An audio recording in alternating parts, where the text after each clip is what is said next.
welcome to the 14th monthly rotisserie. I guess it's the 14th rotisserie, like the 7th monthly or something like that. Where we draft my modern cube in a back to forth snake draft fashion. Drafters, you know the rules at this point. I think even the new among you know the rules, but just to recap, you will draft in a snake draft order. So Val first through Charles. Charles makes 2 picks. Back to Val. Val makes 2 picks, etc. Until each of you has taken 40 cards. Don't table talk, please. Don't mention the name of a card, even if you think it's probably fine, as long as that card hasn't been taken yet. If it has been taken, feel free to talk about it. But no talking about cards that haven't been taken. On the spreadsheet, there is a remaining cards tab, which automatically gets cards crossed out once they're drafted. Feel free to consult that at your leisure. You can also start typing in the little drop down to which will also select from among cards that have not yet been taken. But don't speak out loud about the cards that are not yet drafted. After the draft is finished, we will split into 2 random teams of 4 people each, and we will do a round robin set of matches where each player will play all of the players on the other team. The team with the most wins, most match wins, wins the draft. If there is a precise tie, each team will nominate a champion to fight in a best of 5 match for all of the glory. Any questions before Quetzy and I move off to our own commentary channel and you all begin drafting? Can I also ask that people say their picks as they pick them? It keeps the drafting smooth and quick. Yes, good idea. Also, something that usually happens like once each draft is someone will accidentally click a cell in the spreadsheet and drag it somewhere, which will screw up all of the automated draft pick tracking. If that happens, just the person who clicked and dragged, just press Control-Z until the cell goes back where it used to be, and it should work fine after that. Sounds good. All right. And with that, you may begin. Quetzy and I will go on Deafen and talk about it, everything you're doing. Val, go ahead. Awesome. All right, Quetzy. What do you think the first pick's going to be? Quetzy, can you hear me? Sorry, I had muted myself to try to get over to the other chat. I was going to say Oko, so I had Clamp on my brain, but GTA was that. GTA and Jace are actually pretty heterodox first picks in the modern era of Cube Rotisserie. Jace, traditionally a very high rotisserie pick, but hasn't been in favor recently. And GTA usually goes round 1, but hasn't gone pick 1, pack 1, or round 1, pick 1 in a long time. Ever? Has it ever gone pack 1, pick 1? It may not ever have. Sarah taking Oko. I talked with Sarah a lot about her strategy. I know she was hoping for an Oko if it didn't get picked by the first 2, so I think she's pretty happy about this. She was expecting it to go. I'm interested in Cass's Jace pick over things like Lutri or other blue cards that have tended to go first pick. Yeah. The lack of Lutri being picked is really interesting here. I talked to Val. Someone's going to take it in this first round. Absolutely. It would be insane not to. Probably Charles. Charles is the one who ended up with it last time. If no one else takes it, I think Charles will. If they all let Charles take it, I will be mad at all of them. I know Val was kind of down on it. Val has drafted it a lot in table draft recently. Yeah. And he's been saying, like, oh, the 3 mana is just a lot to ask. Cass, I know, really likes to draft kind of, I don't want to say gimmick decks exactly, because she certainly has the capacity to make them work. But I mean, hold on, there's like Quetzy style decks. Yeah. I want to check in with Okay. chat real quick to see what the holdup is. Hey, is everything going along okay? Mm-hmm. Yep. Yeah, Yep. just tanking. Okay. Yeah, really, really sorry about that. These Take first your 3 time. picks were not what I expected. All right. Same.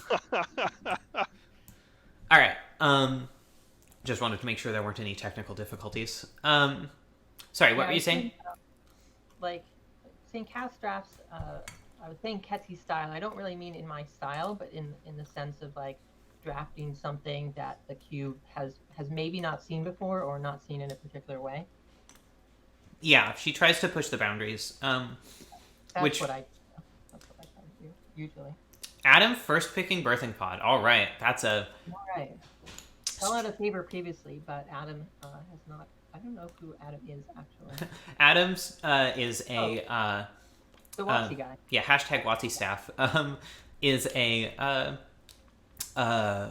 he does something with the web stuff, I think, at Watsy. I feel like he used to do like casual column or something. He ran Gathering Magic for a while, which was like the casual Magic site. Gathering Magic owned back when First Trick and then Adam were running it, both of whom are now at Watsy. Just a really, really good website. Dexter's smashing that Smuggler's Copter, which I love as a first pick. I like that a lot. Jite's gone. I mean, Skull Clamp is arguable, but like if you're trying to go aggro, I think Copter is what you want. It keeps him open to be red or white also, which is nice. Yeah. I'm wondering if it... Do it in like a Reanimator shell as well. Really flexible card. So if Charles doesn't take Lutri, I'm gonna be extremely shocked. Yeah, me too. Rob taking Bolt. So we have Rob, Dexter, and Val all plausibly moving aggro-ish. Although Rob, certainly the least of the three of them. Although, as you say, Dexter could go a different direction. All right, and there's the Lutri. Oh, the different strategy. Nope. Do you have chat up on your screen? Twitch chat? No, I don't. I should. Thank you. Sound check. Quetzy is a lot quieter than you. I said in the chat, but you didn't say anything, so. Oh, thanks for checking in. Yeah. I will adjust that. I hope I'm being recorded properly the whole time. Hey, chat. Sorry for not bringing it up. I see you now.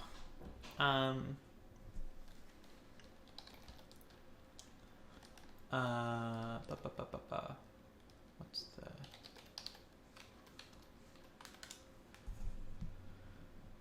There we go. Yeah, you know what you could do is add like a box on the spreadsheet for them to type in when they need to ask us questions, like get our attention. Yeah, I mean, usually I have the channel up on Discord. Yeah, that works too.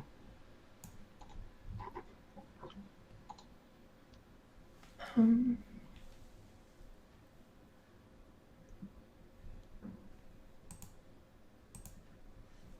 expecting a blue pick here from Ryan. Yeah, I mean, Splinter Twin pretty clearly indicates a preference for blue, but cementing it makes sense. Vendilion Click is interesting. It's not what I would have taken, but I mean, if you're going for twin, Click is a very good Disruptive element. Disruptive and just to check if it's safe, because even if you can disrupt them, it's almost better if you don't have to put anything down and just like untap, combo off. Rob with Bone Crusher Giant, the classic second pick red card to stay open between aggro and control, or big red. I know he talked about being interested in. I'm expecting Dexter to go white just because it looks like red is like if he tried to go red, it wouldn't be far off. Last Roto, there was the Dexter was mono red next to Teddy, who ended up in red green combo. And that could still happen here, but I'm there you go. But interestingly, the GT is already taken, and I kind of think Adam might take Skull Clamp if It's If Sarah had possible. played, I'd be very surprised. But like Stoneforge Batterskull is still certainly good enough, and it's very unlikely that anyone snipes Batterskull. Speaker. Yeah, Liz. I mean, I sniped Batterskull last time, so I think that you have to think that someone might go for it. It should be And mentioned Val sniped Batterskull the time before, so it should be mentioned that of the drafters here, both Adam and Ryan have never drafted this cube before in any capacity. Charles has done a few rotos and occasional table drafts, but mostly not recently. Rob, Sarah, Cass, and Val all draft fairly regularly, and Dexter has done also a couple rotos, but and used to table draft regularly, but hasn't in a while. in a long time. Rob has been he drafts regularly, but he is a recent. This is member. Rob's first roto. Sarah's once upon a time. I'm surprised that she wasn't willing to try to float that any farther. It's been going higher and higher recently. And Cass in particular is high on Once Upon a Time. Mm-hmm. So I respect that. I think Sarah's next pick is going to be Hex Drinker. Yeah, I wouldn't be surprised about that. I like Cass's Fractured Identity pick a lot. Yeah, Kenyon, I think you're right that Snapcaster is a much more likely to be a competitive pick there. Something that other people are likely to want to snap up. In which spot? In Ryan's pick over Vendilion Click. This is one of the things I really try to emphasize to our drafters, especially the newer drafters, is that they should go through the historical rotisserie drafts, especially the more recent ones, and sort of try to get a sense of what the traditional drafting strategies are. Val taking Skull Clamp and Bitter Blossom here. Val has cursed himself. Yeah. There's this classic theory that if you take Skull Clamp and Bitter Blossom, or GT and Bitter Blossom, you're jinxing yourself. It's too magical Christmas land to ever work. It's more often Skull Clamp and Bitter Blossom that have the problem. GT and Bitter Blossom is pretty sweet. And there's that Snapcaster Mage from Cass, which Ryan and Charles now do not have access to. Yep. Yeah, I mean, taking Fractured Identity and taking Snapcaster Mage is very strong because you get to cast Fractured Identity twice, and that's the best thing. It's probably the best, sorcery speed spell in the cube. I'm pretty sure that's true. I mean, in competition with something like Thoughtseize, just for being able to cast it extremely early. Once Upon a Time is an instant, right? Yes, it is. Yeah. Adam is very much on a kind of more traditional plan of how you draft green in a cube. Yeah. And how this cube was often drafted in Roto. Before we started doing monthly rotos. Yeah, a year or two, over a year ago. Yeah. Definitely with Noble Hierarch, so he's keeping I like that pick because it keeps his options open to go green-white or even into full Bant. Yeah. Yeah, Rob on Rabblemaster, which is signaling aggro probably. Still lots of Ryan options. going early for a fetch land, but with being in direct competition with Charles, that does make sense. But Charles takes the filtering, which is traditionally very, very strong in the twin deck. Yeah, I would want Preordained Ponder, I think, more than the fetch land in that deck. Because they work a bit like fixing. Yeah. Yeah, you can sort of see Ryan being in a bit of a pickle here where... It's an awkward position. Yeah, probably one of them gets Preordained Ponder and the other gets Scalding Tarn and Steam Vents, and it's just sort of up to Ryan to decide which one is which. Yeah. Yeah, Ryan very clearly I'm expecting a Kiki from him. Yeah, although he may try to float it pretty late. Yeah, but if you're going to prioritize, the mana is very important if you're going to be trying to do Kiki in your main deck. Yeah, for sure. No one has gone on the Luca plan yet, which Rob could still do, an aggro Luca. Yeah, Kenyon, there's been a lot of debate among the cube drafters as to how good the filter cards are. Jesse Mason really bumped their pick order up by taking them early a couple rotos in a row. And they've been held up there. I know Sarah in particular is a big proponent of don't take Ponder and Preordain super early. I can see it going both ways, especially for a deck like Ryan's, where you really trying to find one particular combo. Although the deck does have enough redundancy that it can just control itself out to make that combo happen anyway. Rob taking a Braid, which is a really, really strong red card just in the abstract. I'm surprised he didn't take something like Robert the Rich. I don't think people who don't regularly draft our cube understand how good Robber of the Rich is. Which is why, I mean, I feel like maybe Rob has had a chance to see that. And then the other thing is that no one going left is in red. Yeah. So, yeah. But he kind of really is in a good position as the red drafter. He's also not really competing with stuff that Ryan or Charles are likely to want. Like, assuming he goes pretty aggressive, I think he's going to be in a pretty good position to just, like, scoop up all of the aggro red cards. Unless Val decides to go red-black, which I think would be a very defensible decision. Yeah. Primeval Titan from Adam. Sarah taking some lands. Where the joke that Sarah and I made was that, like, she was going to take, like, Once Upon a Time, Hex Drinker, Fetch, Triome, and then figure out what her deck was going to be. And she's basically on course for that with an Oko as well. The land rush is I believe it's on. Yeah, it seems to be beginning. It usually happens this way in that one person goes real early, gets the pick of the lands, and then it takes a little bit before people are like, okay, I think I have to do this. Yeah. And I think it's particularly about sort of the snake draft aspect, in that there gets to be a point where too many people are going to get to take lands, have the option to start the rush before you do. Yeah.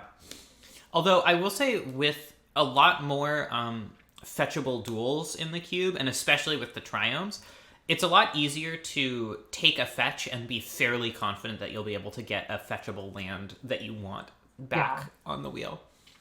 Yeah, when I have done this, I've prioritized the fetches and really not bothered too much with the traditional shock lands. I had, in the last one that I did with my black-green deck, I took the fetches, Cass took Overgrown Tomb, but I ended up playing both of the black-green triomes. And there was some joking of like, oh, wouldn't we have liked to swap those? And it turned out no, because I cycled those quite a bit, and that was very nice. It looks like Cass is on a more traditional blue-white control plan. Yeah, taking Condescend, which is something that I think Condescend is one of the best inexpensive counterspells in the cube, and thus one of the best counterspells in the cube. So that's a pretty clutch pickup over Ryan and Charles, especially with a Snapcaster in the deck. Yeah. Val, have you talked with Cass about Cass's plan? No, not at all. I'd be interested it would be interesting if they tried to go down the approach plan, because right now they're missing Jace, but they're positioned for that. One interesting thing about Val is this polluted Delta pick. Seems to indicate that he's not planning on going strict mono black, which I like. Black has not historically performed very well in Roto. You may be doing going for like the Fallen Shinobi, which is quite good with the order block.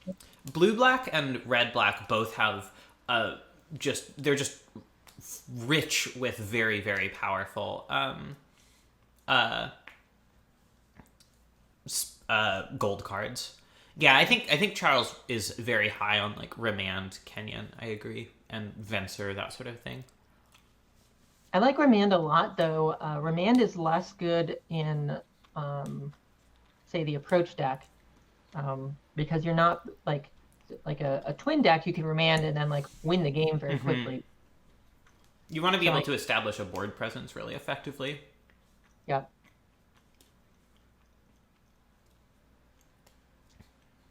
Sarah on fetch. Sarah really is just drafting exactly like plan A, what she wanted and expected, which is very funny. So, and if she did take Verdant Catacombs, which could mean that she could end up with Shinobi as well. It could. Although I think she's That probably is Sarah's invitational card. knowing Sarah, she likes to be very reactive to other people's decks. I'm guessing she's going to try to stay as far out of blue as possible while still playing Oko.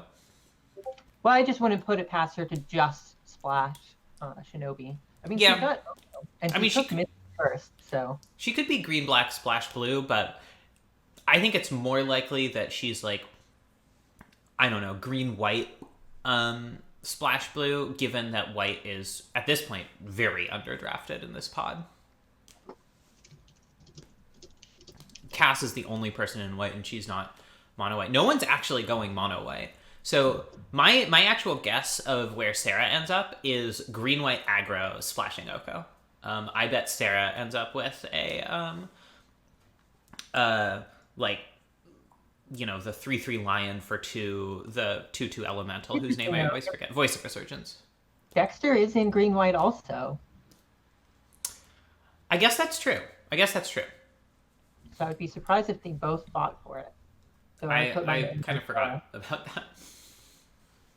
Yeah, we saw the Copter Mystic and just sort of Mhm. this white, because traditionally so far the white mono white plan with maybe a light splash has been has performed very well. Yeah, for people. 4-0'd last time. It 4-0'd in Daniel's hands a few But drafts not ago. 4-0 in my hands, No, sadly. sadly. Dig through time in March Flats. I'm curious how Charles is planning on winning the game here without Yeah. Twin as an option. Ryan takes Remand. I'm not surprised by that. I'm surprised that Charles didn't, is what I'm saying. Yeah, no, I was saying in the chat, or I was talking earlier, not in the chat, with you about how Remand is probably one of the best in the Splinter Twin deck. Mm-hmm. Fire Prophecy. Nat was a little down on Val taking this early, but I think this is one of the best cards. I think it's great. I don't think it was the thing that It's not Val's deck something really aggro. needed last draft. Yeah, I like it a lot. I would have liked it a lot in Ryan's deck, but of course he's prioritizing the counter spells. Yeah. Charles Yeah, Fire might- Prophecy is could be great. that, Charles is on a reanimator plan. Oh, that could be cool. Maybe a gifts ungiven package. Yeah. Yeah, Charles is not committed to a second Zero. color. Lutri does not at all commit to red. Yeah, Teferi is a very- weird one from Dexter. I don't think so. So this is more of a sort of constructed plan, where you just use Stoneforge and then Batterskull for the raw power, and Smuggler's Copter also is just a raw power card, especially if you have like a Noble Hierarch, and you're just kind of going very strong Planeswalkers and mid game stuff. Yeah, I just think that green-white aggro is really, really strong. And given that he took that, I think Sarah might once again sort of try to slide into the green-white aggressive deck, because she's a lot less likely to need to compete with Dexter for like the really good white stuff. Although she's not committing yet.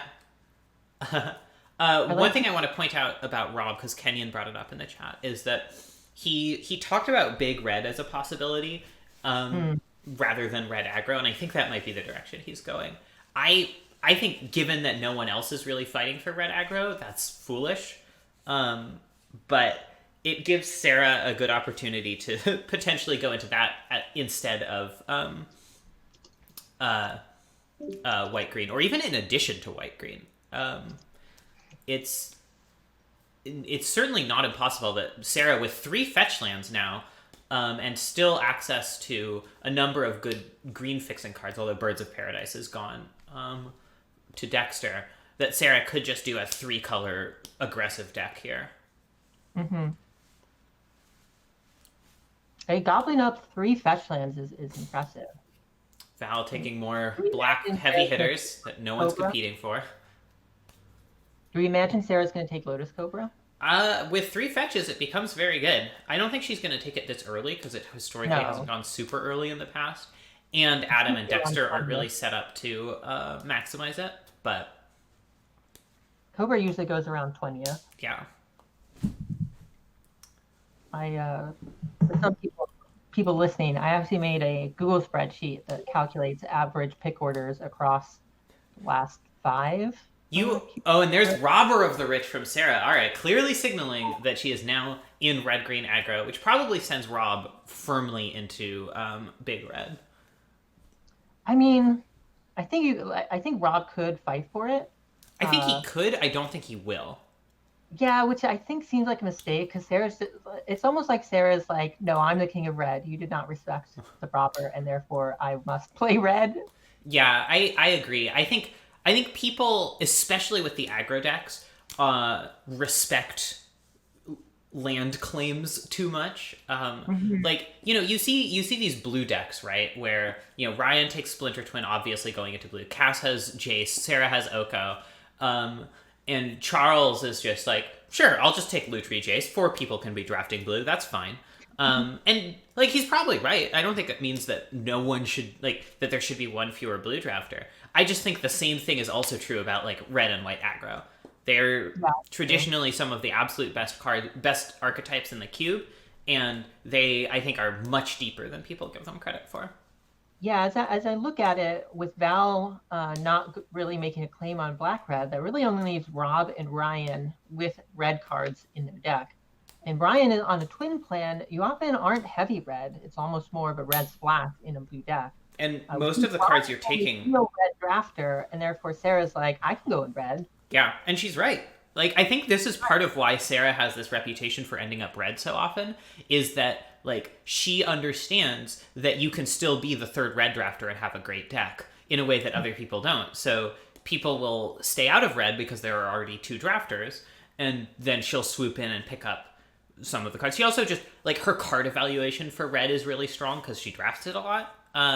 Wow, Lotus Cobra going early. Dexter sniping it from Sarah. Lotus Cobra in that deck is very much in line with what that deck is. It's like a mythic Bant deck is kind of what he's doing, or a legacy style Bant deck.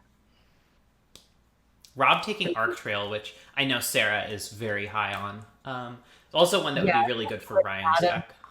Especially with Adam on green ramp. Mm-hmm. Getting those, and Dexter on birds, noble hierarch, Cobra. Yeah, and Sarah on Hex Drinker and probably other things. Hex Drinker, Robber of the Rich, probably other things in that vein. Yeah, Arc Trail I think is really one of the strongest like burn spells in terms of how much it can turn a game. Like Lightning Bolt, obviously very, very strong, but like Arc Trail can like effectively win the game for you on like turn 2. Yeah, it can just get you so much card and tempo advantage if it lines up right.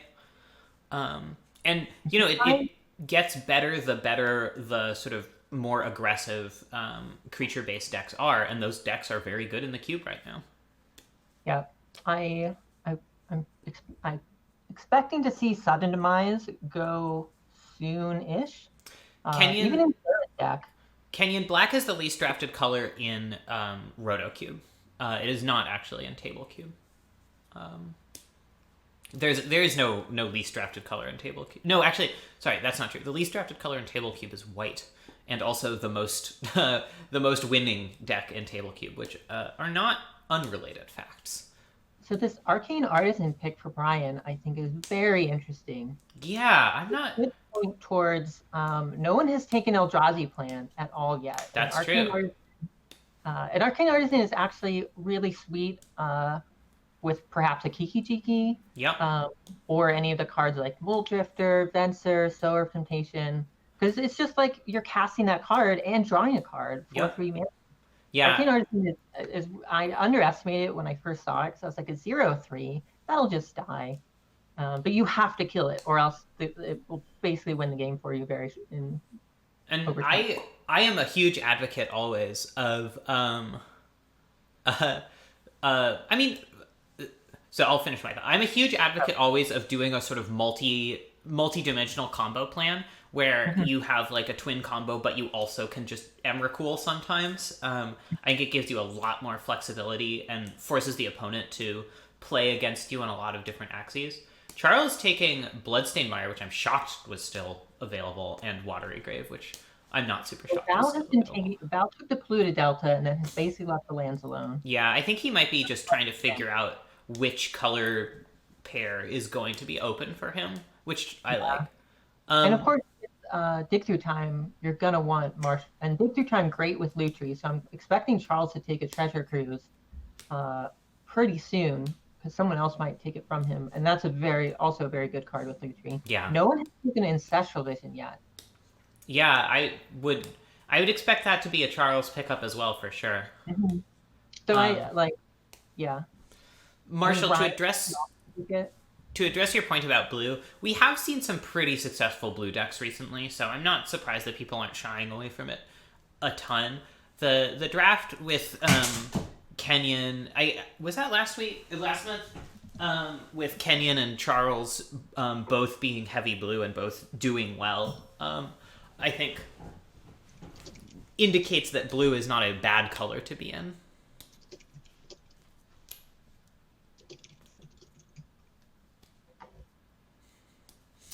Young Pirates are from Rob. So what I'm interested with Rob's plan is sort of how do you win, right? Like how do you win?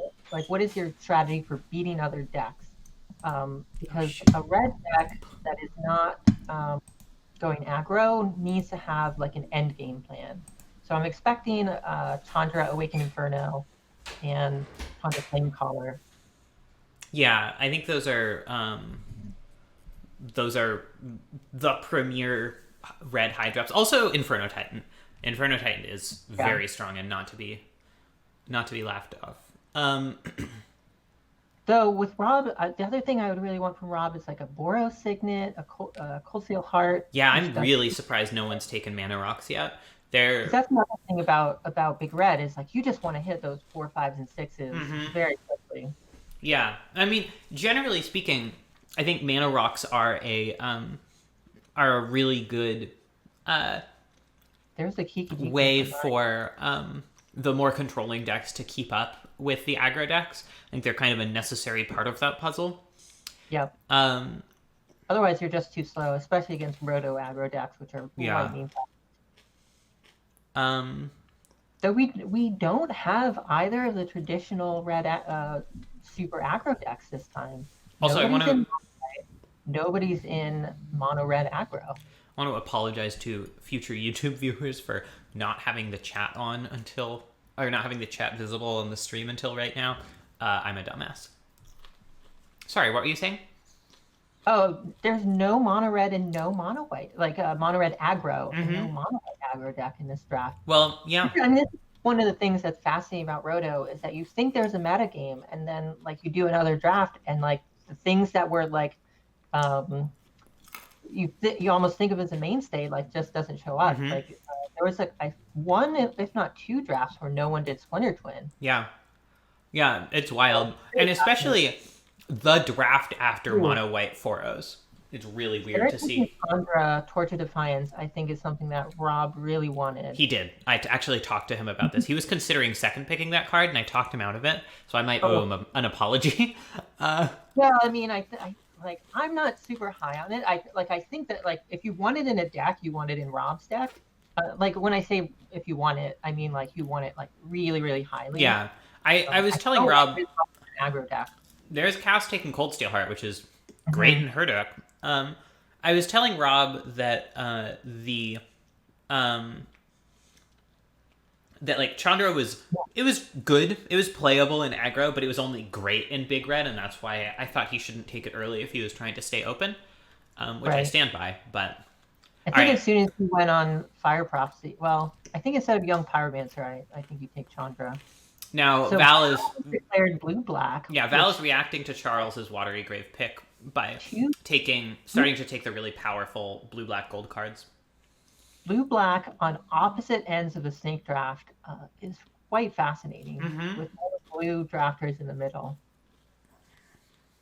Cass taking Cryptic. So Cass is very much in line for a blue-white control deck, possibly Yeah. with approach, because he hasn't taken Brazen Bar, which no one has taken yet either. A card that has gone top 4, fourth round or earlier in every other draft. Yeah, it's wild. Kenyon, I think that the I think Pact of Negation is very, very good if you are doing like if you're trying to end the game with one really big play. So if you're doing something like Reanimator, Twin, cheating out spells, even just a ramp deck, it's very strong. Depending where Cass goes, it may or may not be quite as good for her, but it's something that if she wants at all, she does need to take pretty early because Ryan and Charles are both looking like they're gonna be pretty high on it. I am super high on Pact Negation on the Pact Negation topic. It's like I'd almost rather have Pact Negation in my deck than almost any other counterspell. And it's the same way in that I'm very, very high on Slaughter Pact. Being able to interact when you're tapped out is incredibly, incredibly strong. Sarah just messaged me on Discord. I'm going to lose my fucking mind. They're taking the Sudden Demise as predicted. Rob not taking Sudden Demise, that's a travesty. I don't think he understands how good that card is. I'm also upset that no one's taken Shatterskull Smashing yet. Yeah. I mean, I kind of expect Sarah to take it. Rob not taking Sudden Demise, like, he must just not have faced it. Yeah. Because Sudden Demise is incredible. And this is the thing about Sudden Demise, is that Sarah's on an aggressive plan. Right, you can just play a Wrath in your creature deck because you can just Wrath away your opponent's cards. Yeah, it's so good. Truly incredible. Dexter taking Arid Mesa. Sarah's upset that Adam took Stomping Ground from her. Yeah. I mean, she hasn't gone on the Triumphs yet. The Triumphs are wide open, which is also... Also, Green Red has multiple fetchable just duels. Yeah, Green Red, like, when I've drafted Green Red and Roto, like, you just almost can't even take all the Green Red fixing because there's so much of it. Having a turn 1 untapped land is very strong, to be fair. Yeah. But I mean, I think Sarah's not going to have really much of a problem with that. Rob taking Flame Slash, I don't hate that, but I don't know. I mean, maybe Ryan would take it, but I feel like Ryan should be fighting Sarah and not Ryan. Or Rob should be fighting Sarah and not Ryan. I agree. I'm also surprised Sarah's not going for more aggressive cards. I guess she's just fighting what people are going to be taking, I guess. But it's possible she's trying to lean a little bit less aggressive, which would surprise me given her respect for aggressive strategies and how open, like, you know, the Goblin Guide package is right now. Yeah, I mean, I wouldn't be... I would like to see Sarah expand her... There's a word I'm looking for. Definitive cube skill beyond aggro. Yeah, I mean, but I think a lot of what makes Sarah so effective at cube is her ability to read what's open. Yeah. And if that's just going to consistently be aggro, then, like, I think... Yeah, no, I'm just thinking in terms of, you know, you just want to go Galaxy Braid, right? Like, right now we're on, like, I feel like Sarah is on middle brain, where everyone else is on, like, previous brain. No, I mean, Sarah's a different drafter than you know? No, I'm not saying where I'm saying, like, she's different than me, like, I know. And, like I went higher in my cube skill going not aggro, generally speaking, and then developed my aggro skill later. And I think Sarah's going...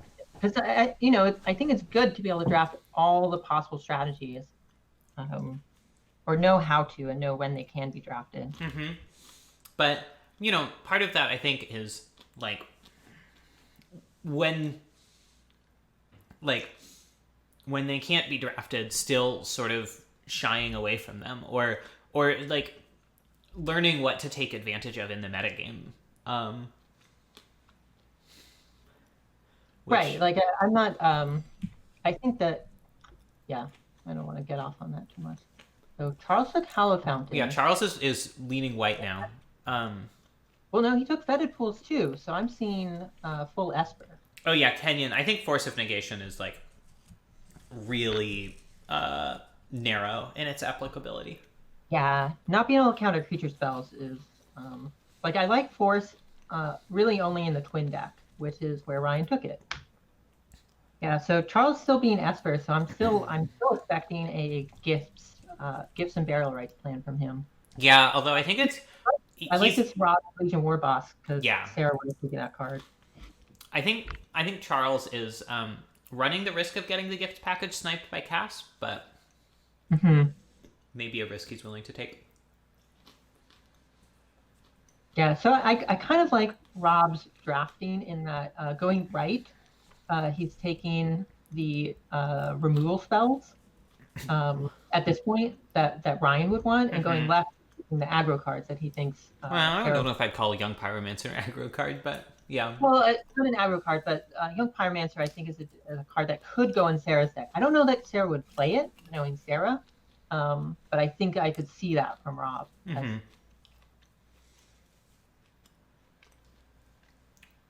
I guess it's possible, Marshall.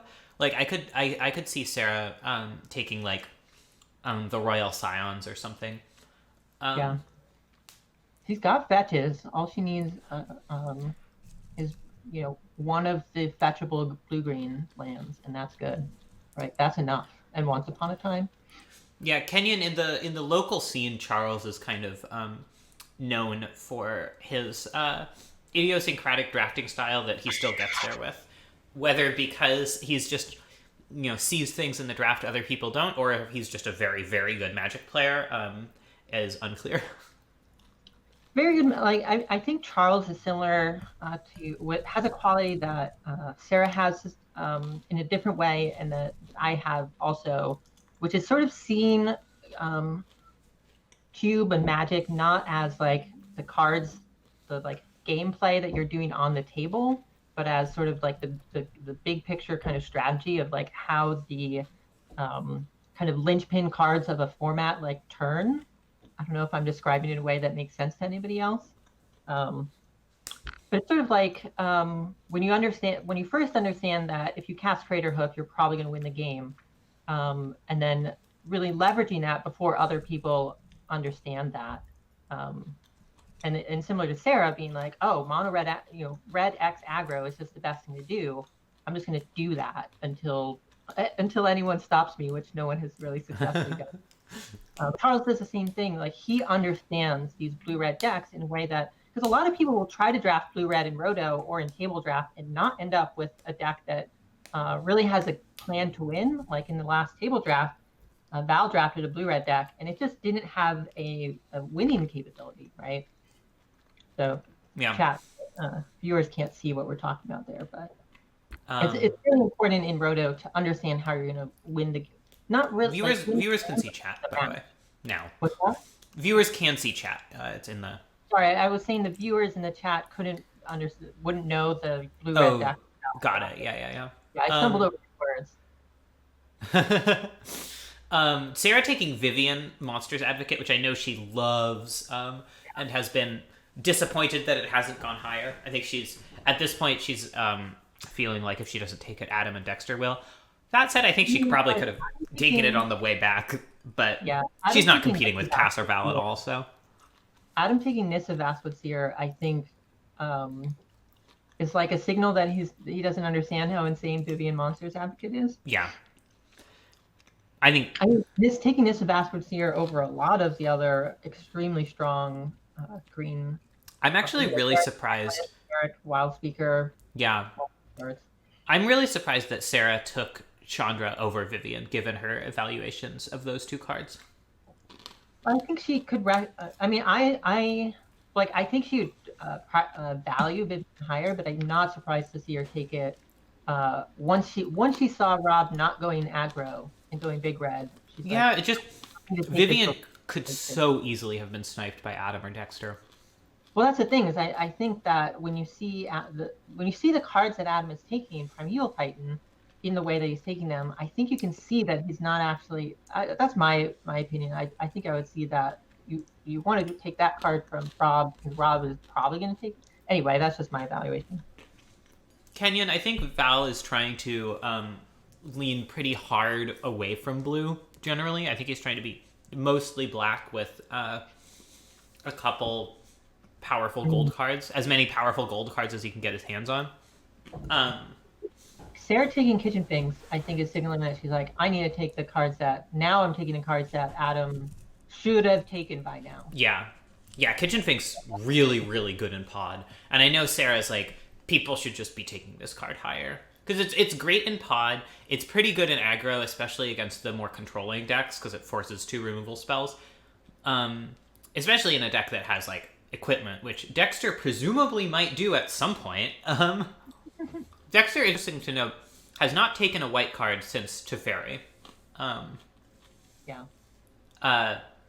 Certainly not looking like he would at all compete with Sarah for white. Sarah also messaged me that she might just fucking move into white at this point, which I'm surprised that hasn't been higher on her list of possibilities.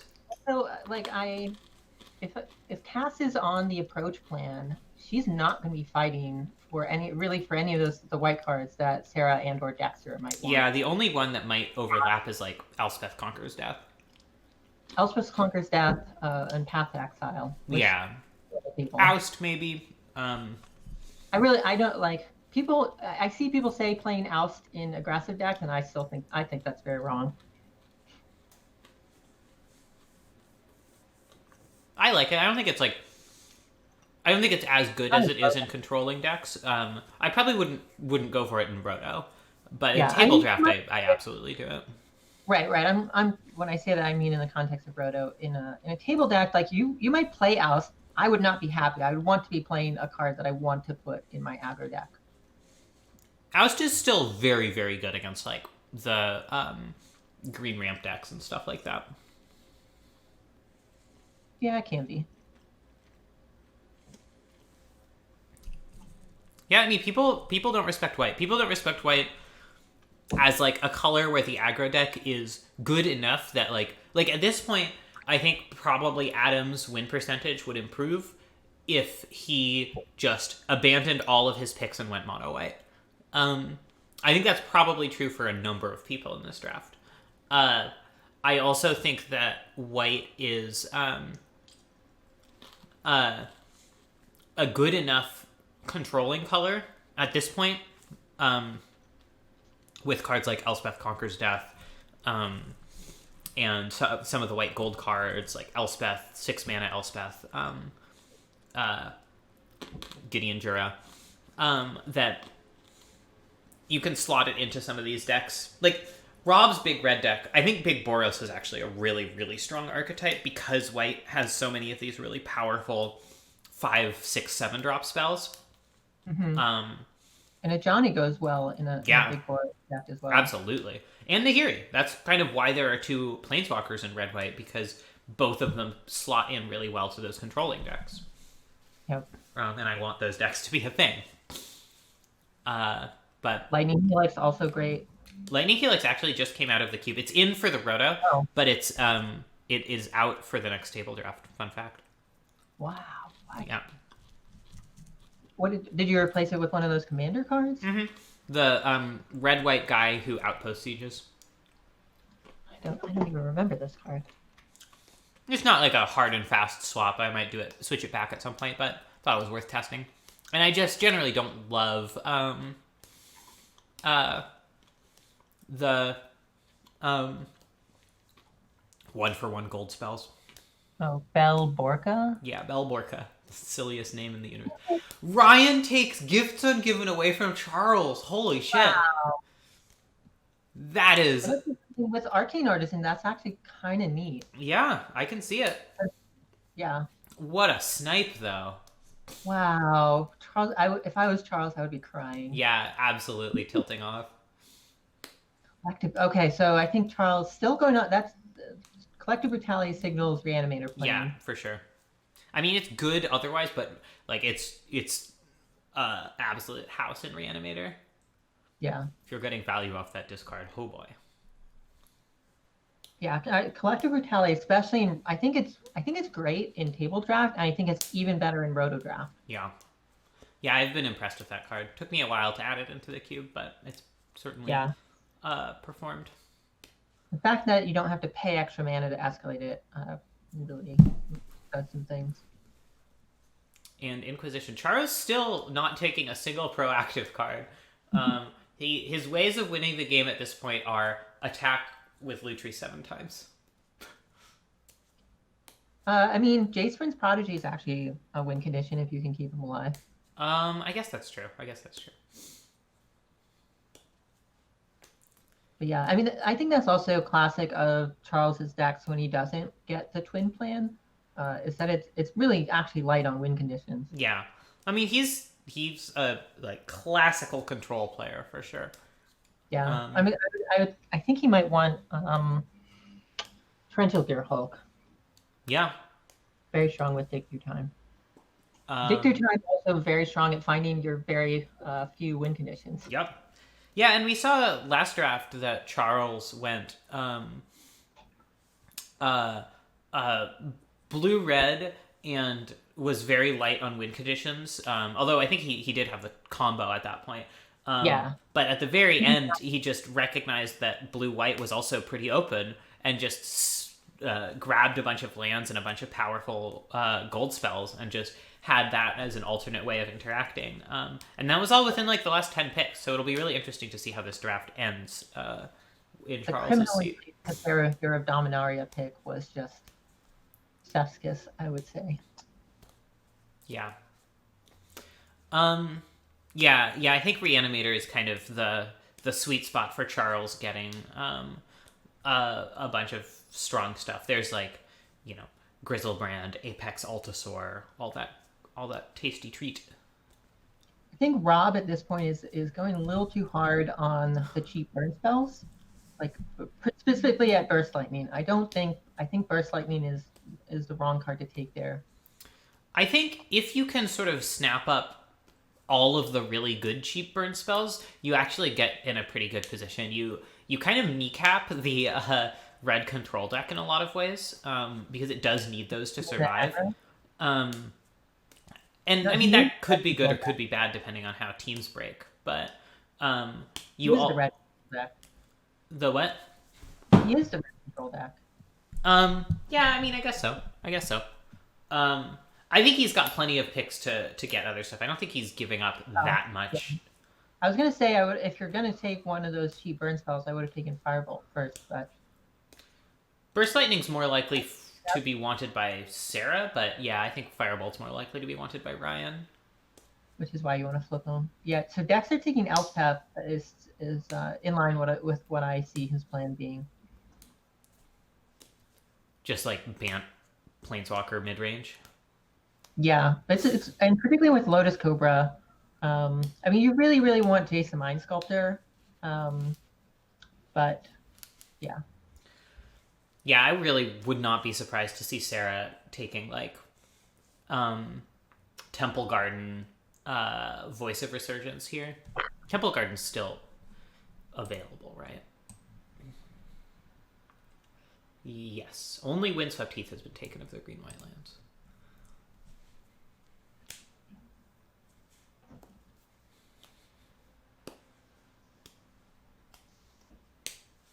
It is interesting to note that with Ryan taking Gifts Ungiven and Arcane Artisan, it is possible that he will be fighting with Charles for some of the reanimation targets. Although it seems like going for like an Emrakul through the Breach plan is both safer because it's less likely to be snapped up and probably stronger. Yeah. I mean, you can get so this is what I was saying with Gifts Ungiven and Arcane Artisan is that you can effectively get something to Arcane Artisan very cheaply. Yeah, for sure. It's kind of still good with Emrakul. I mean, you probably aren't getting the Emrakul in your hand if you have an Arcane Artisan in play, but yeah, you can. But I mean, yeah, you can sort of force them to put you can get basically what it does is you can get I mean, it ends up shuffling your graveyard into your library too. I don't know. That's interesting. I don't know what I'm talking about now. I'm a little bit worried about how slow this draft is going. I don't want to be here for too long, but I guess An hour in, and we're yeah. one. I'm actually gonna jump in the chat and ask people to move a little bit faster. Hey folks, I'm just gonna ask you to try to accelerate your picks a little bit. We're about an hour in, and a little bit over a quarter of the way through the draft. Be good to try to finish by like 2:30 or so if we can.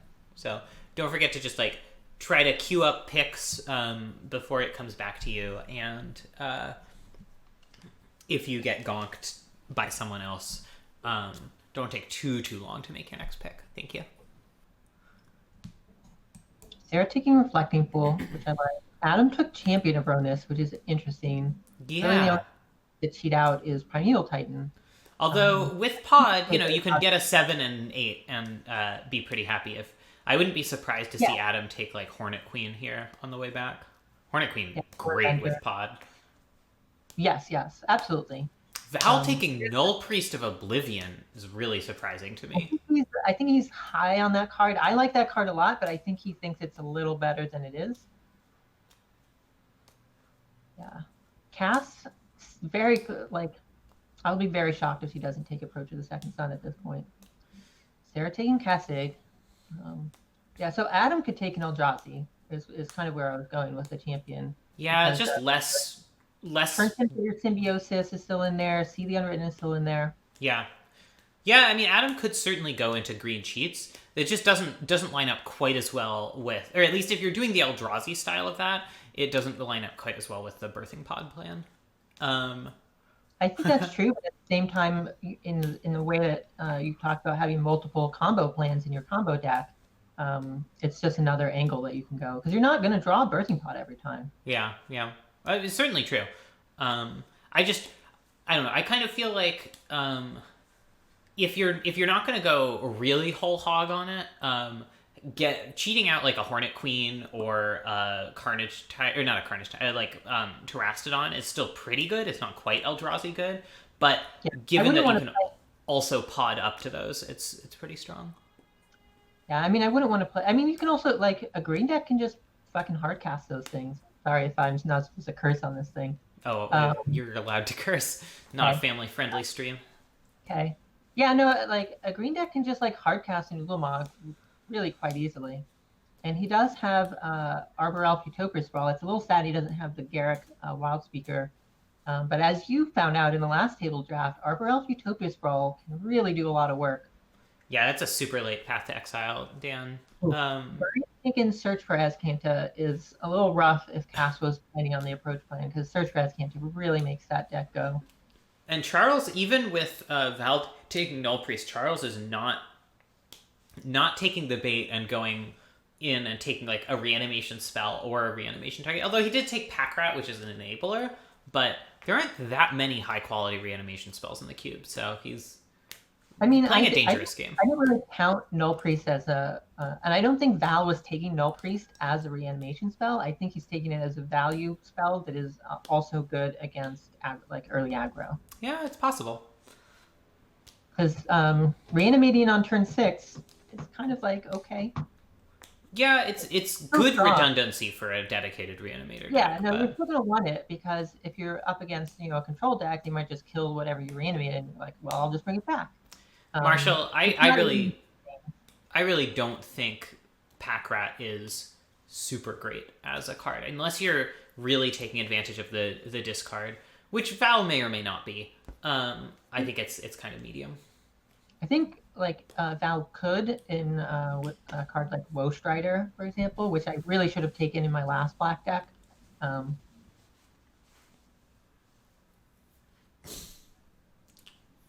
Rob on Direfleet Daredevil, which looks pretty good against some of the spells in people's decks. Although honestly, it's best against him.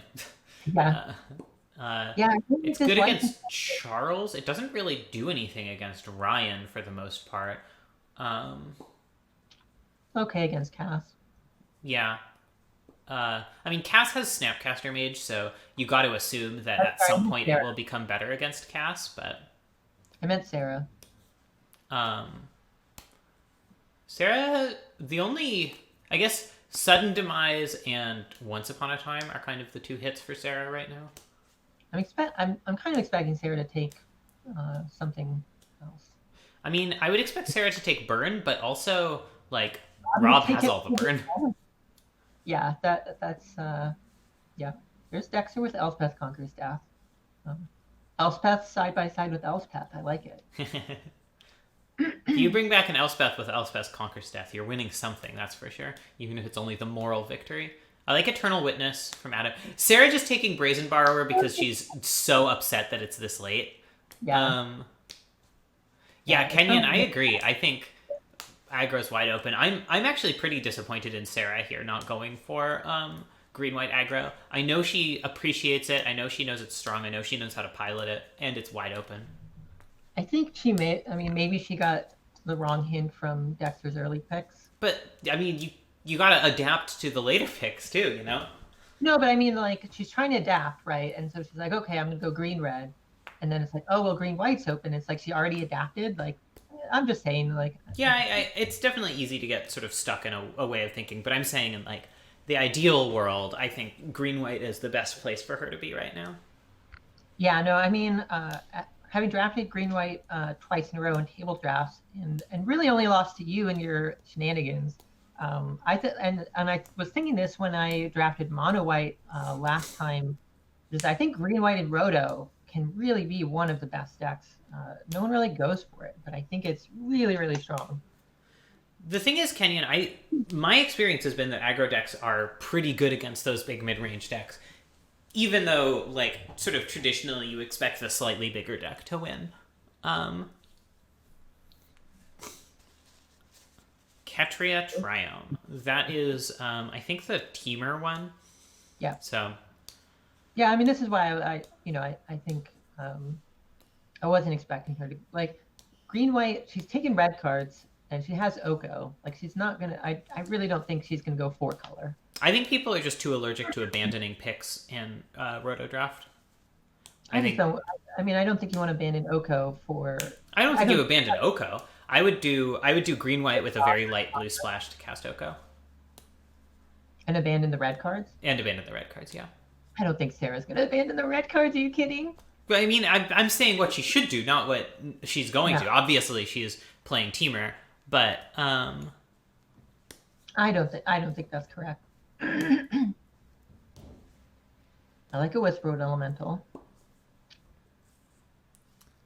I like Factor Fiction from Cass. If she's still on the approach plan, that gets your approach. It doesn't matter what you split the cards. I like Whisperwood from Adam. That's a very, very strong 5-drop. I would, yeah, I'd probably have taken that over Thragtusk, especially seeing how low aggro this draft is. Yeah, I mean, I was surprised. I thought the Thragtusk was like, you don't really need to be doing that. It's really good in pod. Rob finally takes Shatterskull Smashing. My God. Yeah. Dexter takes Nissa Voice of Zendikar. That one is a little curious. Yeah, I'm not sure what he's planning on doing with that. He doesn't have like a lot of token makers. I mean, it's a good card on its own. It's just not like knockdown drag out unless you can go pretty Here's the other wide. thing, is that Dexter is really just green white splashing to fairy. Yeah, you're right. You're right. I mean, it's certainly possible that Dexter ends up sliding into the green-white aggro deck that Sarah has clearly indicated that she's not competing for. Yeah. I mean, I maybe that was what Dexter was kind of doing all along. Maybe. I mean, it seems like the if he had signaled it a little harder, it would have made it more obvious to Sarah that she should stay out. But I mean, I guess scoreboard. Rob taking Phoenix of Ash, which to my mind is sort of the last of the trio of extremely strong 3-drop red creatures with Rabblemaster and Warboss. Yep. Ryan taking Rogrin Triome, which is I don't remember. So Ryan has Search for Azcanta, which, is fine, just search for your combo. Charter Course, fine, also search for your combo, but they both put cards in your graveyard. Yeah. Yeah, I mean, I think... Oh, Rogrun's the Jeskai Triumph. Red, white, blue. Yeah.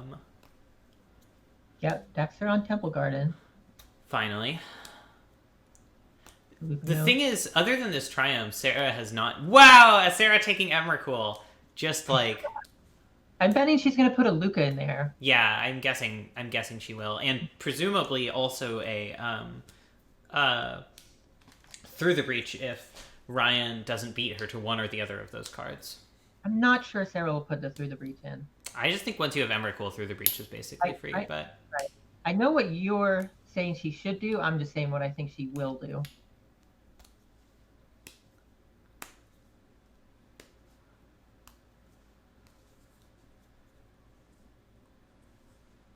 Spell Queller. Not really as good in the approach round. There's Luca. See, this is when Sarah goes Galaxy Brain on people. And I love it. So at this point, I'm guessing Sarah doesn't take another hard with converted mana cost 3 or greater. I know she likes that plan of putting a Emrakul onto the battlefield. Creature. You can take cards. Yeah, I agree, Kenyon, that the 3 mana counters are good and underrated, generally speaking. Adam taking Quicksilver Amulet to try to gonk Sarah. Although, if we're right that Sarah is just doing sort of Luca Emrakul as sort of a 1-card combo, rather than trying to build sort of a deck around cheating stuff out, the Quicksilver Amulet's not going to be as good because Emrakul is going to be her only really high drop. Yeah, no, Sarah was not going to do that plan. But I'm expecting Adam to take Ulamog, which I think is the one he actually wanted this whole time. Yeah, I think you're right. That's what he wants. Is there a 9-drop in the cube? I don't actually remember. I believe Apex Altasaur is a 9-drop. Is it? Okay. Because if with that, Adam could theoretically pod up to which would be sweet as hell. 11. You need a 10-drop. Oh, Ulamog's 11? Oh, I'm thinking of the other Ulamog that's not in the cube. Iona also a 9-drop. Yeah. Good old Iona. Okay, one of the best cards for the big red deck. Mm-hmm. Really good way of just like forcing through the last damage. And I like it. And it's also just happens to be good against Click, Brazen Bower, Lingering Souls. Not that that's been drafted or likely to be, but just like it just clears some. I saw it in action recently in one of the recent table drafts. And it was just like, yep.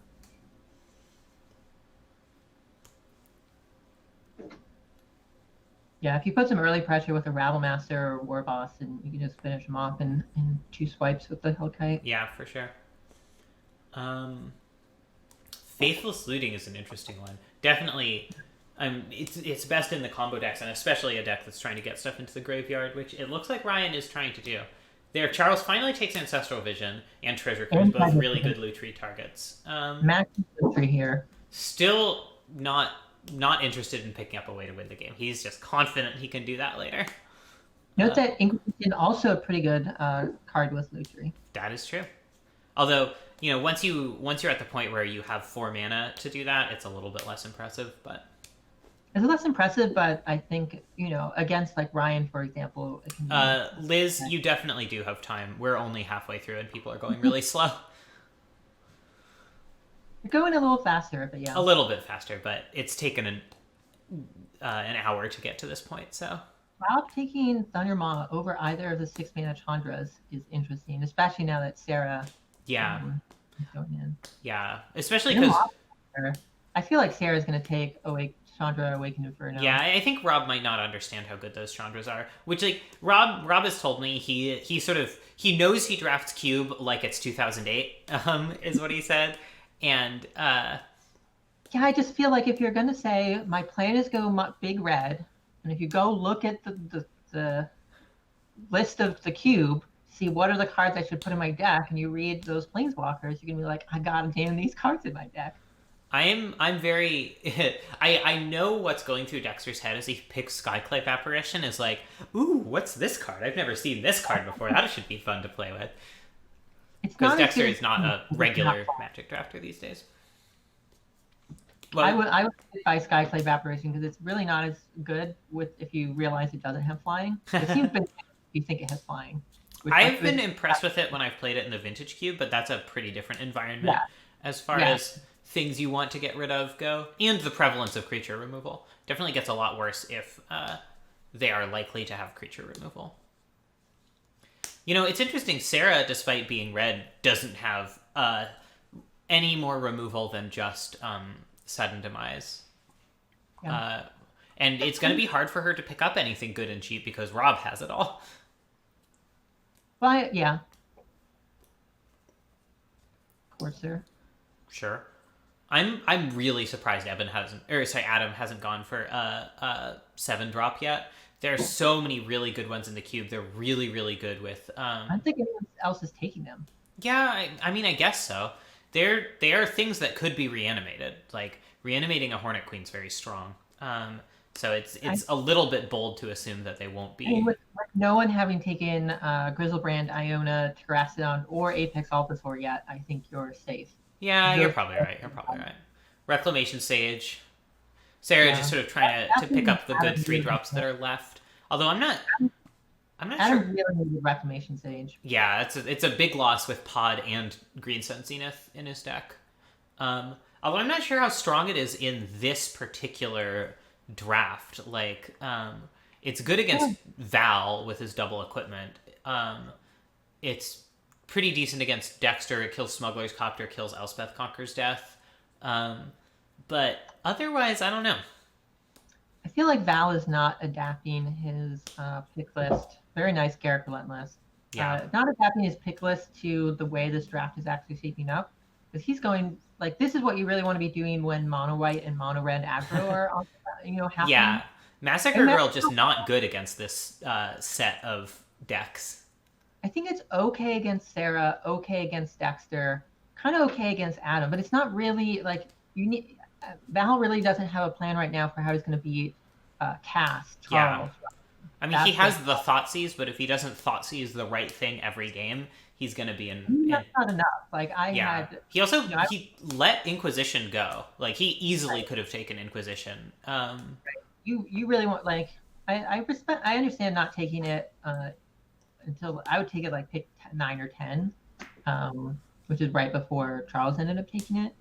But yeah, in the last roto against Charles, I would go Thoughtseize, Collective Brutality, and really dismantle his hand, but I couldn't press the win before he sort of assembled something. Mm-hmm. And you really need to do that.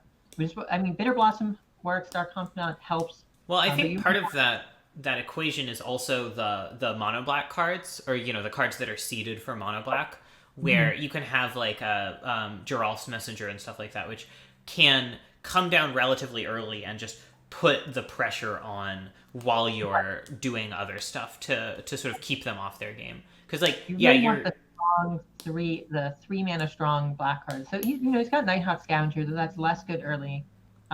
Arena can actually serve that purpose as well, because you just put them far behind. Like you've already dismantled their early play, then you just drop Arena and just sail ahead. It lets your 1-for-1s really do work where normally they're sort of falling behind gradually. But yeah, on its own, without something to either go faster or catch you up late, like Arena does, mono black is just going to fall behind a lot of these other decks.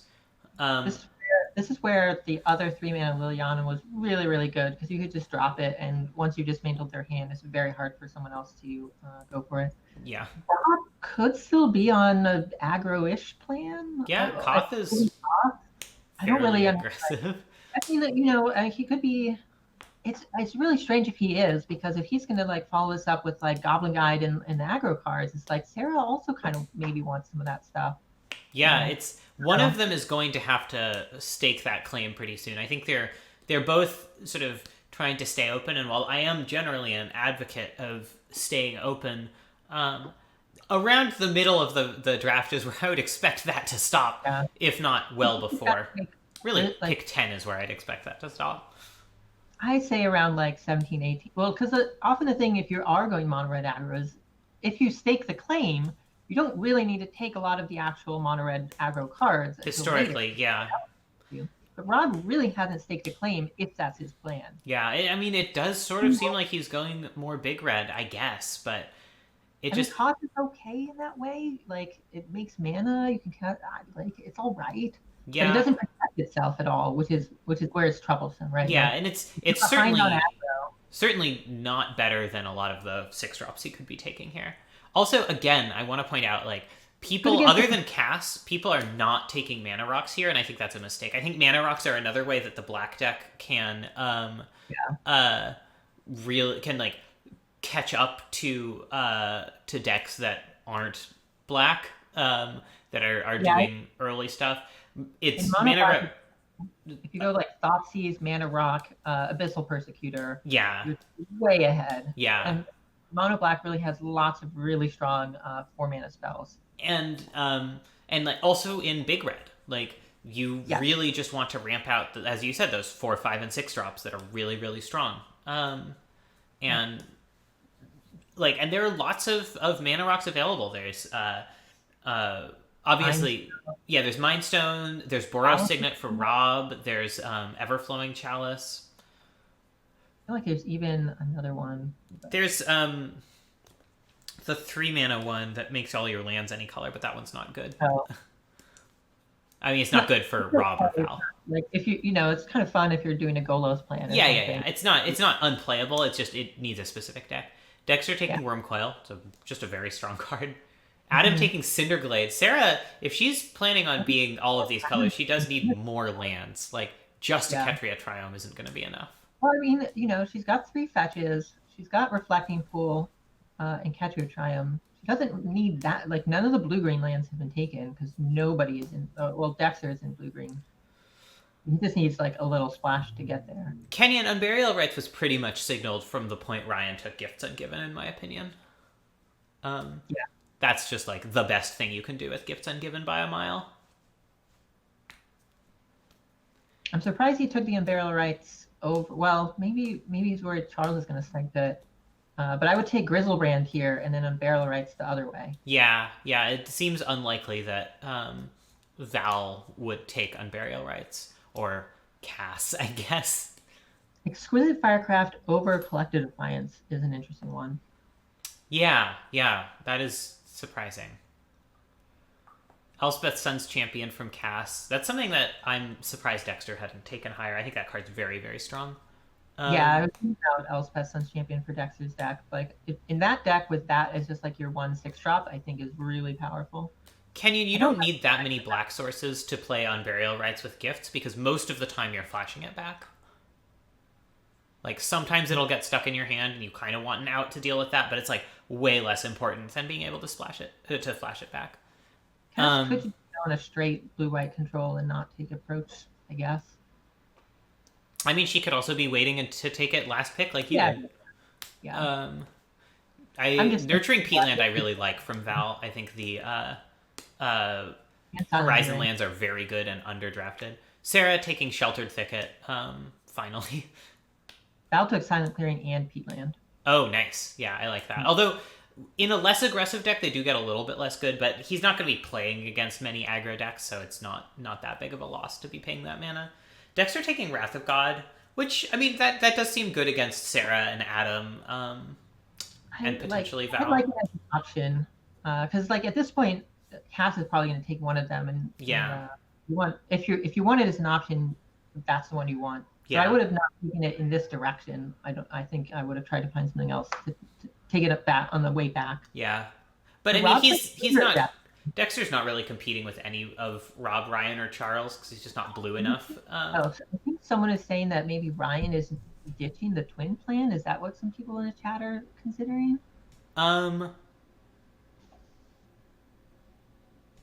Yeah, I mean, well, Kenyon, I think, is advocating for that. Well, I mean, like... I like just playing twin as well. I like multi-combo decks, as I was saying earlier. I mean, Tiki too. So you're playing Splinter Twin, Tiki, and splashing potentially blue and black. And he doesn't really have any way to get the white mana currently. He has the Triumph. Rogran Triumph makes white. Oh, the Rogwen Triumph. Yeah, sure. And Savai. Savai Triumph then also makes Savai Triumph is red, black, white. Okay, yeah, So- Mardu. His mana is probably going to work out pretty well as long as he continues to prioritize lands, because there are many axes of that mana that people aren't competing for. So Embereth Shieldbreaker from Rob, just a good artifact removal spell. Although again, I'm not sure how much, like, there aren't that many decks that artifact removal is great against, but you do want game against Val if he gets the GT consistently. So and Rob Dexter is- presumably will take an equipment at some point. Rob at this point, I think, is definitely signaling that he's going the aggro. Yeah, with Figure of Destiny for sure. I mean, I guess he took the Yeah. Stomping Ground. Yeah. I mean, I like this. You know, one of my first 4-0 deck was a very base green deck with Inferno Titan and at the time Chandra Flamecaller. I also had Keswick Wolfrun, which Sarah took from Adam's plan. Yeah. No, I like red in Adam's deck. It makes the With Pod. yeah, it gives him options to do like big Chandras. Although with Pod you don't want that many non-creatures, but Yeah, they're just- I guess with Pod I'll not expect. I mean, I think you still like either you probably play one of them, but you don't need to play two of them. yeah. I mean, it is true that if you play the one that makes 3/1s, you can pod those away. Yeah, that's why I was thinking Sarah takes the voice of Resurgence as you've discussed. All right, okay. Sarah taking that after letting Temple Garden go is really surprising to me. I think Marshall said in chat that Sarah is drafting mono. How is this still here? Which I think is a trap you can fall into if you have very different card evaluations than other people. Abzan Triumph still waiting to be picked. Yes. Cast on Day of Judgment. Yeah. Ren and 6. I like that. Yeah, Ren and 6 is strong. Hopefully Sarah can pick up a Horizon land as well to go with that. Zagoth and Indotha Triumphs are still there. I like Knight of the Ebon Legion from Val. I think that's one of the cards that can make mono black have a lot more legs than it would otherwise. Turn Timber Symbiosis from Adam I like a lot. Dexter finally takes Batterskull to go with his second pick Stoneforge. Here's the thing about Turn Symbiosis is that I think it really if he goes for the Eldrazi for the Ulamog, I think that card enables that plan in the Birthing Pod deck because it is a land, and so therefore it's not taking one of your creature slots. Yeah, I like Turn Timber a lot. Rob takes It's enabled in a way it wasn't enabled before. Rob takes Sword of Fire and Ice, which I don't really like in red aggressive decks. Those decks are more spell focused than the white aggressive decks, and they like you just don't want to be spending all that setup for maybe hitting with a sword. In white, it's better because you get a bunch of tokens that you can put swords onto. You have a bunch of like 2/1s for 1 or whatever. In red, I think you just want to focus on taking the really strong just creatures and burn spells. I think particularly in white, one of the things that's strong about the swords is that if you have Stoneforge Mystic, you can just end of turn play the sword for 2 mana rather than being forced to spend 5 mana to put it on a creature when you play it. Right, yeah. It is a really, really big deal. It seems subtle. Actually, really. Kenyon, if anyone is Galaxy Brain enough to play Charles's deck, it is Charles. He's a very good Magic player, and this is his sweet spot with decks. So I expect we will see him do pretty well. Yeah. I'm guessing we won't. I'm guessing Rob will not take Jinx Choker because he hasn't been around our cube group enough to understand how good that card is, but it'll make me upset when he doesn't. So Ryan took the Savai. Oh, that's the Mardu one, right? That. Okay. Rob takes Goblin Guide really clearly at this point, signaling which direction he's going. Dexter takes Horizon Canopy, which I like. That's something that Sarah almost certainly would have liked a lot. Sunbaked Canyon. You know, in line exactly. Yep. So she would have liked Horizon Canopy more. Yeah. Even Dive are very late. I don't even know if it's... Well, I guess with Rob taking Sword, it's nice to have. Kalidas is in the cube to try to make these sort of big black think that mid-range helped a decks do something. And Phyrexian Arena from Val, which I think is really good. Sarah taking Sacred Foundry, which is very strong here. I wonder if she is just abandoning the Oko. I think she just plays them all. Yeah, I guess She's she got- has Ketria Triome. She's got Quetzy Triumph, 3 fetches. And no one's fighting her for blue-green, so she can just Got one take Breeding Pool. Got red and 6 with 3 fetches. Farseek is a weird one for Adam, I think, given that he's so creature-focused, but... Yeah, I don't like that pick over other options. I mean, he did take Sakura Tribe Elder first, which is, like, that's important. That's the most important thing. Yeah. All right. Thank you for hanging out, Kenyon. I actually I used to play a black-green pod deck in Standard and actually earned money with it. That did play, it played Rampant Growth. But it was sort of a weird deck in that you sort of potted from the middle rather than from the low end, and interacted early. Because I played this deck in the format where blue-white Delver was a thing, and so you couldn't really, you had to fight them early before you could take advantage of, and there were other decks very much similarly. So it is possible to play, because if it people like to play pod as if everything they pod is you're just going to Value Town. Yeah. But you can really play pod as more of a tutor to sort of assemble just a few cards to give you a tremendous advantage. Yeah. I mean, that's why I like playing pod in an Abzan shell with, having access to the Anna Fenza Kitchen Finks combo or whatever. But that's certainly not the direction Adam is going. I mean, I also, to be clear, I like Adam's plan of having pod be a good card in the deck, but not the card that the deck is totally built around. Adam's deck would look good without Birthing Pod in it. And I think that's important because you're just not always going to draw Birthing Pod. Yeah. Oh, so the Nissa Basswood here makes more sense now, though I still would have taken Witness and Rexage over it. But you really need enough. You do want like 3 mana is really where you want to play it and pot it away. There's not really as good 2 mana potable 2 mana target. Yeah. Felden of the Third Path from Ryan, who's still... Oh, no, he has Iona as a thing, although Iona's not a great Felden target. But he has options. There, finally Charles takes Grizzlebrand. Felden Iona does work a little bit. It works a little bit. It's just it's not the same oomph as Felden plus an Eldrazi or Felden plus a creature with an ETB effect. I mean, Ulamog's still out there. Yep. Charles take Grizzlebrand Dread Return. Rob takes Strongkirk, thank God. I think the Felden might make Adam take the Ulamog here if he's planning on it. Yeah. Grimaz. I like that. Mm-hmm. It's funny, Sarah's actually ending up fighting a lot more than it looked like she might be. I wouldn't be surprised to see a Donto Vanguard from Sarah pretty soon.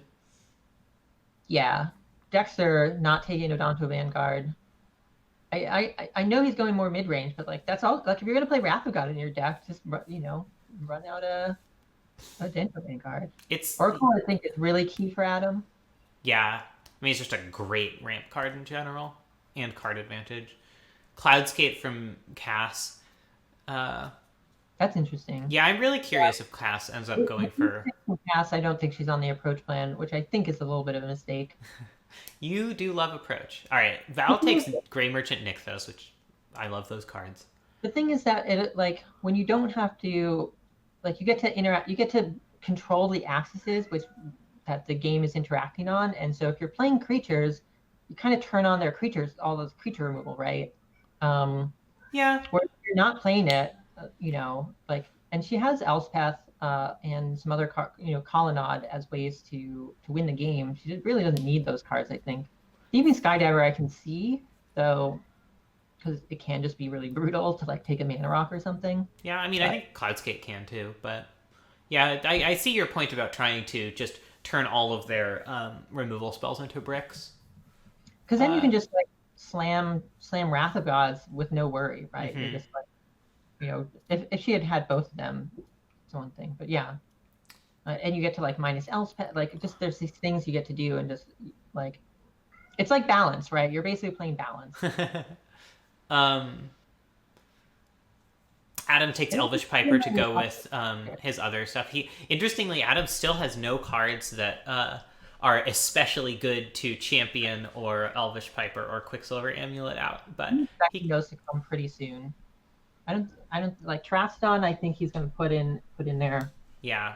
Dexter takes Tireless Tracker, which is a card I'm surprised Sarah wasn't a little keener on. I would probably have taken that over Reclamation Sage. No, I like, well, I mean, this cube is a little, I mean, there's, Val does have GT, Skull Clamp, Bitter Blossom. Yeah, so I think there are other, I think there are other not as good artifact removal spells you can get against Val, and Rex Sage is just not, it's not well matched against most of the decks here. I mean, it's good against Val. It's decent against Cass's Mana Rocks. It's okay against Dexter. I think it's good against Dexter. Or, well, maybe not. It would be better in Adam's deck where he can just tutor it up. We're kind of seeing the second land, not exactly land rush, but second land taking session here. Heartfire Immolator I don't like, and I don't think Rob should be playing that card. I think it's okay, but yeah, I think it's probably not as good as other options. Certainly not as good as Jinx Choker. Thalia from Sarah is a really weird one. No, I think Sarah just knows that card's good. I mean, it also works against Twin Combo. Yeah, that's true. I guess it's a good metagame pick. It does fuck up her deck to some extent, but fucks up a lot of other people's decks a lot more. I think she's just full bore on I'm playing 4 colors. My mana is perfect. Sure, but like she has a lot of non-creature spells. Is all I'm saying. So that's you're confusing Thalia's. Oh, you're right. I am. All right. Yeah. Thalia Heretic Cathar is great. Adam taking Ilharg again without really anything. Adam really going hard on Sarah. I think is a little surprising. Sorry, what? Oh, Incubation Druid. Yeah. Yeah, it's kind of a Birds-esque, but does she have anything that combos with it somehow? I don't see anything that adds. I mean, it is a ramp creature that turns into a 3/5. Yeah, I'm just wondering if she has an easy way of putting a +1/+1 counter on it. But I don't see anything. Because sometimes you can just land the turn 2 Incubation Druid, pay 1 mana to put a counter on it somehow, and then suddenly there aren't a lot of ways to do that in this cube. If you had the white, the new white card that you added, that in green white, that could have been saying a more dedicated green white aggro. Oh, the Luminarch Aspirant? Yeah. I mean, she could still play Luminarch Aspirant. What? That I don't like. Yeah, that's terrible. It's just a way to exile all of your, or I guess put in the graveyard all of your big spells.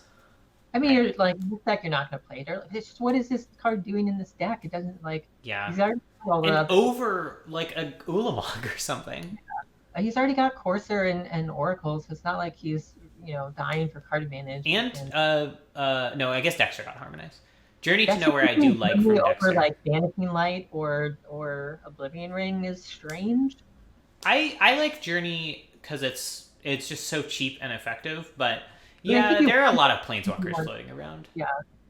There's Rob with Chandra Flamecaller, so he does know how good it is, just managing to float it pretty late. So I would take the other one. Yeah, also a Chandra would have been way better for Adam. Just in pick order, I think you can. I think Brian could take the other Chandra conceivably. Yeah, I don't think he's.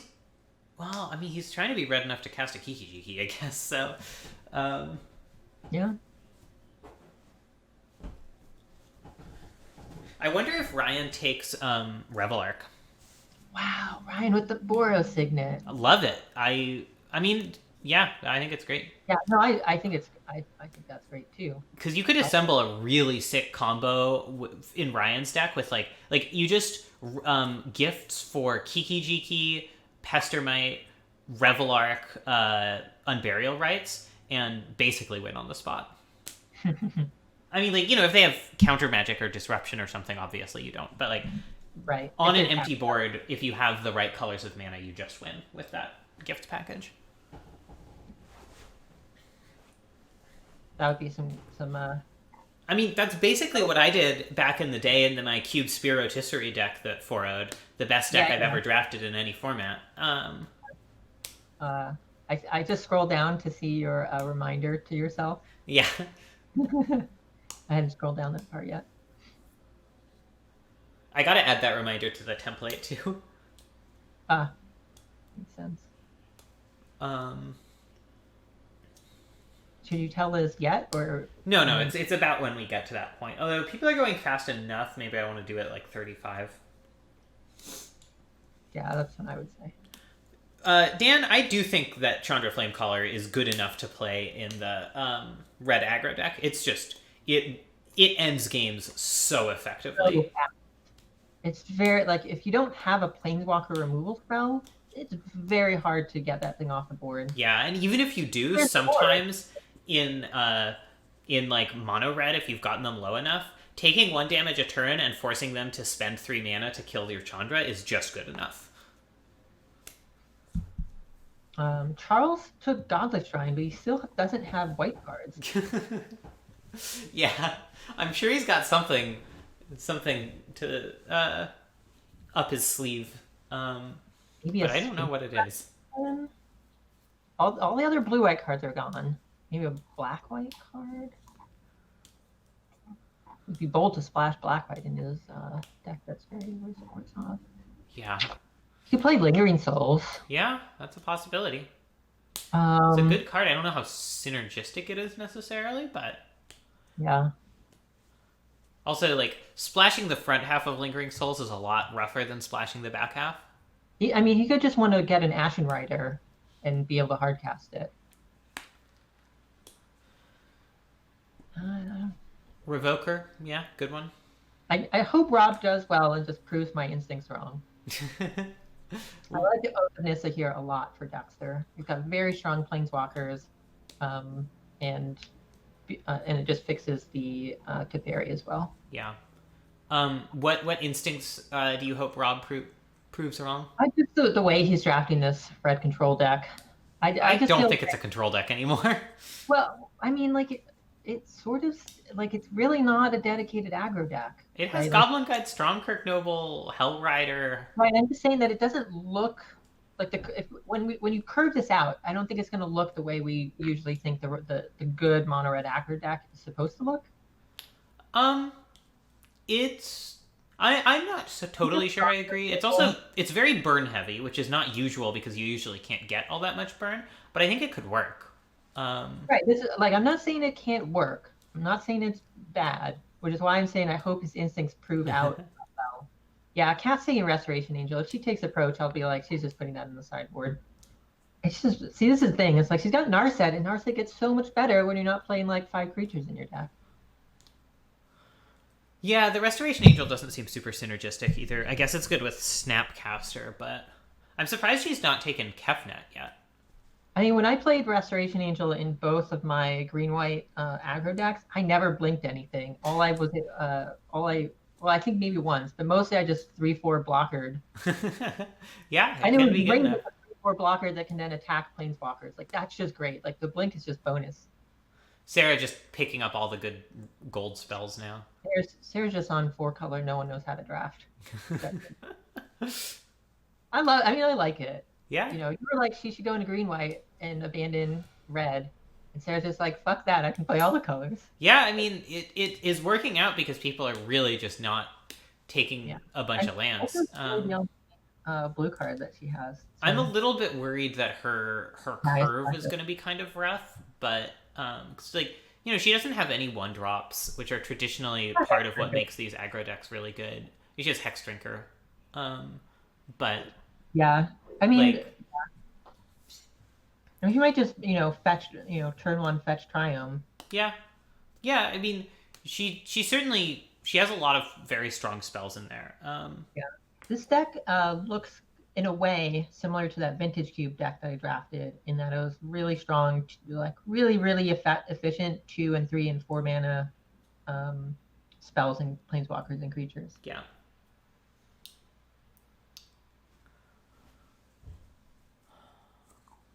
Who do we want to interview? Lingering Souls, I predicted it. You were right. Monastery. In Monastery Mentor. Yeah, that makes sense. Very, very strong. I like this a lot. Like, Charles very good at knowing how to play a Monastery Mentor. Yeah. I basically, when he and I played in last Roto, I dismantled his combo and he got rid of my, like mid-range threats. And then he just kind of won with a Pyromancer and just cast a few spells.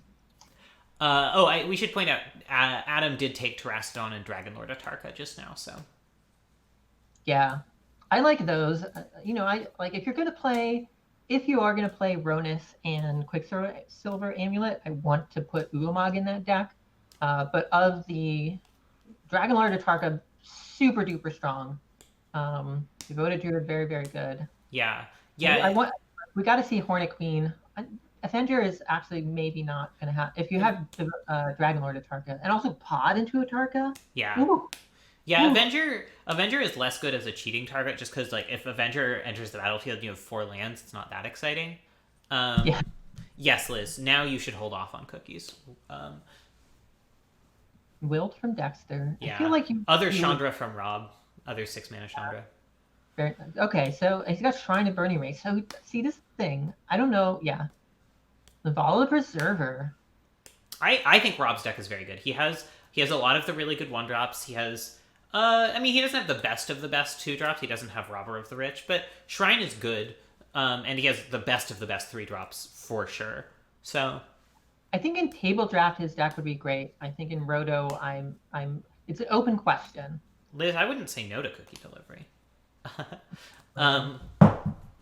Yeah, I mean, we've seen some iffy performances with mono red aggro recently. I think a lot of that is that people struggle to play the deck more than that the drafts have been bad. Yeah. So I think it'll be interesting. I agree. It will be interesting to see how it plays out. I think if you handed me the deck that Rob has right now, I could do very good things with it. Not to, talk down about... Oh. 6, 7, 8, 9, 10, 11. Sorry, I didn't notice. Not to talk down about Rob's play skill. He just, doesn't draft this cube as often. Sarah has 11 lands, which means she's going to have 29, assuming no more lands, is 29 picks, which leaves only 6 sideboard cards, which means I think she's definitely playing all these colors. Mm-hmm. Yeah. I mean, she's also spent so many picks on lands that she can play right, exactly. all of them. I would be surprised if she didn't take at least Breeding Pool, but... Yeah. Yeah. Thank you, Liz. You're welcome. Hazaret. Charles with the Shinobi. Wow. Does he have enough creatures to really make that good? I mean, he's got Lingering Souls, which is great for enabling Shinobi. Yep. For Creeping Tar Pit. Mentor is also pretty good for enabling Lutri. Shinobi. I mean, he's got Lutri, so... Yeah. It's not impossible. You can easily imagine the play where Charles puts Lutri into his hand fairly early on in the game. The opponent just sort of assumes that he's going to wait to copy a spell, and he just leaves up 3 mana to maybe even hold up a counter spell. End of the opponent's turn, if they're tapped out of creatures, just plays Lutri attacks and Shinobis. Yeah, and then you have Lutri back in your hand. Mm-hmm. And he also took Sublime Epiphany, which is really interesting. Which one's Sublime Epiphany? That's the 6 mana. Oh, the 6 mana super counter. Yeah, big cryptic. Mega cryptic. Cryptid command. Light up the stage. Yeah, it's clear that Rob doesn't respect. Oh, so he does have the Stromkirk Noble. Yeah. I just wanted to have some more, like, Light up the stage, you really, really need a lot of 1 and 2 drops. He has 3 1-drops. 3 very good 1-drops. And he has, for 2 drops... He's got Goblin Guide, Lavamancer, Noble, Figure. 4, yeah. You're right. Yeah. Okay. And Grim... Oh, yeah, I forgot Lavamancer, Yeah. And then you remembered. And I'm done. Vivid Grove for Dexter, which is interesting. I do like it. It's a good card in a 3-color deck. Yeah. I mean, maybe still just. I want to see Dexter splash some more powerful cards. Yeah, it seems like, given that he's 3 colors, he's Not a lot. compromising a little bit on the absolute They power level. are. Yeah, he could put in like an Edric. Boreal Druid from Adam, you gotta do what you gotta do. No. Inspiring Vantage from Sarah. So now that's 12 lands. I don't know if she's gonna have a sideboard. I mean, if you have 2 or 3, like, laser targeted sideboard cards, sometimes that's all you need. Yeah. I'm Especially when interested you're to see how so Cass's proactive. I'm interested to see how Cass's deck works out because I see a lot of people draft these blue-white control decks that go with creatures, and they usually just kind of go 2/2. Yeah. Except for Josh Jelen. Rattleclaw Mystic. Liliana Death's Majesty. I don't like that as much. He doesn't have Abyssal. Val doesn't have Abyssal Persecutor, which I think is a big loss. Yeah. Yeah, what is Death's Majesty doing here if he doesn't really have stuff to reanimate? He doesn't even have, like, the good, I don't think he's reanimating. Then what's Liliana Death's Majesty doing here? It's just good he doesn't value. even have, like, the good 6-drops that you often do in, like, value When I reanimator. Like, say I don't think he's reanimating, I think it's just value, right? Like you just get a Chupacabra back, you get a value what? Value not reanimation? No, but what I'm saying is he's not doing reanimation in terms of the like loot and discard Grizzlebrand. Okay, but there's still the question of what is he targeting with Liliana's Right, -2? and what I just you didn't listen to what I was actually saying. He's got Chupacabra, he's got Grey Merchant, he's got Massacre Girl. Yeah, those are good. But like, where's the Grave Titan? He already lost out on I think Wormclaw. yeah, he's gonna pick that one. He's gonna pick up Grave Titan. Floating it So awfully late. Charles could easily just take Grave Titan from him. Yeah. I would have taken Grave Titan because Charles is reanimating and taken Liliana later. You might want to tell Liz to get ready to trade cards. I think Liz is watching the stream. I'm just saying. Ryan takes Ellis. Kenyon, like between Lingering Souls, Monastery Mentor, and Lutri, I think it's actually not that unlikely for Charles to ninjutsu Fallen Shinobi. He might not. He might just like board it in the matches that it's good against. Yeah, yeah. I wouldn't be surprised if it was out I don't think by default. Sort of depending on how the teams shift. Like it's got to come in against like Adam and Dexter and Val, and it's got to come out against Sarah. Even though it could hit Emrakul, it's just the chances of that are really low. Yeah. I like it as an option. It's also just you can just hard cast it if the deck is light on removal.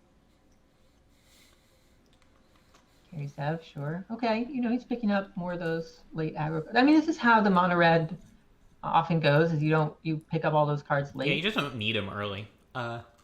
It's just it was really ambiguous for a long time whether he was going to go big or. Yeah, I think he was also deciding up through pick 20 or so. Then 21 he takes figuring, which I like a lot because he has a lot of dorks. Mm-hmm. Yeah, I like Sword in Dexter's deck. I also like Angel of Sanctions. I think that card's underrated. Yeah, I had it in my most recent green-white deck. I didn't actually get to cast it a lot, but it was great. I don't like this migration path from... I mean, Adam is kind of putting himself in a place where he can either pod or just do a more devoted ramp deck, right? Mm-hmm. Like he's got options. Because he doesn't need a lot of fixing, actually, right? Like he's got just the minimal amount of fixing for just a couple of those cards. And he can, if he's playing the pod, like you pod into it half the time. Or he can, against the decks with like Arc Trail, Firebolt, et cetera, he can just go, ramp cards, ditch the pod plan, ditch the mana dorks, and just go green red ramp. Very strong. I mean, we're at the point where people should probably be trying to figure out what they're sideboarding. Like everyone has plenty of playables at this point, except maybe Sarah. But over Grave Titan. Ugh, I don't know about that. Yeah, I don't like that at all. I don't like Cass. Cass is taking Baral, but then she's also taking all these creatures.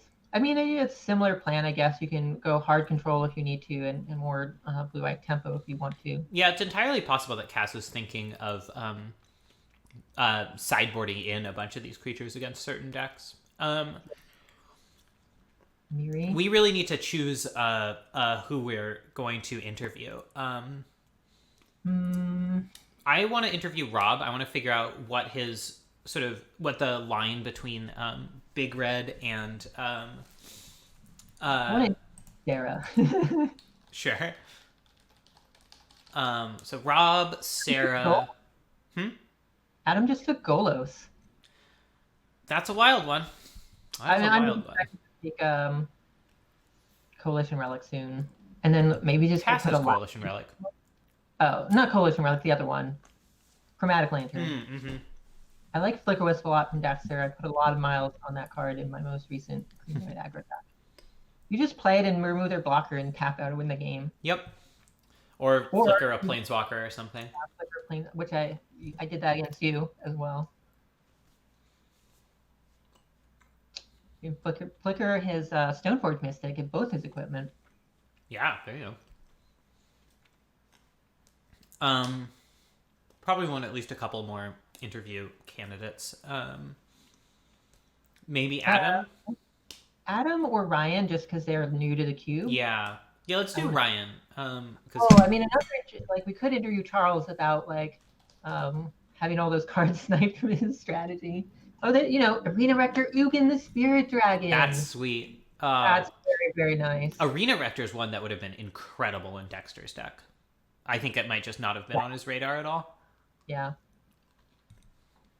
Yeah, see, this is the thing. Like, Charles is no problem, right? Like, he's just taking all these very efficient, value interaction, and you can just pick a win condition. That's what he's doing. All right. So Rob, Sarah, Ryan, Charles. Let's plan for those interviews. Okay. Right when the draft ends, I'll need to take a very, very short break. Yeah, we'll need to wait for people to get deck screenshots and stuff like that. Yeah. Yeah, you might just tell everyone right away, we want to interview you, so get the deck screenshot ready.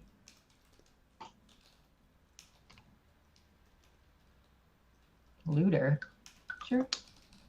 Yeah, Looter makes sense in both of those plans. Zergo Belch right here, okay.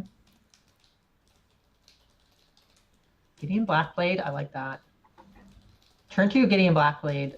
Gideon Blackblade is strong, but can be medium, but on turn 2 is super strong. Adam taking Zygoth Triumph away from Sarah.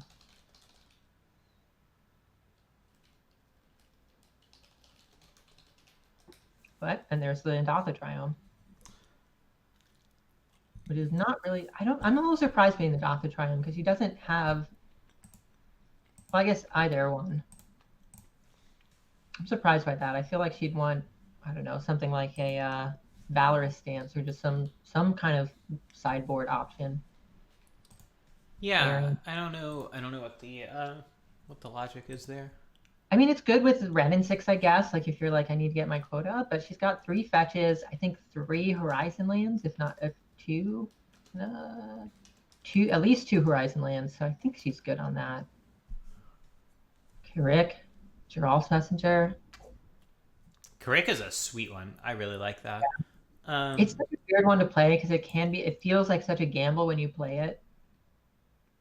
If you're paying all the play for it. Mm-hmm. I really hope he does last pick Grave Titan. If he doesn't take Grave Titan, I'm gonna be mad. I'm a Solemn Simulacrum. What is? I guess Golos is just a 5 pod targeted 5. But he doesn't have Kessig Wolf Run. I would if you have Kessig Wolf Run, I would just play Golos anyway, just because it tutors up Kessig, sort of as a third Kessig Wolf Run if you have Primeval Titan. But he's got the Golos and Primeval Titan. He doesn't have Treetop Village or any of the other lands that generate value. Yeah, it's surprising. His Primeval Titan seems pretty low impact as Primeval Titans go.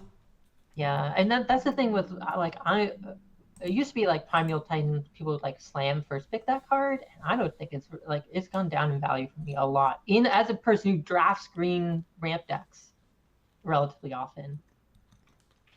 Sarah lost in the sauce deck. That's Duretti!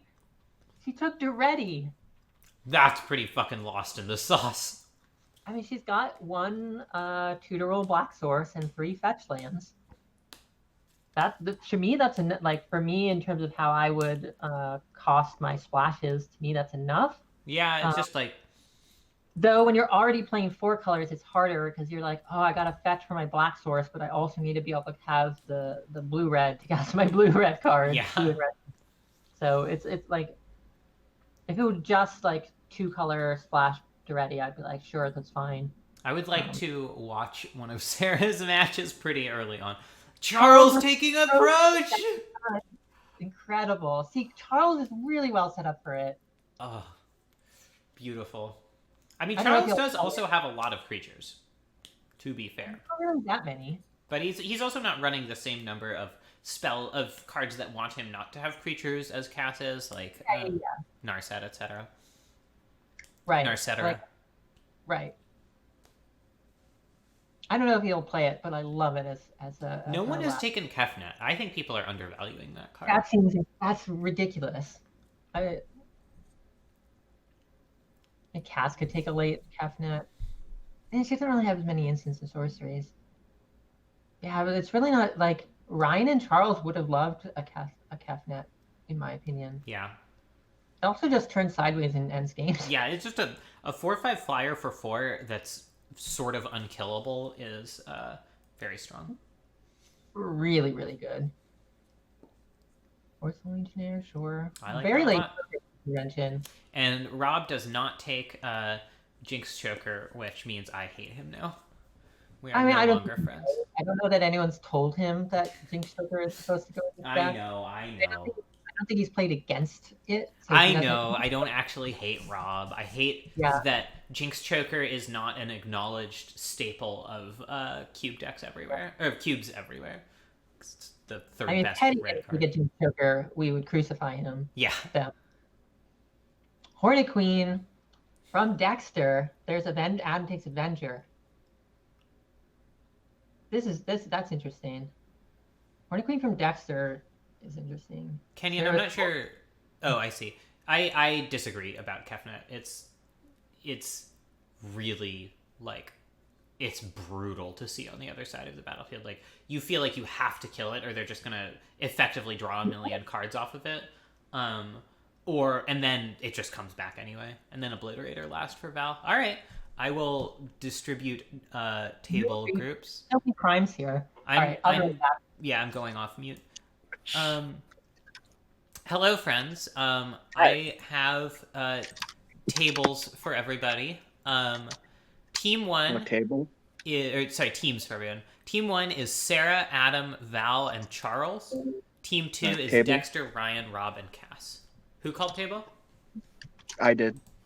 Just now. Say your Charles. name, please. Charles did. Thank you. Just now. Yeah. Did anyone else call table before, or did Charles just get it?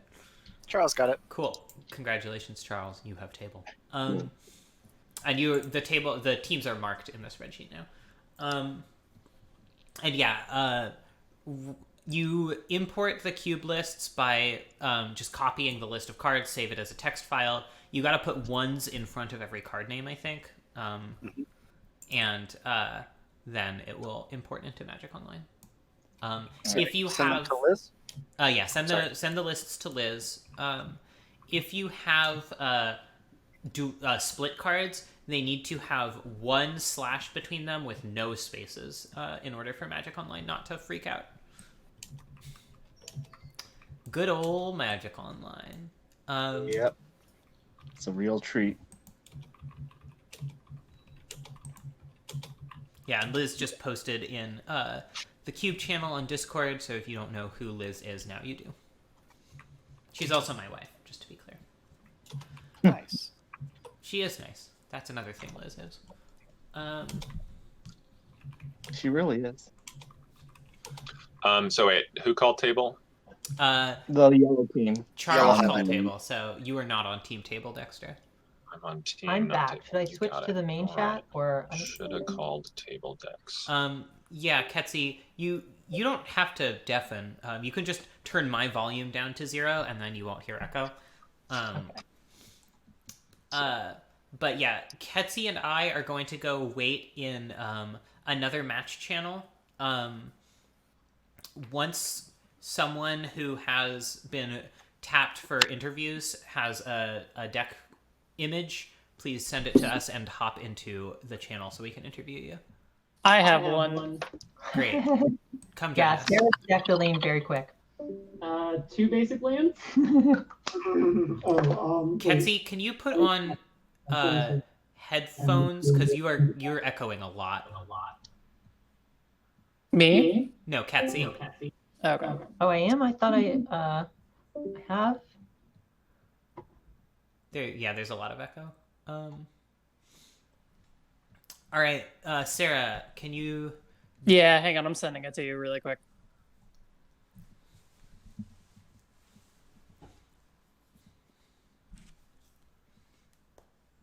Natalie. That's me. Oh, she probably has you muted individually or whatever. Yeah, are you not in the... Yeah, no, if I unmute myself in the other chat, then it starts echoing, I think. I can hear you now, Quetzy. Okay, and no echoing? No echoing. Okay. The echoing is when other people are speaking, because... All right, sending you the picture. Yeah, I'm getting that echoing. Are you wearing headphones, What you gotta Quetzy? do is unmute me in Discord so I can chat in the Discord chat. And I'll mute the other chat. Can you just put on headphones? It would be so much easier. Hold on. All right, Nat, I sent you. Does this work? Sarah, can you say something? Hello. Yeah, that's good. Okay. The reason I don't want to unmute you in Discord is because we're going to be switching between channels, and most of the time we're just going to be talking to each other over people's matches. So, should I mute you in Discord? Is that how this is supposed to work? You should turn my volume all the way down to 0. Okay. You should tell me how to set this up next time, or if you have a new commentary person, because I did not know. But anyway, interview. Bye. Hi, Sarah. You've got very colors in this deck. This is a train wreck. This is so stupid. I mean, your mana seems good. Well, there's only as one good as you can get. Who's on the other side of the table, which I'm sad about. Yeah, I can kind of talk about what happened here. Yeah, please run us through the draft. I was honestly surprised Lutri and Oko hadn't been taken. I've taken Lutri before, and I know how that goes.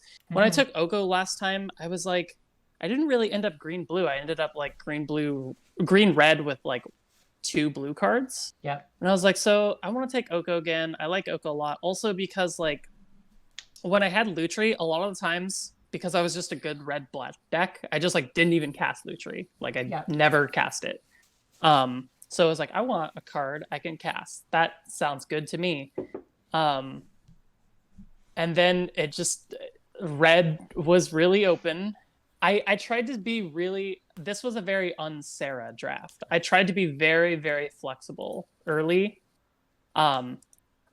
Because by the time it got back to my second pick, when I took Once Upon a Time, I was like, wow, I could take Fractured Identity. I could take Thoughtseize. No one's taken a black card yet.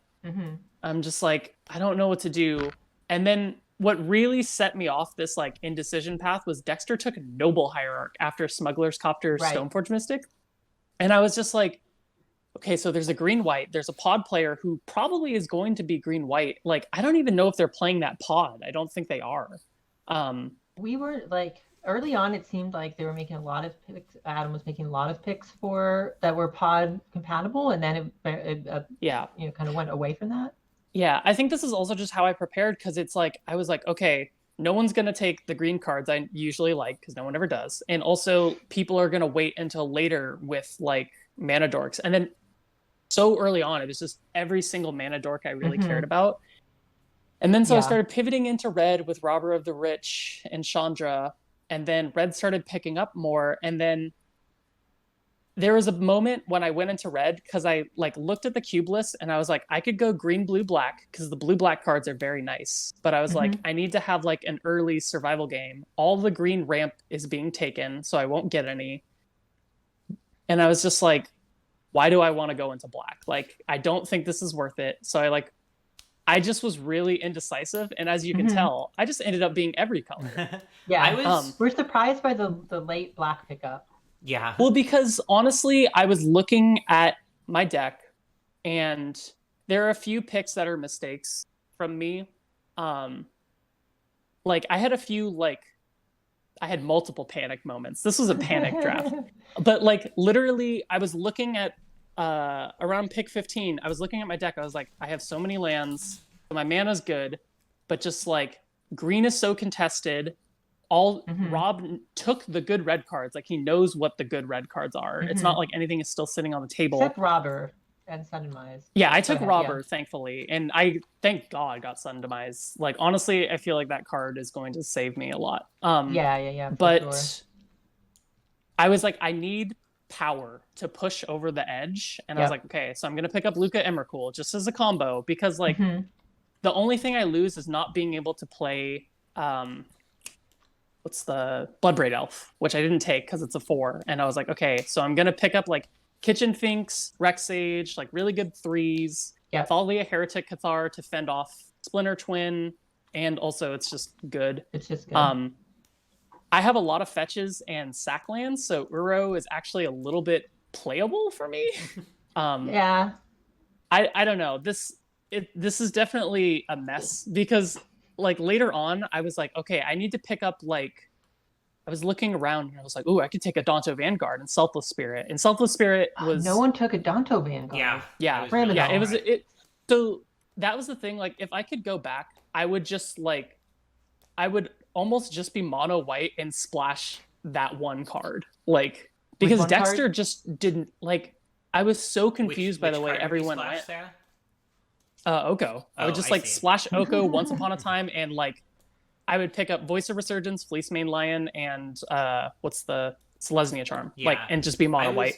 I was really surprised because there was like a bunch of time between picks like 10 and 20 where Rob was really waffling about whether to be like big red or red aggro, and Dexter was really waffling. Like Dexter was really looking like he was being more mid-range than green-white aggro. And that's what surprised me. I was really surprised you didn't just like really firmly plant your flag in one of those two decks and go ham. Like I messaged you, like when Brazen Borrower were still on the table, I was like, okay, maybe I can just actually be these 3 colors. Like I'll just be, what is it, Teamer. Yeah. And then I was just like, but why? I'm like, there's not a lot of power that I'm gaining. And I was like, there's so much in white. And then I realized I had gone too long and people were picking up like a lot of board wipes, a lot of stuff. And I was like, honestly, if I was really smart, what I would have done, because I passed a Boros Signet at the time for something, I should have picked up like Boros Signet and Gilded Lotus and just played fucking Wildfire. Like I think that would have honestly been a smart pivot. But I'm not sure about that. This is also I like the way your deck ended up. I mean, honestly, Selfless Spirit, Fleece Mane Lion, Voice of Resurgence, all pretty good against Wrath. Yeah, Selfless Spirit's in the sideboard right now. It might be main board. I need to talk with my team. But honestly, just there was a lot of stuff that happened that I was just so surprised about. Like Rob taking both of the 6-mana Chandras because I thought I was going to get one of those. And I was like, I was okay. sure you were going to take one. I really did. Wait, why is there only sorry. Liz is trading me right now. Marshall said in chat, like, Sarah's just drafting mono. How is this still here? Which I feel like is kind of a way you can get yourself into this situation, especially as someone who is experienced with Roto and sort of knows what cards shouldn't be going as late as they do. And particularly if you're trying to be flexible, because you're just like, oh, I can flex into this, I can flex into that. Like the land rush didn't happen this time. Like if you look at it, I took 3 fetch lands, and I was like, okay, because I was waiting for someone to really give me a signal, like, okay, I need to move into black, I need to move into white, and I need to move into red. And then just it never happened because like early on, it was like Lightning Bolt Twin, and I thought there was someone else who took a red card. I can't remember. I mean, there's Lutri. But I took Lutri. Yeah, and so I was like, oh, okay, that's like 3 red drafters. And then I realized like no one is taking these cards, and someone's got to teach them. I mean, there was like a little bit of a land rush, but it was just like you took Misty, Cass took the one that she wanted, Val took the one that he wanted, and then it came back and y'all just took all the lands. Yeah. Charles got a lot of lands too. Honestly, this is just halfway, like 25 picks through. I just was like, you know what? I'm just gonna have the craziest, weirdest deck and just go for it. Like, because it was this thing of like, I started looking around because Nat, this was echoing in my head the entire time I was drafting, which was true for my last roto where I left dual lands that were in my color on the table. You were like, if the draft ends and there's still lands in your color on the table, it's a mistake. Eventually, I hit that statement back, but I will say, eventually, I hit 15 lands, and I was like, well, I need some basics. So yeah, I actually think one of the weaknesses of this deck is that it's so difficult for you to fetch anything into play untapped. In fact, it's just generally difficult for you to get the mana you need untapped on curve. So that's why I didn't take 1-drops a lot, because I knew I was going to be. I took like Rattleclaw and Incubation Druid because they fixed my mana the best out of anything. We were a little curious about that because we were looking at the lack of 1-drops, and I was speculating that you might be just on a fetch land Triumph as your 1-drop. But even then, so many of your lands ETB tapped that a lot of them do. Worried that even your second turn will be off curve. Mm-hmm. Yeah. I mean, the Sheltered Thicket, the Canopy Vista. I think there's enough. That it can work out. Like back to this, I was looking around. I was like, God, Rob doesn't have like any of the crack lands. Adam has like what 3 non-basic lands, 3 or 4, and I'm just like, that's so many like wasted picks. And whereas me, it's like I am playing almost all of the cards I drafted or whatever. And it's like, I can't tell if this is a good or a bad thing. I mean, I would have liked a couple more sort of like meta sideboard cards that are, potentially good against, like, just tilt a little bit more anti-aggro or anti-control, depending on the that's matchup. what I tried to do with K-Command and Duretti. I was like, wait, these are still here? And I was like, because I was like, I think there could have been some uncolor uncolor choices for that. Yeah, like, that's why I was like, I saw, Ryan taking Boros Signet. And they had the try that I wanted early on. Right. Like they took the Jeskai Triumph, and I was like, I need like Lightning Helix. Like I need stuff like this, like to really keep me alive in games. I have Kitchen Finks. I have Oko. Who knows? Maybe I'll just play Oko and win. I think the test is going to be whether you get the lands that match the colors in your hand and have to mulligan. Yeah, that's going to really be the real test. challenge. Yeah. If you get your mana, your cards are extremely powerful, and I think that can carry I think you that a long this way. is just a really, like, if you look at the meta of the past 3 rotos, this did not go like that at all. Mm-mm. Like, and that's kind of what I was preparing for. And so when it's like, oh my God, like, it's a miracle I got Vivian, because they were just like, Adam was like, oh, I just didn't know Vivian was in the cube. I would have taken it over I was another shocked card. That you took and I was like, Defiance over Vivian, given how much you like Vivian. Yeah, I do. Because at that point I was like, well, I need to start cutting red cards to kind of stake my claim or whatever. Yeah. And then just like, he took like War Boss and then like a lot of stuff I wanted later, like Direfleet, Daredevil, and Phoenix of Ash. And I was just like, what am I doing with my life? All right, Sarah, I'm going to say thanks. Good luck, let you go back to deck building, and I will invite Rob to come join us. All right. Charles posted his deck list in the main chat. Cool. I will open that and then delete the message. Oh, is Charles up next? No, I just want to... look at it. Want to make sure that it's not gone once I delete the message. Mm-hmm. No, Rob is next. Hello, Rob. You are muted in Discord right now. Aha. Well, that would explain why nobody's been responding to my insightful comments. That's okay. We weren't insightful. All right. Let me bring up your deck list. So, You are mono red. I'm very curious. First of all, what your like when we were talking prior to the draft. Yes. You were saying like you might want to go big red. You might want to go aggro. Yeah. It seemed like you were kind of debating between those two for basically the first full half of the draft. Can you talk us through what your thought process was? Yeah, so we talked about this a little bit. I came into the draft knowing that I really, really wanted to be a red deck. Picking A, because I haven't rotoed this cube before. B, because that's just the archetype I frankly feel the most comfortable playing. It's the style I like to play. And oops, sorry. Trade locked up. 1 second. I should just let Liz know who we're interviewing. Yeah, so sorry. trade them. Anyway, yeah. So taking that again from the top, I came into it knowing that I wanted to try to be a red deck. Fairly flexible as to which version of the red deck it was going to be. I felt comfortable playing that deck.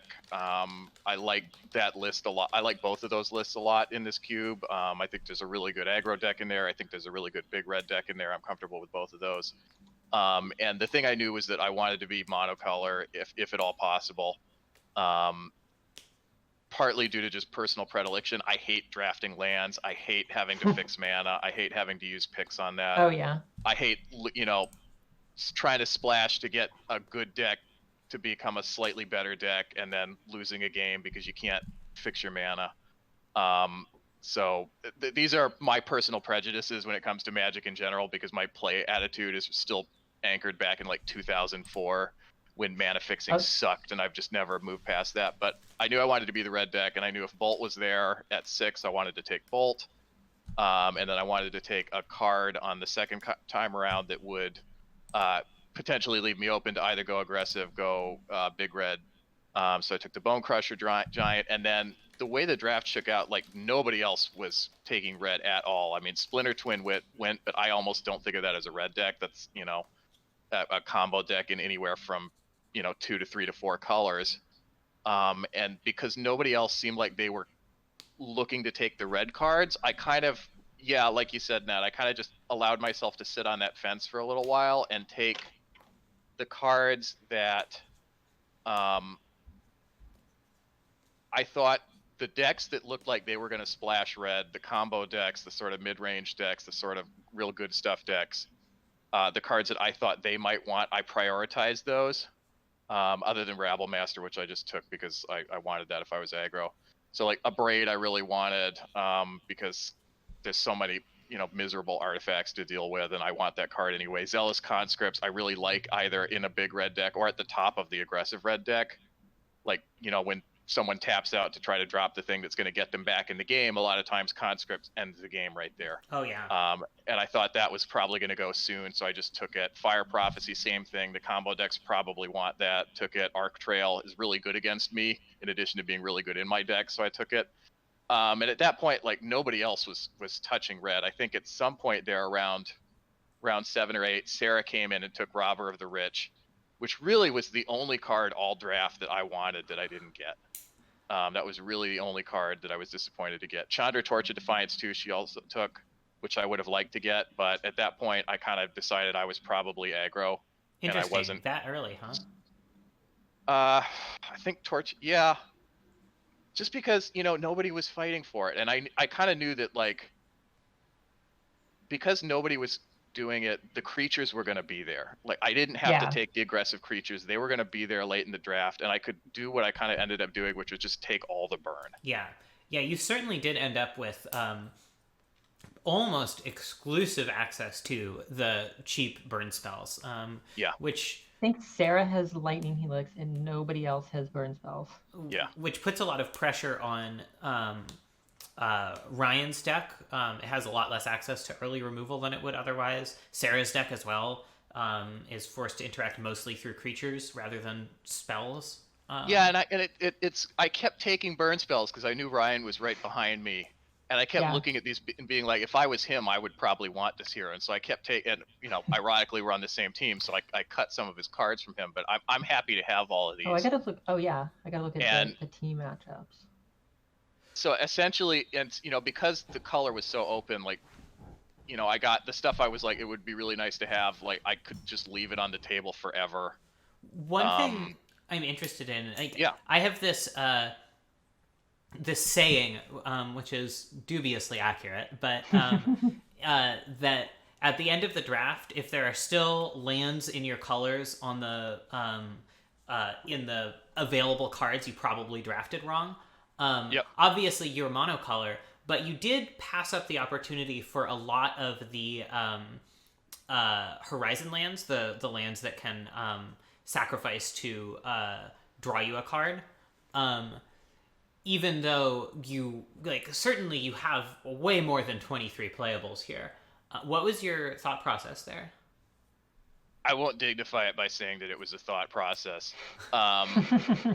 It just again goes to, I haven't played with those cards a lot. They're new enough that I don't have a lot of experience with them. And kind of what I ended up doing instead at the end, I mean, I'm not defending my picks here.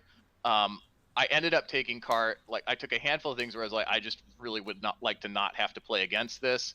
And kind of what I tried to do with the last couple picks instead is I took some of the big red stuff anyway. Like the 2 Chandras were just sitting there and I took them.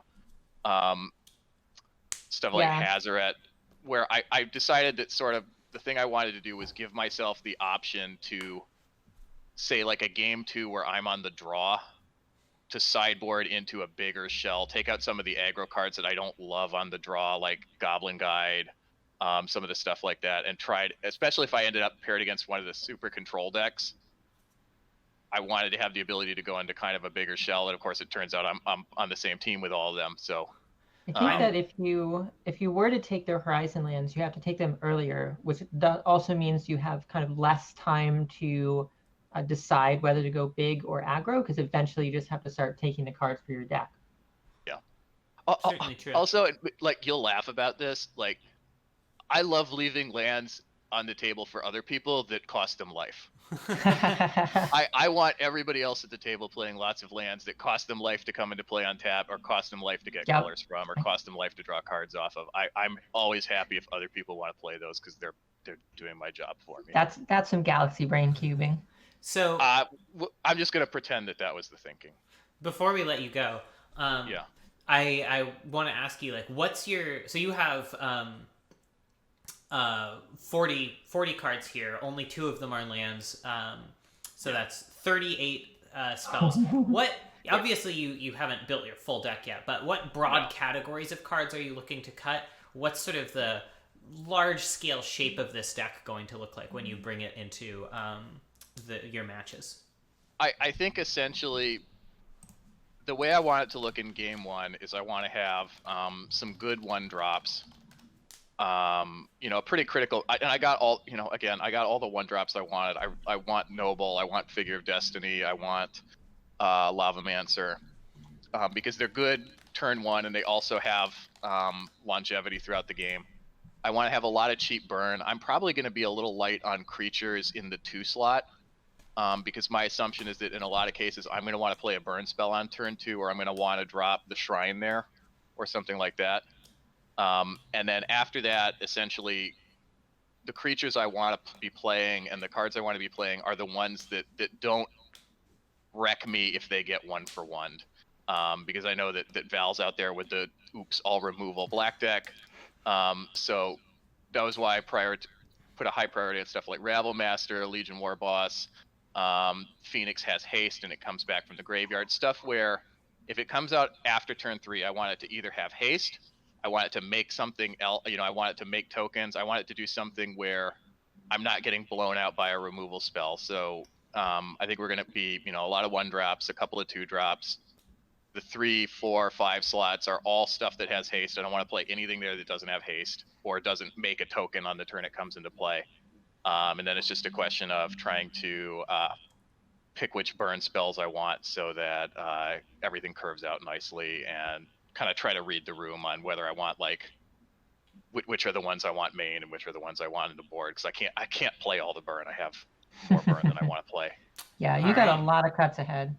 Well, And I'm like I'm happy. And we're gonna top out at 5 with Hellkite and conscripts, and I love having both of those cards at the top of the deck because they just can win a game that someone is trying to take away from you. all right. Yep. Well, good luck, Rob. We will let you get back to deck building. Thank you so much. Ryan, you are on blue, red, white, black twin combo. Yeah. You started out with a very sort of orthodox Rotocube deck, the sort of thing that almost every Rotocube gets drafted by someone, but then you went into a bunch of different colors for this Unburial Rights package. Can you talk to us about that decision-making process?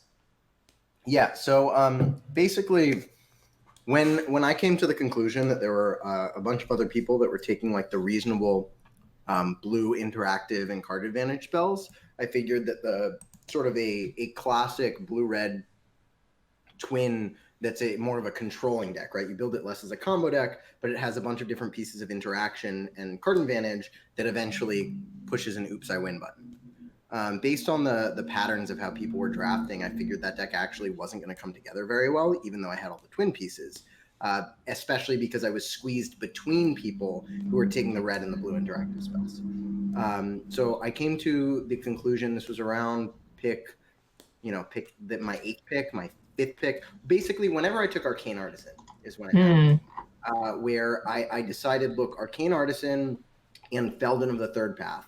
I took that around pick 25, but are 2 3-drops that actually work really, really nicely in the twin package. Most people don't know this because Feldon's not as common of a card. But this is what pushed me towards the gift ungiven. It wasn't the Unburial Rights. It was that I knew I was going to get a Feldon. If I have a Feldon in play, I can gifts, and I can put a Pestermite and a Kiki in the graveyard, and I can reanimate them both immediately with Feldon and win the game. Since the Pestermite will untap the Feldon, and I can target the Kiki again. Clever. Right. Yeah, when you took that Arcane Artisan, I was very interested because until then it was the standard twin deck, and I was like, oh, you're going to do something interesting here. So I was excited by that pick. So I did get the important thing is I was never intending on going for Unburial Rights. I was forced to going for Unburial Rights when Emrakul was taken, because originally my plan was Arcane Artisan. Yeah, that's what we were expecting. And then I was always planning on splashing white for like Nahiri Resto to have some more redundancy with that Emrakul, get enough looting effects such that, Feldon is a reasonable Emrakul reanimator. And, it looked at the time like I could free roll the Emrakul. I thought nobody really knew necessarily what I was doing. You could see that I took Deceiver and Pestermite a little higher than normal because, I thought Zealous Conscripts got taken. No, it's a good card, but a little earlier than I expected, and I thought that was maybe because it was a card that I would take, and so I didn't want anyone to hate draft. I wanted at least 2 pieces, so I didn't want those to be hated away from me. And so once you'll see after Emrakul got taken, I was much slower in my picks because I knew that I needed to backdoor into a secondary combo that would work with my Arcane Artisan, and that's where I end up taking the Gifts Ungiven and coming to the conclusion that against the majority of the field, Iona is the end of the game. So that's where the Unburial Rights Iona came from. One card I'm surprised not to see in your deck is Revelark, because once you have your deck as it exists now, you can gifts for Lark, Kiki Jiki, Pestermite, Unburial Rights, and in the absence of disruption, assuming you have all your colors, just have a win right there, no matter what they give you. Yeah. So the reason that I didn't was that I was worried, given the amount of interaction that people were taking, specifically the 2 black drafters. I was really worried about having too many pieces that are like just terrible on their own.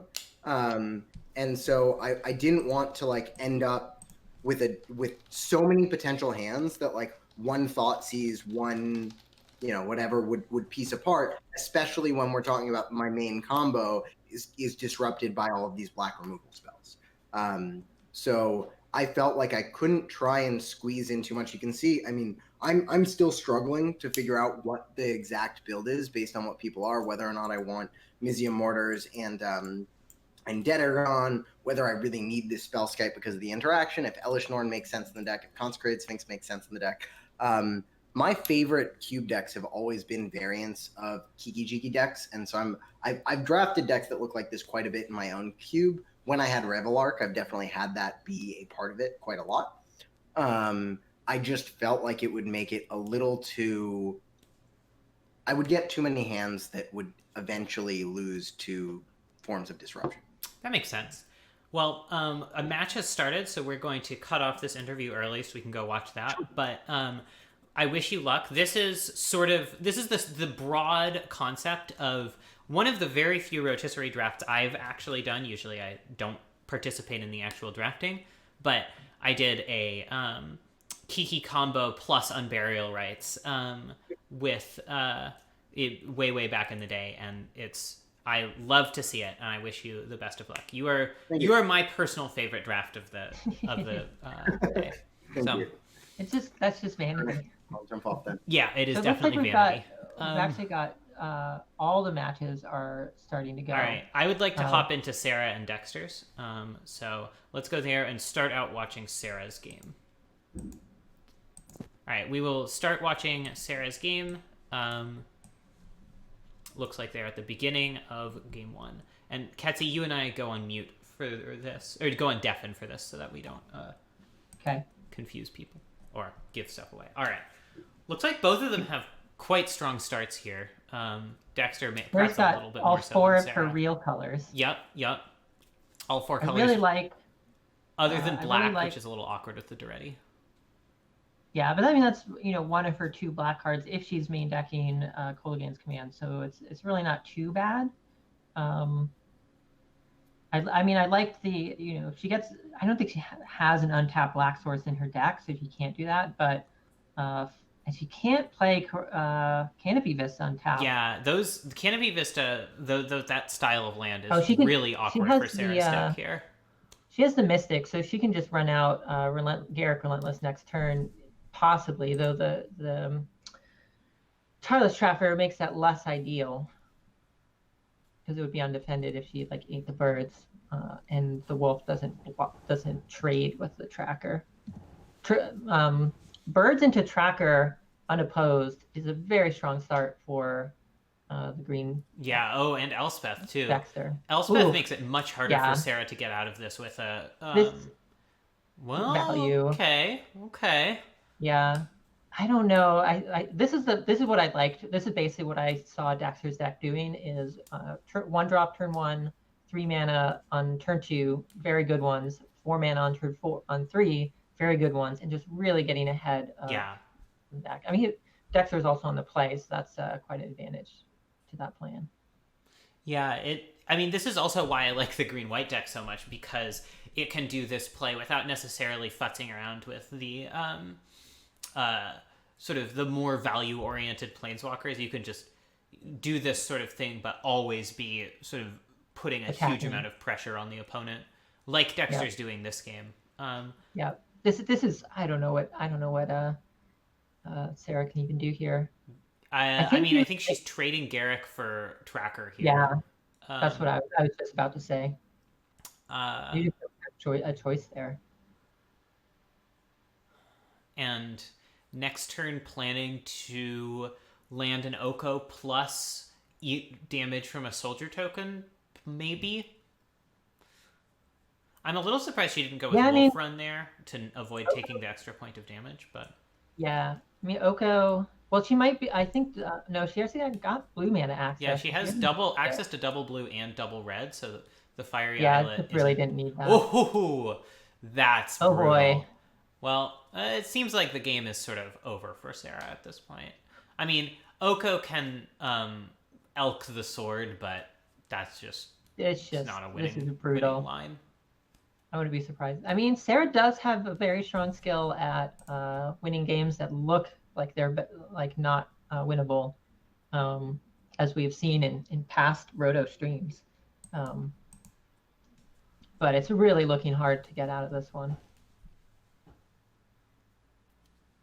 Chat hasn't started yet, so someone is not in any of the chat. Maybe someone's not in the Should I Call Table channel. I don't know whose that is. Yeah. Charles is there. Adam is. I don't see where Adam. No, Adam's there. So Ryan must still be building his deck and is not. Ryan in just any of the channels. posted.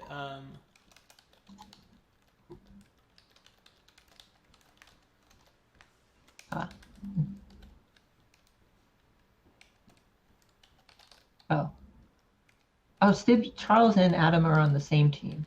That makes sense. Okay. Oh, Sarah does have a Hex Drinker, but Elspeth's just cranking up, and Sarah just has no way to pressure. Yeah, the Hex Drinker is a good card, but she's just going to be dead to this Sworded Soldier.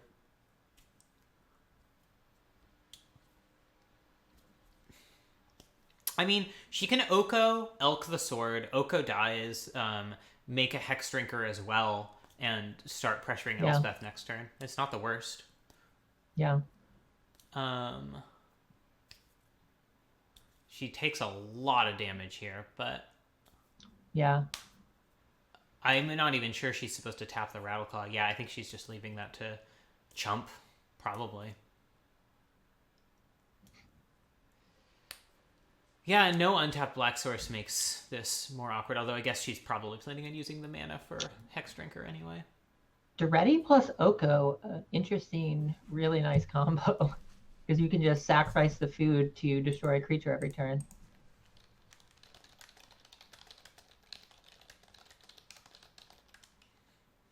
So if she can get an untapped source, you can just start murdering creatures every single turn.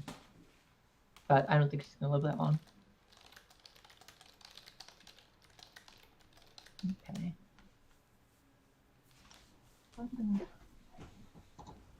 Rob and Charles are supposed to battle, and they're in separate rooms. Rob is still deck Rob's building. still building. Yeah, he is so. That's honestly like he set himself up for a very difficult deck building process. Tremendous number of with cuts. having to cut like 17 or like 15 cards. Rob is in a really good position if he's very good at sideboarding to take advantage of that. Yeah, and he could build. He could build both, big and small decks and just swap them. Yeah. Yeah, I mean, it does give you a bazillion. Drafting both the big and small red decks is kind of pretty cool as a strategy. Just be like, I drafted 2 decks. I'll play which one's good. Draft 2 decks. That's a strategy we haven't really seen. Yeah. So it doesn't look like that was fully intentional. It just kind of worked out that way. So Wolf presumably is killing Oko here, and crashing in at Sarah for 4 with the Soldier and the Sword. And if Dexter has absolutely stone nothing between the 2 cards in his hand and the clue token, could be okay for Sarah here. Not something. Conceivably. Well, okay, or not. Yeah, I agree with that line. All right, let's switch over to Dexter's stream. I need to watch this oh, nope. Dexter's stream. All right. Turn off your Twitch chat because that's delayed. We'll see Dexter's Discord settings.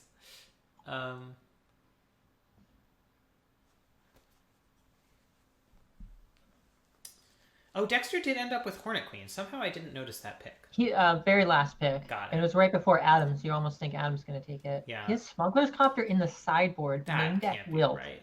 which seemed very questionable. Yeah, Smuggler's Copter. Gideon and Wrath in the sideboard I like. Card. Warcoil sideboard I like. I like Gideon Jura a lot, although he has a lot of good 5-drops also. So I yeah, guess I mean, I want the ones he main decked over. I love Gideon. Very strong. It seems especially good against Sarah because she's such a creature-focused deck. Yeah, I mean, he's got like the enemy is for Dexter is control, ramp, control, and Sarah. This is a pretty sick I think I like that. hand for Dexter. Yeah. Turn 2 Yeah, Gideon see, Blackblade. yeah. That Yeah, card just and keeps impressing me. Into it's really, really strong in green white when you roll it out on turn 2 like this. He's on the draw, so that makes it not as absolutely crushing. Because like on the play, if they don't have an answer, like it can very easily get up to 6 and start exiling a thing and sure. stay alive. Yeah. And it still gets to attack when you exile something. Yeah. It's crazy. Yeah, this is showing the damage that Rob's draft did to Sarah's deck, where she's just not going to be able to answer this Noble Hierarch unless she specifically has Lightning Helix. Yeah. Yeah. Yeah, she tried to go into red, and Rob successfully fought back. I mean, I really think that a big part of the problem there was she just didn't go hard enough. She just got lost in the sauce on the Brazen Power and stuff like that. Thing. Notably, I don't think anyone got the breeding pool, so Dexter's only fetchable blue source is an irrigated farmland. Dexter F8ing, but only by right-clicking and clicking yield through end of turn. Or F6ing by right-clicking and clicking yield through. Renin 6 is another answer to Hierarch. Ooh. That is true. Ooh, That's okay. a strong one. All right. Yeah. Sarah reclaiming tempo here. That was very, very strong for Sarah. I'm guessing Dexter just Oath of Nissa and maybe get a Arid Mesa for a tapped land here. We get a Mana Dork. Well, yeah, you don't want to run out another Mana Dork. What is this card? Avacyn's Pilgrim under the Vivid Growth.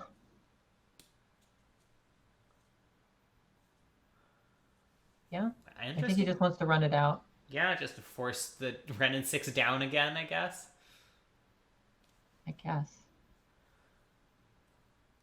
Take 2 for... Oh, he doesn't even have a green source, untapped green source to fetch. Dexter. Yeah, because he doesn't have Temple... Oh, no, Temple Guard is in his hand. Yeah. That's rough. Well, you got to take the farmland here. Yeah, at this point. I mean, I don't hate... this isn't bad. Maybe he was planning on doing that. I don't know that he was... Maybe. I mean, it's not like the Avacyn's Pilgrim is great here. Yeah. But... Yeah, he's not F8ing, he's F2ing now through the right click. Huh. Incubation Druid. Yeah. Now, do we like Blackblade or Nissa? I think I mean, Blackblade pressures Renin 6. Yeah. Forces Sarah to have something good here, although she easily could. Nope. Not quite. Oh, he's got right. Oath of Right. Yeah, he just has to click it. Yeah. Really? Magic Combine? Really? Yeah, it's pretty bad. This is a battle of planeswalkers plus wanting for no value. Yeah. And Sarah with 2 cycling lands forced to play them. Yeah. I mean, she's got a lot of lands that can go into the graveyard eventually. Yeah, here we go. There you go. No, that's all the colors for Sarah. Yeah. And she does have 4 mana here, so. No. So I'm expecting mostly at 3. Some strong play. Yeah, that's true, but not in a bad way. Just, I mean, she's got a Johnny Vengeance at 4, and Chandra Torture Defiant, and Garruk Relentless. Yeah, Garruk Relentless would be really good here. Just starting to make blockers. Garruk Relentless, yeah. In my latest green white deck, my deck was basically just Mana Tide and Garruk Relentless carrying all my games. Not as good. She has to plus it to keep out of the range of. Ooh, Robber. That's a nice one off of Chandra. Wow. And she gets Skyclave Apparition look at here. This is some Galaxy Brain plays. So Dexter can kill Renin 6, but he can't kill Chandra. Sarah gets to play the Skyclave Apparition. Well, I guess Brimaz probably lands here and prevents Sarah from attacking again with Robber, so never mind. Nissa could make Gideon kill Chandra. That's true. Although at that point, Sarah definitely gets to Skyclave Apparition to kill one of Dexter's Oh, you're looking at Sarah's hand? No. Sarah has Skyclave Apparition off of Robber of the Rich. Oh, it reveals? Yeah. Okay. I don't think it's up on the stream, so I didn't pay attention. No, it was like it's in it the popped chat. up as a pop-up thing. Oh, yeah, okay, so Dexter is gonna try to kill Chandra here.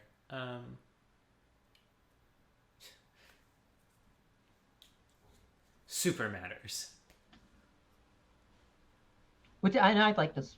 And this also means the Pilgrim survives, doesn't die to Ren and 6. Yeah, I guess with Anissa in hand, keeping Pilgrim like and that. just waiting to play it on turn 4 is pretty good. Because another land is just not gonna. It's just not doesn't do anything. Yeah, and got Pilgrim, all the lands he needs. If Sarah has nothing else, Pilgrim does block Robber. Although if she can get rid of Pilgrim somehow with a Johnny or Lightning Helix, something like that, then she can attack Nissa and then Skyclave Gideon, which is a really brutal 1-2 punch. Yep. She could also just Skyclave is non. Oh, there you go. That also works. Yeah, that works. Skyclave is permanent, non-land permanent with converted mana cost 4 or less. She could just Skyclave the Pilgrim and attack Gideon. No, she can't Skyclave unless she's attacked with a rogue this turn. Oh, she got attacked first. So yeah, she can still attack, trade with Pilgrim and Skyclave. That is valid. She doesn't need the Robber to survive. Yeah. It's also conceivable she has like Luca in hand and she's trying to figure out what she can do. An Emrakul line. Hold on a sec. Hey Dexter, just so you know, every time you switch over to Discord, we can see everything, and it is streaming.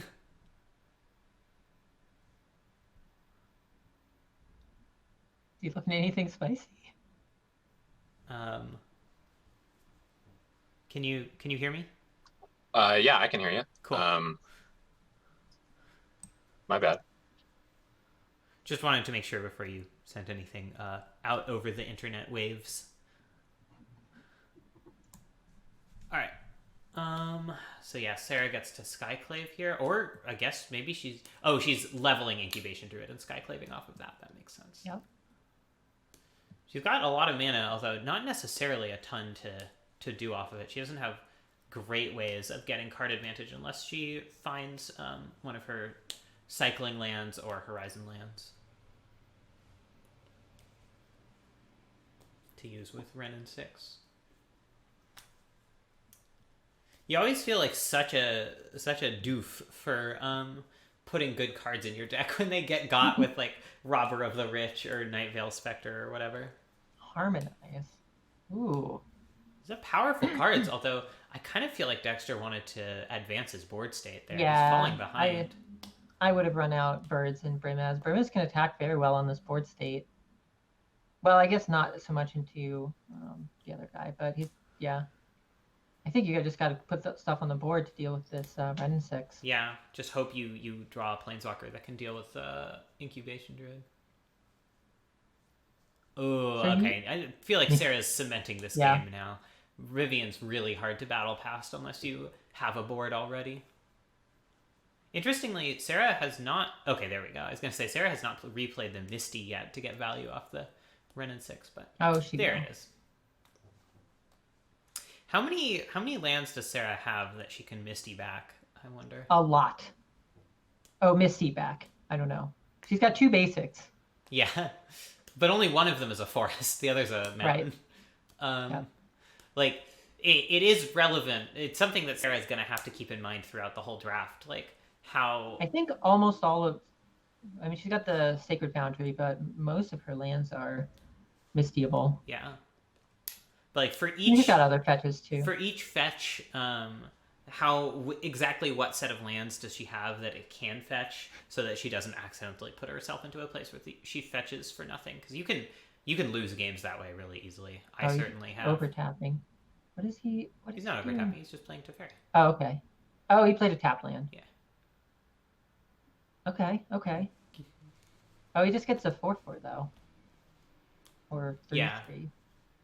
But I mean, he gets the Skyclave apparition back at some point. But yeah, it just seems Sarah has Planeswalker advantage. Out the wazoo, she gets to kill Teferi here with Ren and 6. Yeah, I feel like I would rather like run out Batterskull or something, right? Yeah, something like that. Play Teferi when you can protect it. Batterskull and Brimaz both have Vigilance, and you can just... The creatures are better.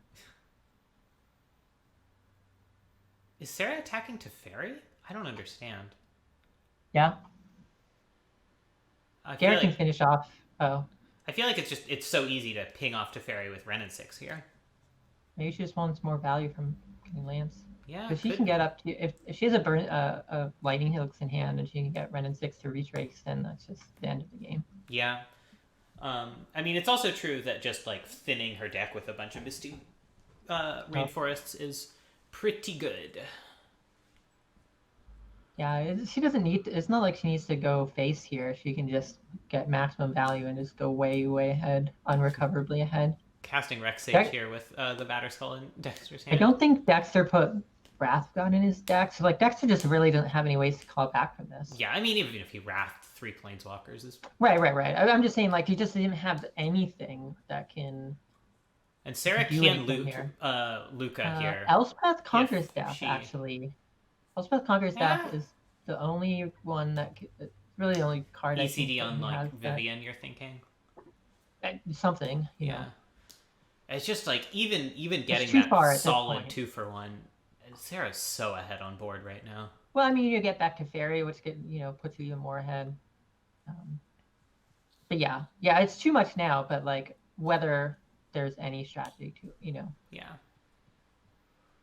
I really want this to just be a Luca for sweetness purposes, but no, just Sarah 7 mana. Doesn't know that Dexter doesn't have Wrath in his deck. Also, that's true. So it does make sense that she would fleece main there, even if she had Luca, because Emrakul does die to Wrath of God. Yep, and Oblivion Ring. True. And Journey to Nowhere. True. Some horrible Lovecraftian nightmare that is. So do we want to watch Game 3 after this? Yeah, I usually like to finish out a match before we swap. I kind of want to just watch more of the variety of games happening. We have a number of hours left to see a bunch of people, but I think it's fun to have the full drama. Yeah, exactly. Especially as it looks like it is going to 1-1. Oh yeah.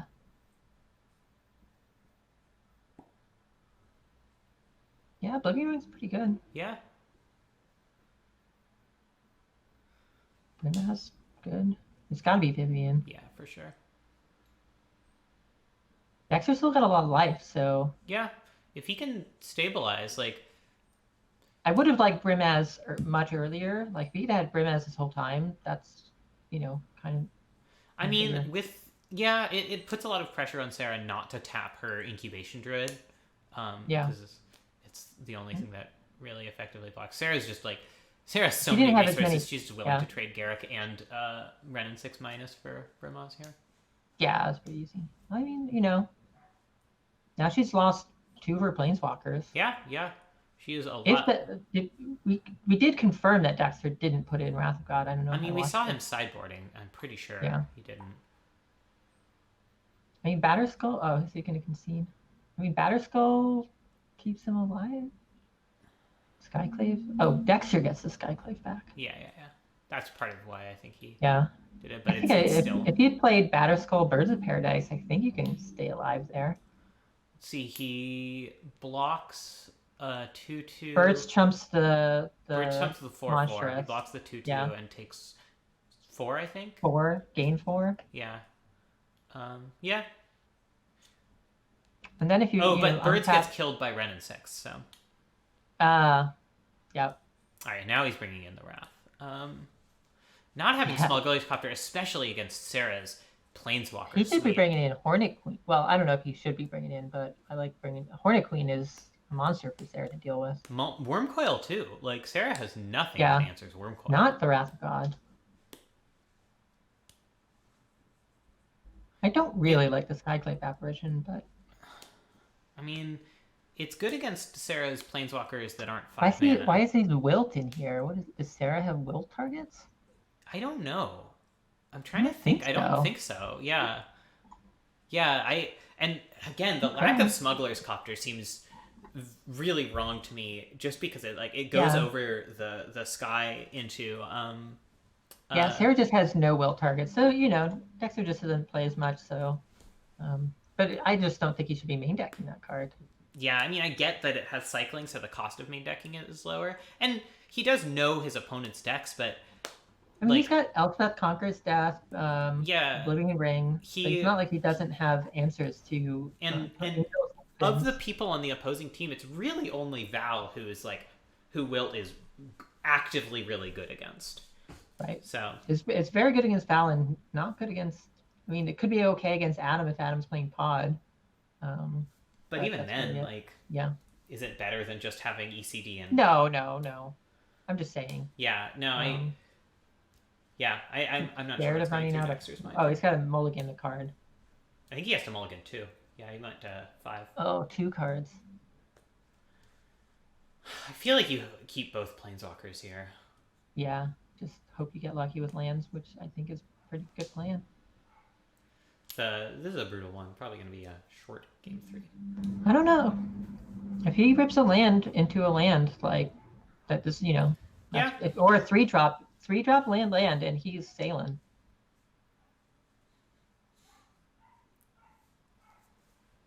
Well, not the 3-drop you want. No, certainly this is a downside of Skyclave Apparition. It's just I don't really like it before your against opponent does anything. I don't really like it against Sarah's plan. But I mean, if you play something, you can just play it. She doesn't have a lot of removal. Oof. Lightning Helix. That's pretty brutal. Okay. I mean, getting a blue source for Teferi's good. Yeah. Ooh, Sarah is stuck on lands. Ooh, now this is an Elspeth. Yeah, and with Skyclave Apparition backup for anything Sarah plays here. So Dexter ending up in pretty good shape here because of Sarah missing that third land drop. I mean, I think it's reasonable for Sarah to keep land Helix that she can cast against Dexter's plan, especially if he's going to mulligan to 5. Yeah, and you have to assume that Sarah has. Whoa! Wow! Sarah. All right. Wow. Cool. All right, you want to go see who do you want to see next? So there's Ryan and Stitch. I kind of want to watch them because they're just new to the cube. So. Sure. Yeah. All right, let's go check it out.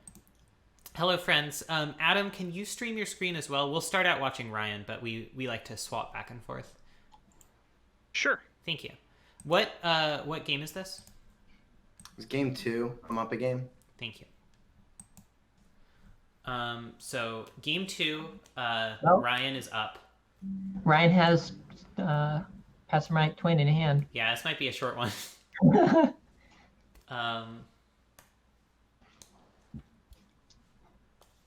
Adam doesn't have any instant speed interaction.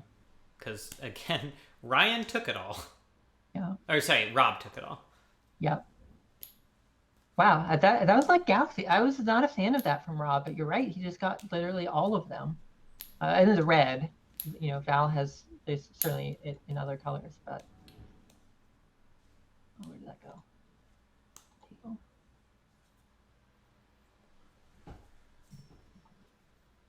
I do like a good Thrunning Stone. Every time if he had some way to put out Terastodon, that would be sweet. Yeah. But there's a mana leak up anyway, so yeah. I think this game's about to be done. Yeah. So this is game 2 or 3? This is game 2. So if Ryan wins Ryan, this one, Ryan's up. It's over. Seagout Triumph. Interesting. Adam doesn't have any black, so it's just a value. Yeah, he's just checking. Calculating the kill. Yeah, but again, Rob really cemented Ryan's invulnerability here. Rob is on Ryan's team, so yeah, there you go. It worked out. And Sarah is not.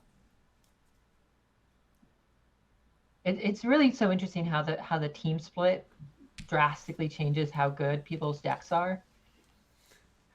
Sarah says that her game 3 keep there was her stupidest keep of all time. Yeah. Yeah, the team split really does affect a lot of stuff because you have to draft against everyone, but yeah, and especially if you're like mono red and mono white are very good performing decks, so I have to draft strongly to beat them. And then if they're not on your team, your deck is, or if they're on your team, then your deck is weighted against decks that are on your team and not the ones that are not on your team. So it's really, it really puts you in a pickle because you can't not draft answers to aggro. Yeah. All right, you want to switch over to Val and Cass? What's the other option? Charles and Rob. Which I'm guessing is going to end pretty quickly anyway.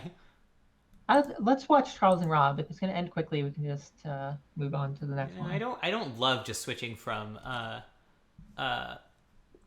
want to watch it just because Val and Cass are people that we have here, so that draft regularly, and I want to see how Rob's deck is performing.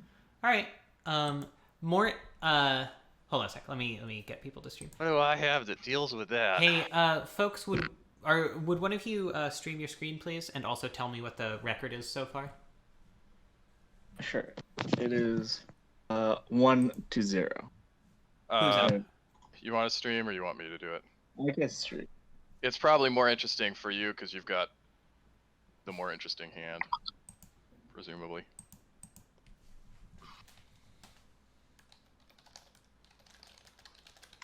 Give me a second, then. Mm-hmm.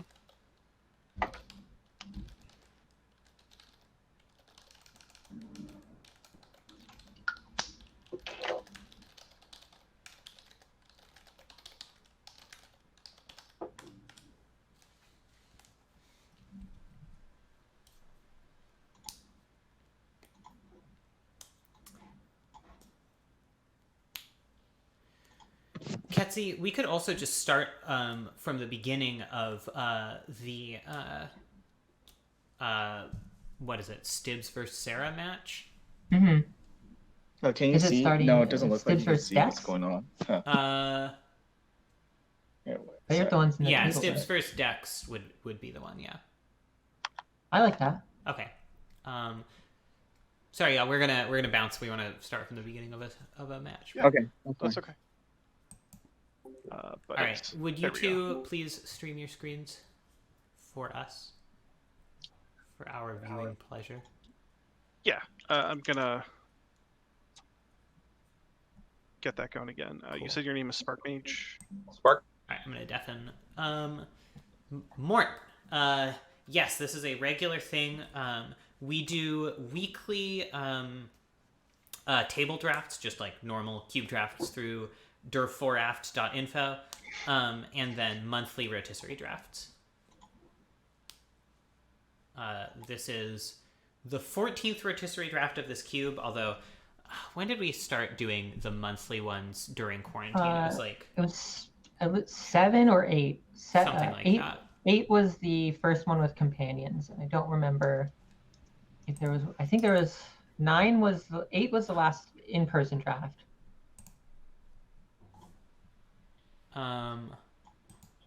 Oh, sorry.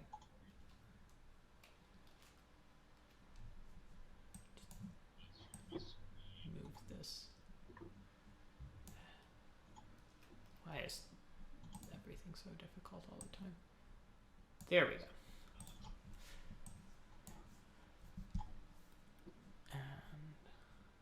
And Dexter is streaming. All right, I'm watching Dexter's stream. Yeah. So Dexter on sort of green white, low end planeswalker mid range. Adam on big green ramp.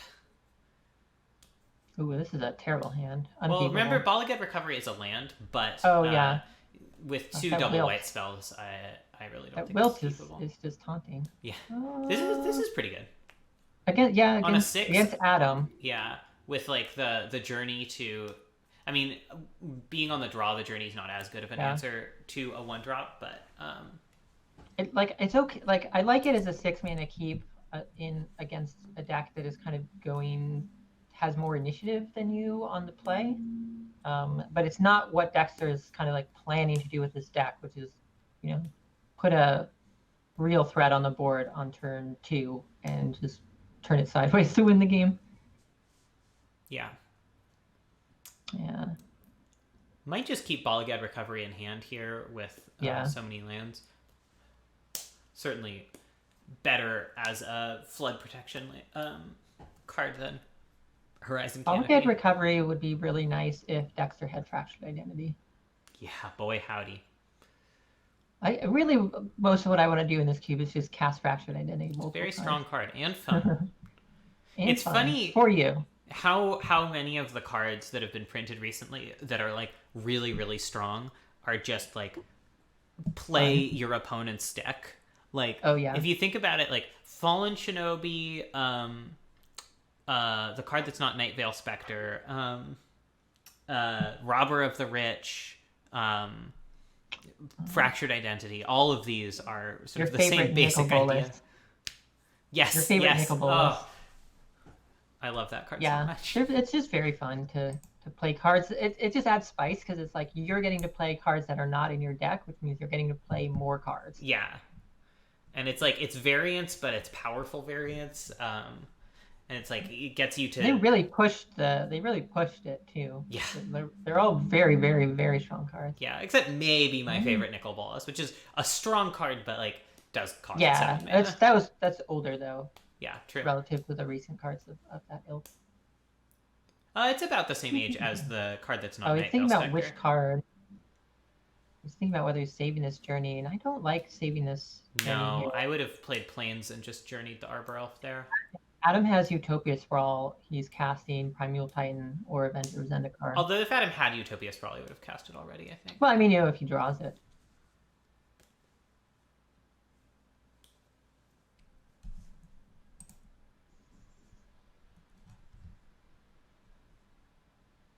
Yeah, it's not looking great for Dexter.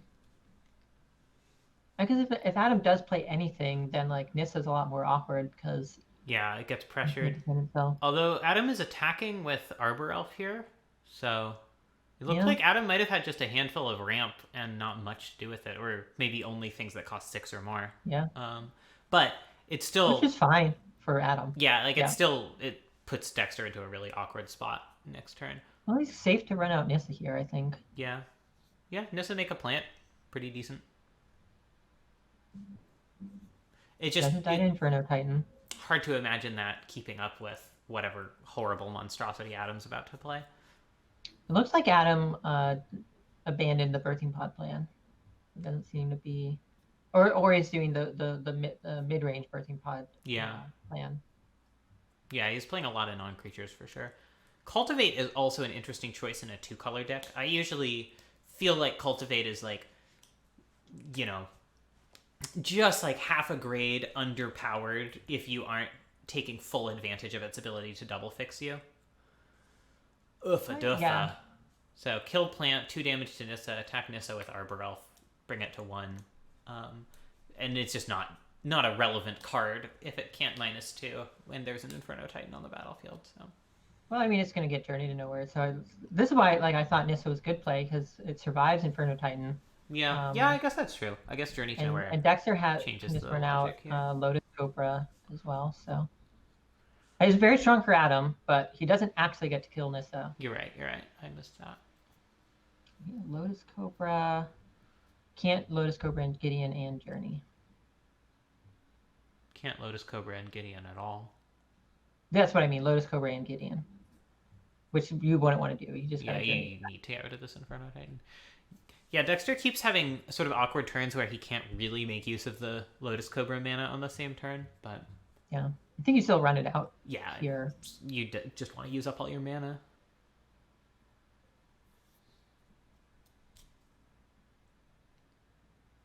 What you could do is Journey to Nowhere, then Lotus Cobra for that sweet F8 value. I mean, So you you still have can, to. does Dexter have path? Yeah, I think Dexter ended up with path. Yeah. Holding up the Vivid Grove, just representing any possible thing, Yep. except that Adam can see his deck list and know that he doesn't have like Force Spike or something. No one's Not got in Mana modern. Tithe. I would have liked Dexter to have Mana Tithe in his deck. Yeah, Mana Tithe is really strong, and people underrate it, I think. I countered so many things with Mana Tithe during the tail draft. I countered Frost Titan. I countered, I think, Wrath of God. I countered just wildly more expensive spells and just absolutely won games with it. Even when I was like super signaling, I would like leave Avacyn's Pilgrim untapped when I had an attack with it, and I was just like, yeah, I've got Mana Tithe. There's Prime Time. It's just an awkward Prime Time. It doesn't have Kessig, it doesn't have Treetop Village, it just doesn't have anything really to. It doesn't have Horizon Lands to sacrifice. It's just ramp real big. Yeah. I think you're absolutely right that like getting a Horizon land, a creature land, and a wolf run, although he would have had to prioritize that really high to take it from Sarah. Yeah, I mean, yeah. Prime time way better than it is right now. He definitely.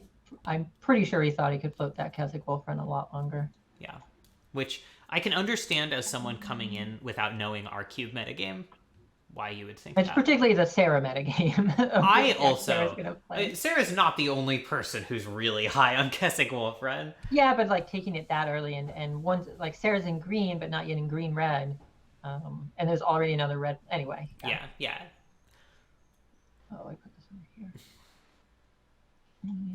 It's so rare to see Sarah get flustered in the draft portion. Yeah. I'm got lost in that sauce. Yeah.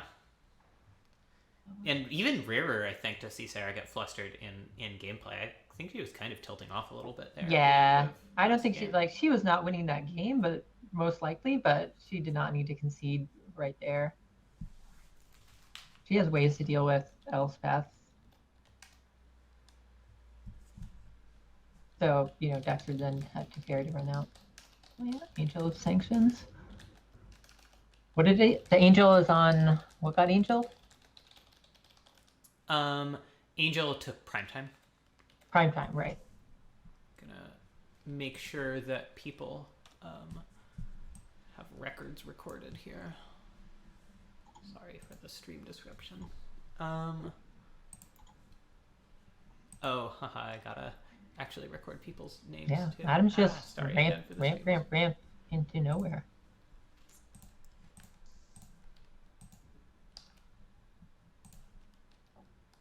Oh, that's what I was going to check, the remaining lands. Cass, Dexter, Rob,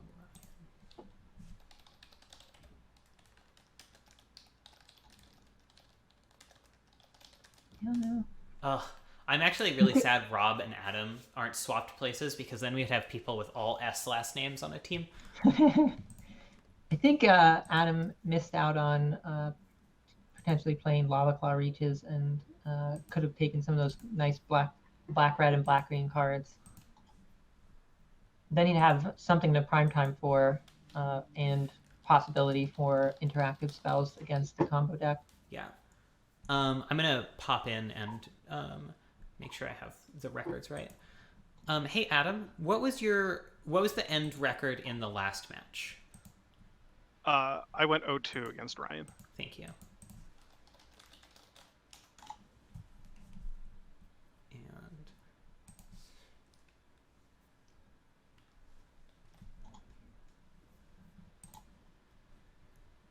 And you don't have. And Val and Cass have not finished playing yet. No.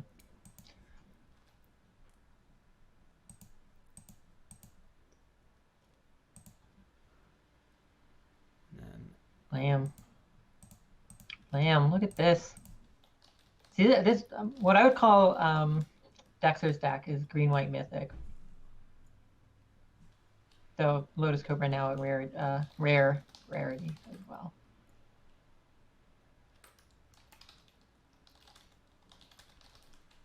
Sorry, say that again. I was futzing with records. I was saying, Dexter. What I would describe Dexter's deck is green-white mythic. It's very much like the Bant mythic. Yeah. It's a little more aggressive than the regular Bant mythic was like. You have Jason Mind Sculptor, and then you have Oracle of Voldia, and then you just get so far ahead from cards, and you can play like Frost Titan or something like that. Dexter's a little more of the aggressive version of it, but though that constructed deck did turn aggressive later on into that format. All right, Dexter takes it down against Adam's just lack of gas. Yeah. That was game 1? That was game 1, yeah. Yeah, okay. I'm gonna run to the bathroom. I'll be right back. All right. So Dexter bringing in Wrath of God. I'm not sure how much I like that. I mean, it sort of is going to function as like 1-for-1 removal, but it's going to be way less good than Elspeth Conquers Death. I really don't like cutting ECD for Wrath. Adam is not going wide. Adam is sticking one large threat. And ECD is just a really, really good way of dealing with that. Wilt still, like, what is that in for? It's not even clear that Adam's playing Birthing Pod here. Oh, actually, we should switch over to Adam's stream since the game ended. Let's see what Adam's up to. Birthing Pod is not in the deck. Nor is Quicksilver Amulet, nor is Gola. So really the only target for Dexter's Wilt is Solemn Simulacrum, which is just the most depressing card to Wilt imaginable. There's an Avenger of Zendikar, which I guess is a good Wrath target. Taking out the best 5-drop in the cube seems a little startling, or the best green 5-drop, Whisperwood Elemental. Hey, Adam, can you increase your hand size a little bit, please? Yeah. Thank you.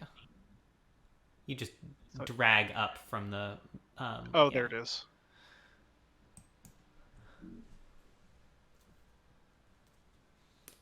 Hopefully that's a little bit more visible for y'all. This does seem like a good start from Adam. If he can get red source, this is really early Atarka, which is great against Dexter's deck. And even landing Pelucranos is really strong. So Adam confirmed not playing Birthing Pod or Golos or Quicksilver Amulet. So his deck is really just... the only Wilt target is Solemn Simulacrum, which is rough because it seemed like Dexter kept in Wilt. I'm watching Adam's stream, by the way. Right. I figured that out and switched over. But this seems like a really good hand from Adam. Dexter has a spicy one because he just drew a Lotus Cobra. Ooh. I don't know I didn't check if he had the fetch. I was watching that when he came in. But yeah, Adam's hand here also very strong. Oracle, probably, or Devoted Druid, probably into Oracle and Pelucranos next turn is very strong. So, or with the red source, maybe just run out of Tarka. No, you don't quite have that mana yet. You have 6 mana next turn.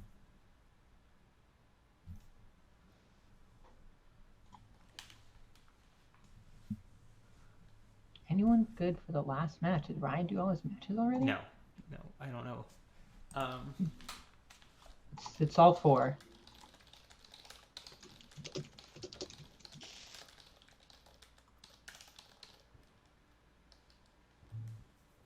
Oh, Ryan and Sarah already played. It's Ryan and Cass and Ryan and Rob.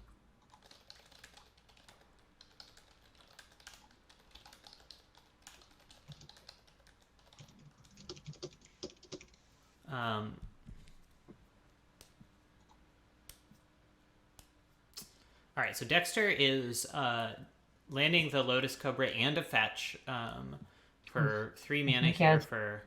Okay, only quote-unquote a Stoneforge finding Sword of Body and Mind, which is protection from basically everything Adam can do other than Inferno Titan, for which Adam has no red mana.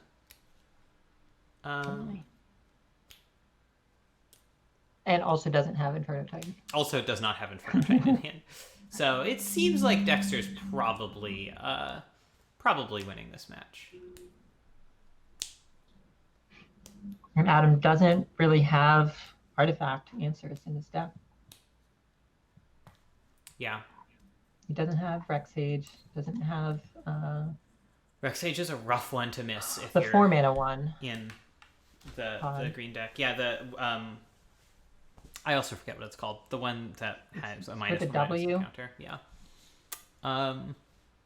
But yeah, I think as much as I don't like Dexter's insistence on playing Wilt main deck or Wickerbow Elder. Yeah, Wickerbow Elder, or even Sarah's super high Rexage pick, you do want at least one answer to artifacts in your 40 somewhere.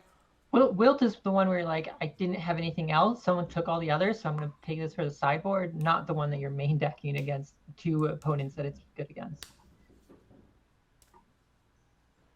Especially when you have Smuggler's Copter in your sideboard. Yeah, oh boy. Dexter. Taking Smuggler's Copter that early and then not playing it is also First pick, sideboard card. Colorless. Yeah. That's okay. We won't rag on Dexter too much. But we got to ask him about it later. Yeah, that might be a podcast one. I was thinking that we might want to have like not that I'm always on commentary, but a question that we ask every person that we interview, but like a weird one that's that kind of gimmicky question. Yeah, that could be fun. The part of the problem is that like we actually we have more interview content than we can really fit in before games start anyway, so we aren't really looking to pad it out, but it still could be fun. Just like a rapid fire one. Yeah.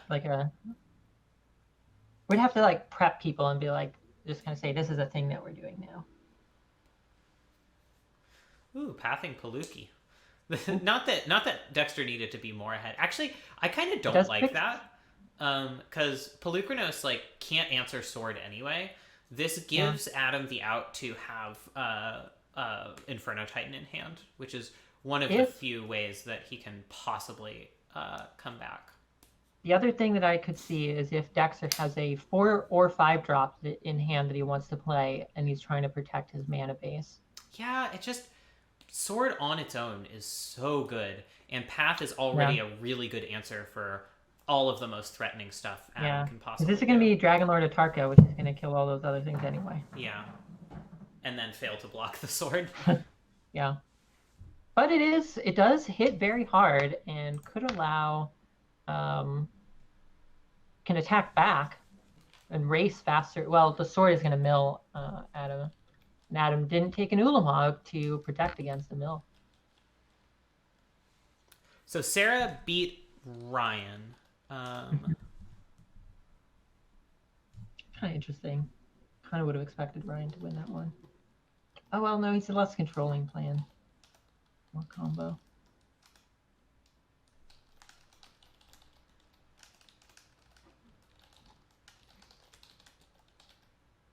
I'm just reminded of that match where she played Chandra and we're like, oh, I don't know about this. And then she uses the ability that everyone forgets exists to play one of the best cards in the queue and attack. That was great. Which Chandra? When she, the 4-mana Chandra, she the one that discards your hand? The robber to kill the thing. No, 4-mana Chandra. Oh, the +1. I use the +1 to make mana a lot. It's just uncommon to. I haven't played against you playing Chandra, but every other time I see it played. But I mean, when we looked at it, we didn't think, oh, she's gonna make mana and play another creature. Adam chose white for this Utopia Sprawl. Am I missing something that's in his deck, or is that like? Oh, he's got Golos in his sideboard, but yeah. Well, I don't. Did he put it in the main deck? He did not. No. You watched that? I did. Ah, fuck it. He'd just be like. I don't know. That doesn't make any sense. Yeah, I agree more. I think that path was loose. Didn't he just tap it to take damage? He just took a damage casting a Tarka that he didn't need. If he had named red with Utopia Sprawl, yeah. He's got a mountain. Oh yeah. I don't understand. He intentionally did it. What is happening?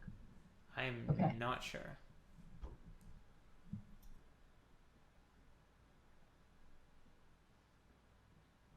Yeah. Yeah. Dragonlord Atarka, serious business. Oh, for sure. Now, it's milled, gets to attack, gets milled, loses game. Yeah. I mean, He doesn't have Crater Hoof. No one took Crater Hoof. Oh, weird. Let me double check that. Thank you, James. I'm glad it decided to work too. Nope, no Crater Hoof in the green ramp deck. Absolutely bananas.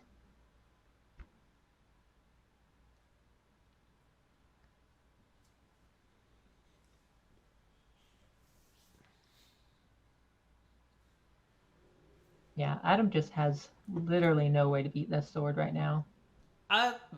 Inferno Titan actually. He doesn't have any, but like I mean, like in this board state, he doesn't have any way to play it and attack with it. But it blocks. Oh, it can block. I see. Oh, he does have some simulacrum, but I think that's true. Ilharg also would have been a reasonable answer. Just more reasons that pathing there was just not great. Yeah. Kind of hope Adam pulls out of this just to punish the misplay, but the chances are microscopic. It's 1 in 19. Yeah. Well, I guess 2 in 19 with the Ilharg. Ilharg's in his graveyard. Oh. But it's a little bit higher than that because Solemn buys him a turn. Oh, Turn Timber Symbiosis got cast. Yeah, it got milled. Oh, the sword. I was like, how did things get milled? And it's the sword. Okay. Never mind. All right. That's the end of that. If I were Adam, I would concede. Yeah. Elspeth, incredibly strong. I don't know what he thinks he's going to draw.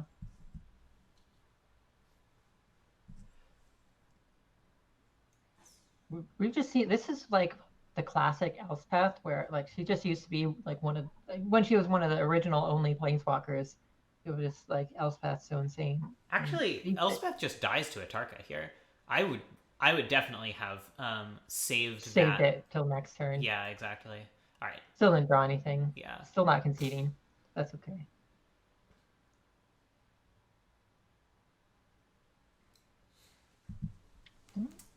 Dexter playing a little bit greedily here, not in the sort of the traditional sense of the word, but in the sense of like a greedy algorithm, just like making the first available play each turn.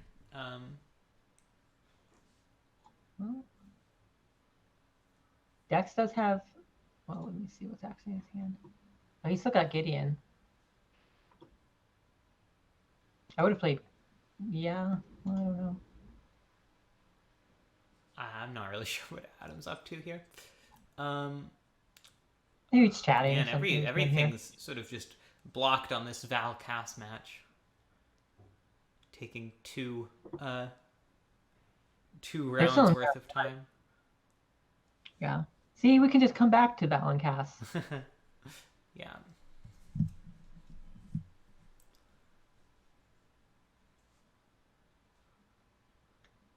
I peeked at Val's stream and there's a lot of lands in play on both sides.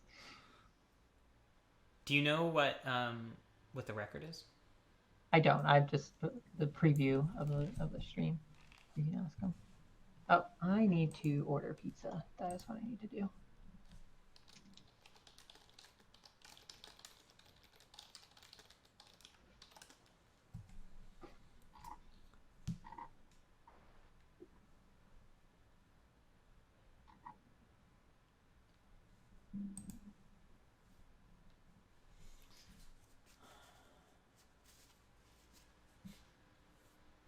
I don't know what Dexter is like playing around here right now.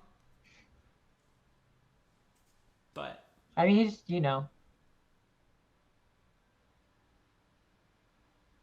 does Adam have like an Eldrazi that Nope. we didn't see? No, I mentioned earlier he didn't take the Ulamog, Yeah. So this is also just lethal damage. Yeah.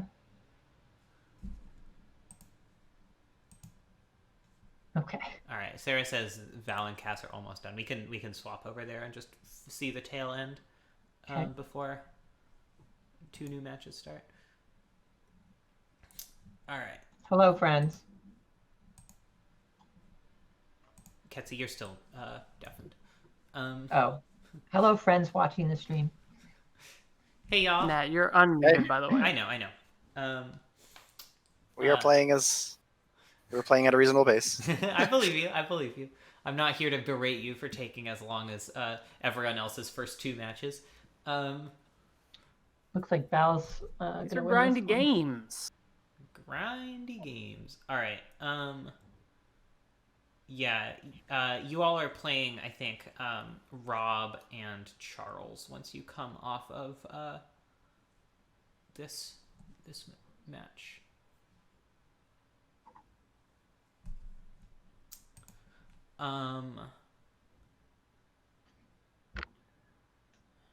Although I guess we could just do a full 4-way swap, huh?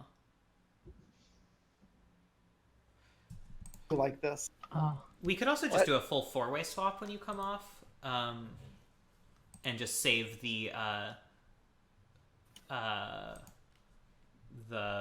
Rob Cass Charles match for later. That might be better. We don't even see what cards are in Val's graveyard. Oh, I got it. Good games. Good games. All right, who am I playing? I'm working up pairings right now. Okay.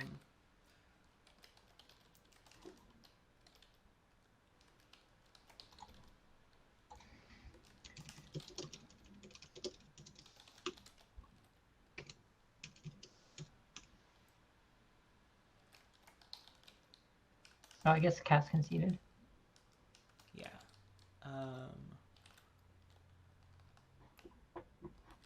Teen records. Fallon 3. Can you put your last initial there too? I was wondering. I was like, wait, both lost.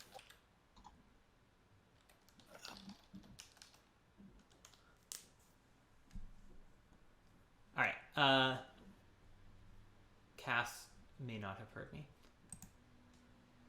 Yeah, I'm swapping. I'm doing a 4-way swap this time just to make sure that people can start playing immediately. The next half of the original pairwise swap will wait a bit. All right, I'm gonna jump over to the stiff zone.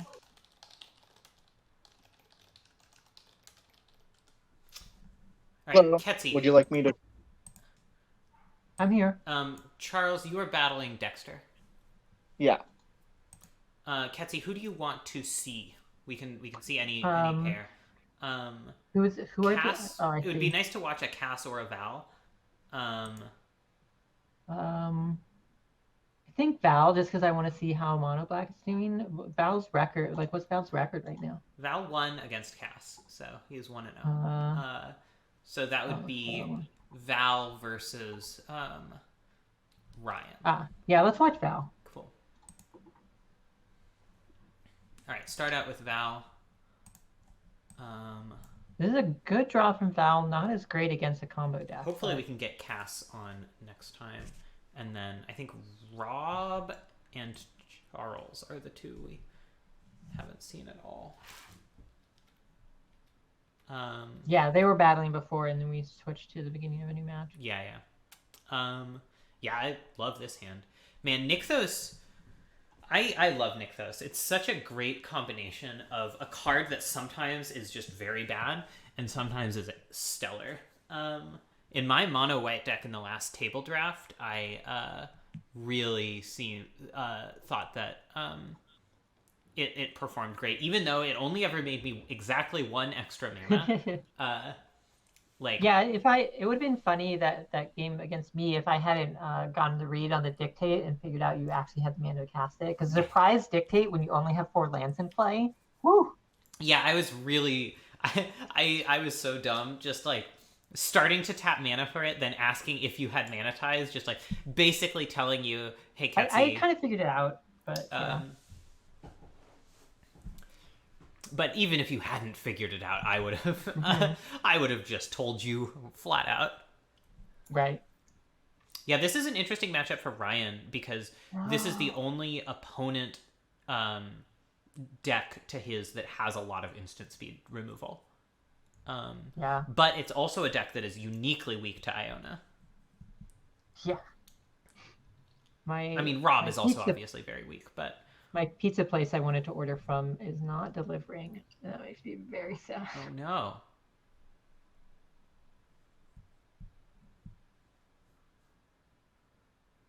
Nice frozen magic online there. Magic online sickle.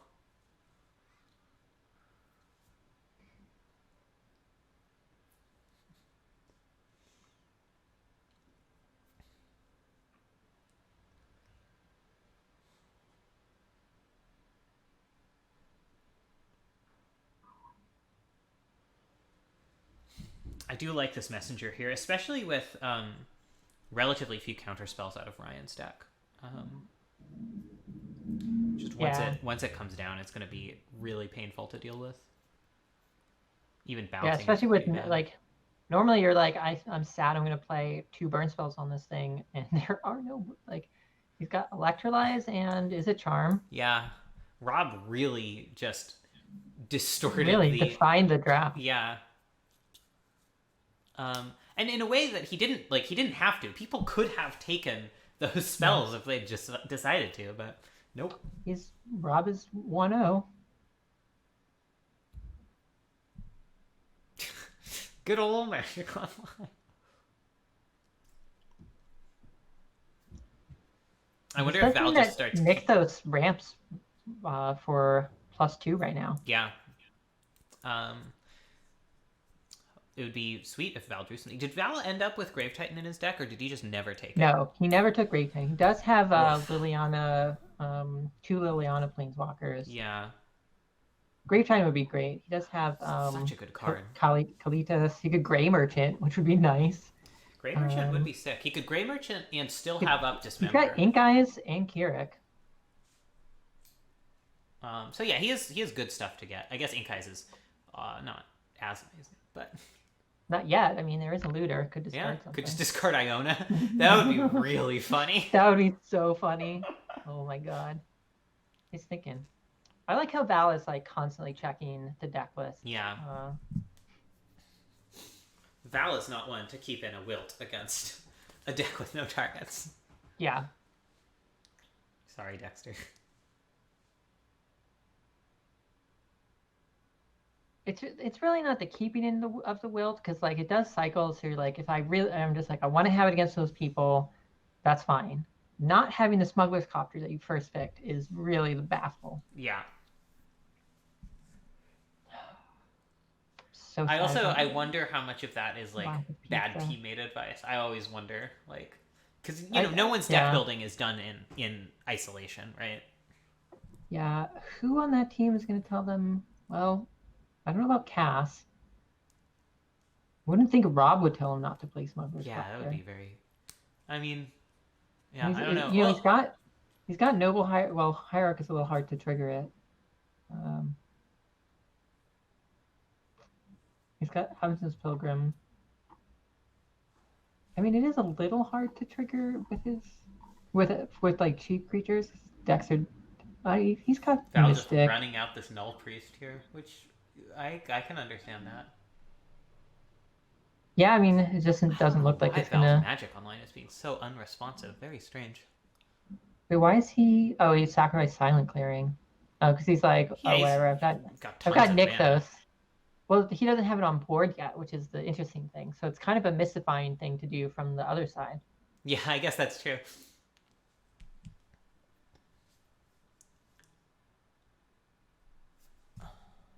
You have to order pizza from a different place.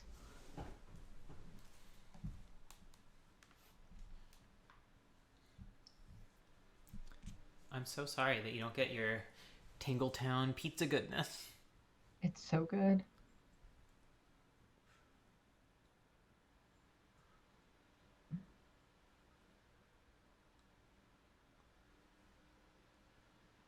I'm curious how Charles's deck build ended up. He pasted it in the thing. Yeah, I guess I could just go look. Huh? He didn't put the Rector Rugen plan main. But... I'm sad, but I'm not that surprised. Really seems like Rector was a card for Dexter's deck more than anything. Sarah could have done it too, although then it sort of interferes with her Luca plan. All right. At this point, it seems like Val just has to keep up Dismember forever. Not hard. No, it's not. 2 out of 7. I guess so for Magic Online. Yeah. Oh, it doesn't look like anybody is, at least in this app, the delivery is not working. Weird. You got DoorDash?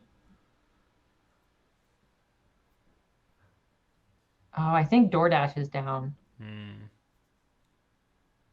Because Chow Now goes through DoorDash. Everything goes through DoorDash these days. Or is it Grubhub? I don't know. I think it's DoorDash.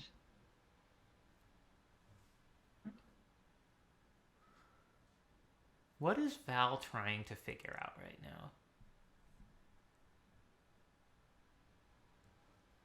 Also, the not even knowing if he has priority or not is driving me insane. I don't know if Ryan's just sitting there waiting on him. I guess not. guess Ryan's just tanking.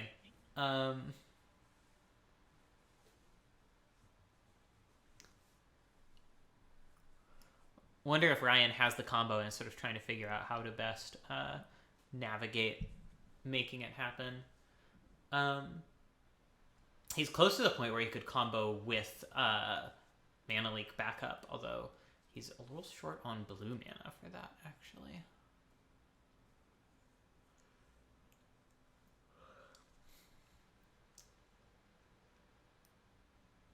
It's interesting that he's tanking so much on his main phase when so much of the really sort of high power, high difficulty plays he has are instant speed. Yeah.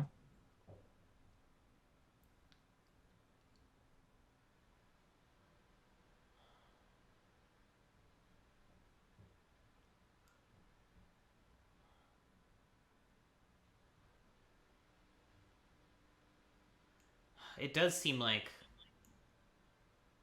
probably Val has this. It's a little hard. I mean, if Ryan lands something big and strong here, maybe, but then it's another turn cycle before you can attempt the combo.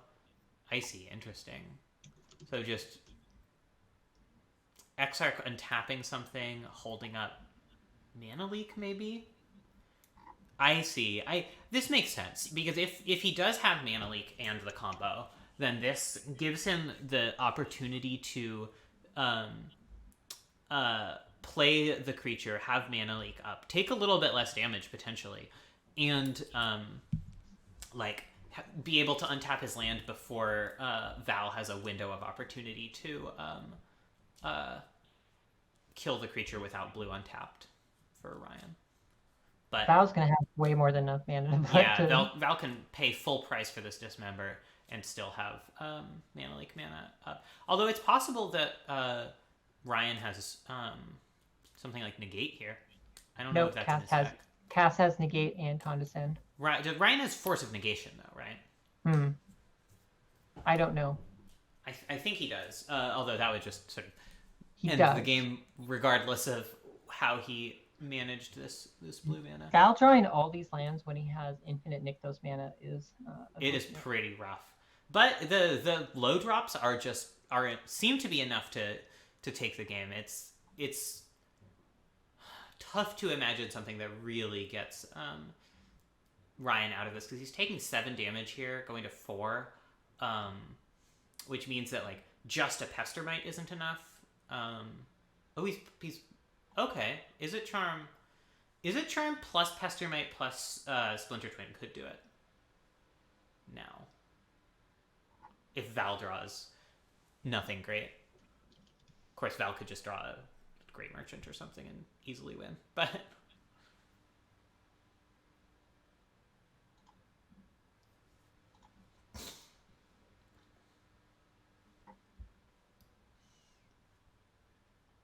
and it's also possible Ryan has nothing, although he's certainly not playing like he has nothing.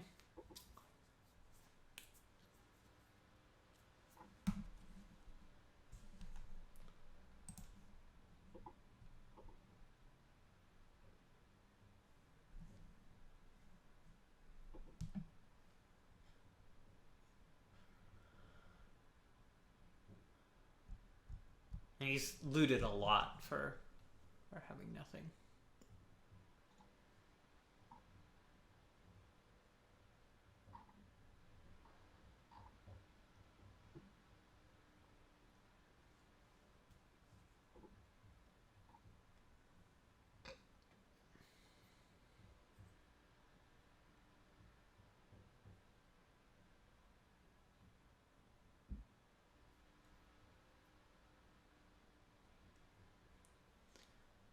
Val writing, I got match 1 versus Cass. My top decks were great, and it worked out that she fractured identitied his Dread Horde.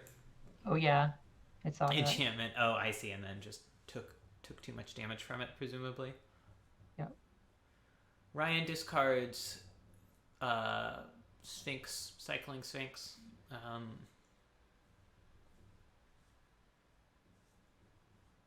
Sphinkling.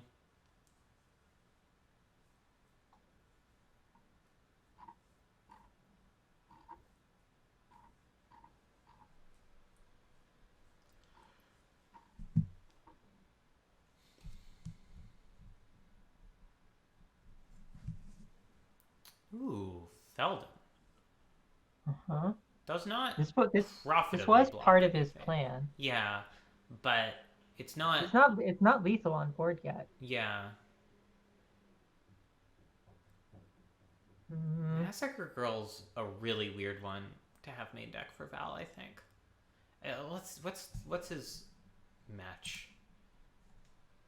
Yeah, he's on Sarah's team. I guess it's good against Dexter, but it's pretty good against Dexter. Good. It doesn't seem great against Rob.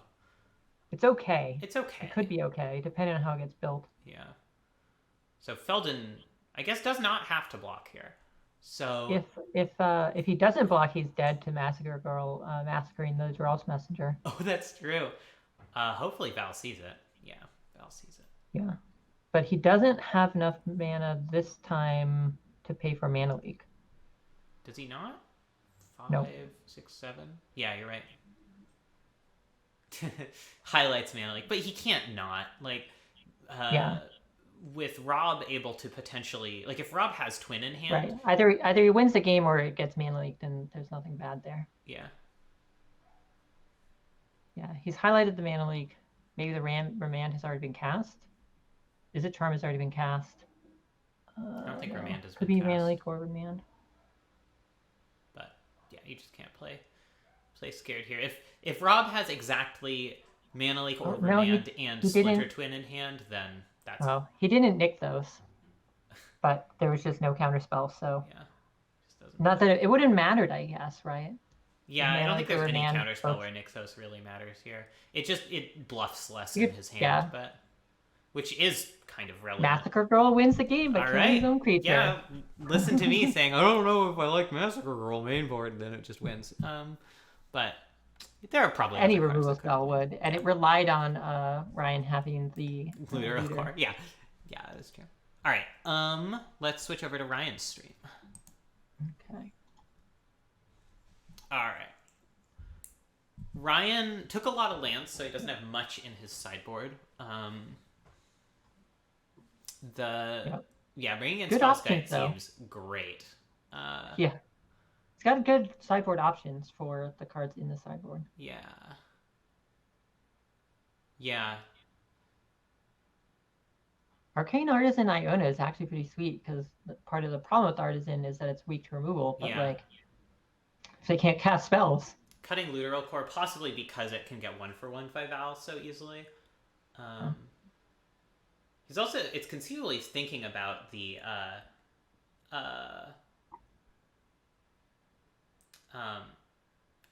Ink Eyes, but I personally like cutting Curator more. Curator just, like, the front half just isn't that useful against Val, and although having 1 mana cyclers is just good, especially in these decks that want to draw specific cards,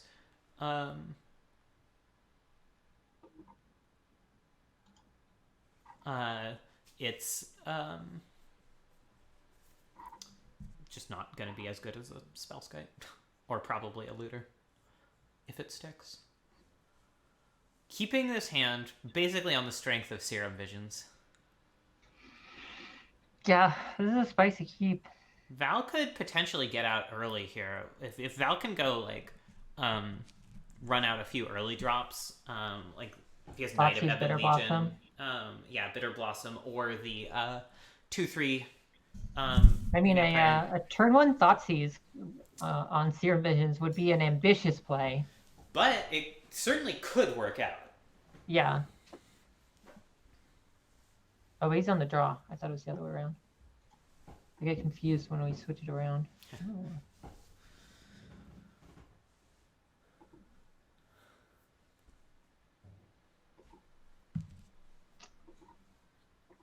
I hate when apps have fake links that are just JavaScript, and so you can't open something in, or web pages, and so you can't open anything in a new tab. Yeah. Stop it. I don't know how much I like Skullclamp in this matchup. It seems like Val is not winning or losing by the strength of his card advantage for the most part. I mean, I guess if he can weather the initial combo, if he can like disrupt it enough, that could potentially get him back while Ryan tries to recover. Yeah. Just let him. Discard and barrel rights. Yeah, Ryan drawing a win there. Very strong. Right on plan here. Yeah. Ryan too using the right-click menu to yield. We've seen, I think Adam was doing that too. Is that just the normal way people do this?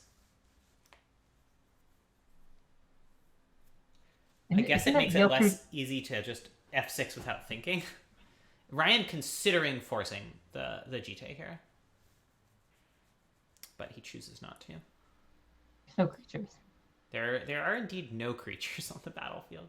Ooh, Arcane Artisan's a spicy one.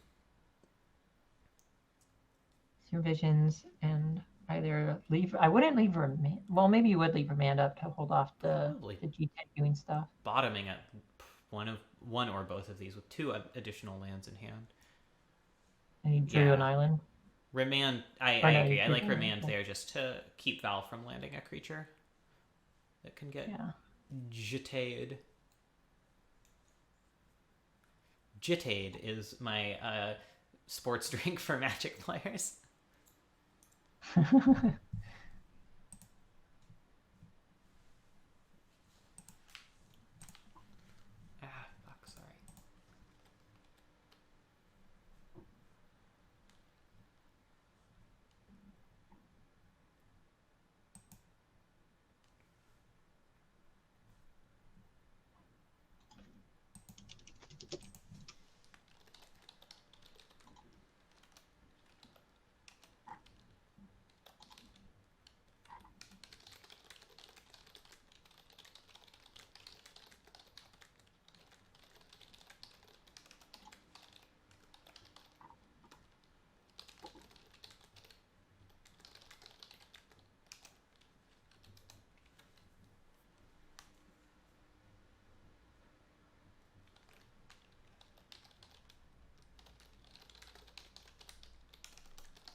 All right, Sarah lost to Rob, so she's 1-2 right now. Adam is 0-2. Dexter is 2-0. Rob is 2-0, and Ryan is 1-1.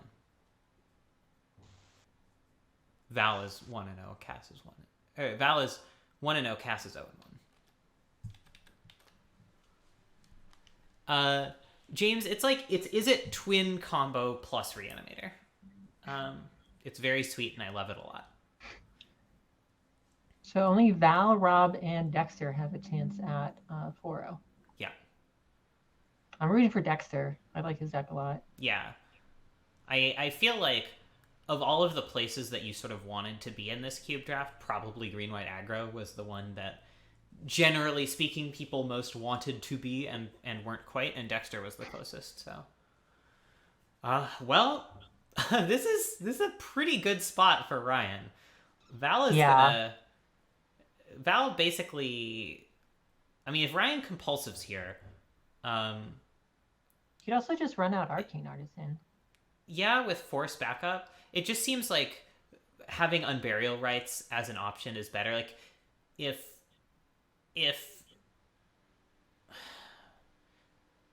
Yeah, if he Arcane runs Artisan just out, eats a removal spell. right? If he runs out Arcane Artisan and Val removes the Artisan and then thought seizes Ryan is no longer in great shape. Whereas if he just discards Iona here, I'm not sure there's anything in Val's deck that can beat.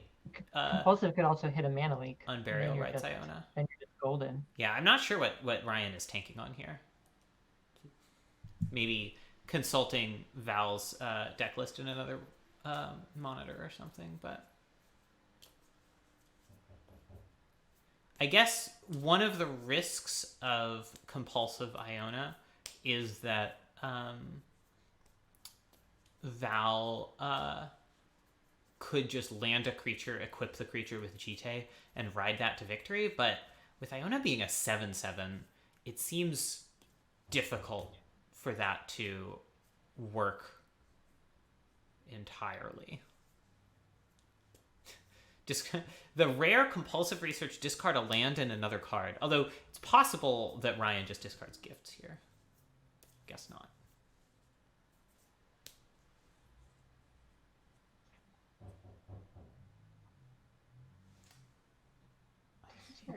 Knocking noises.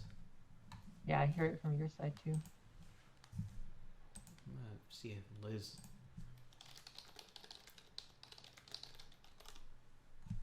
is doing some baking or whatever that sounds like knocking.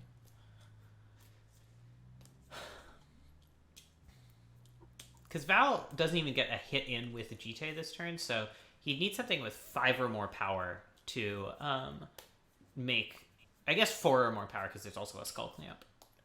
But something fairly strong to make Jite plus Clamp good enough to even get rid of Iona. Yeah, Val's in a rut. If he doesn't have, he's gonna be real in the tank. Kind of curious to go peek.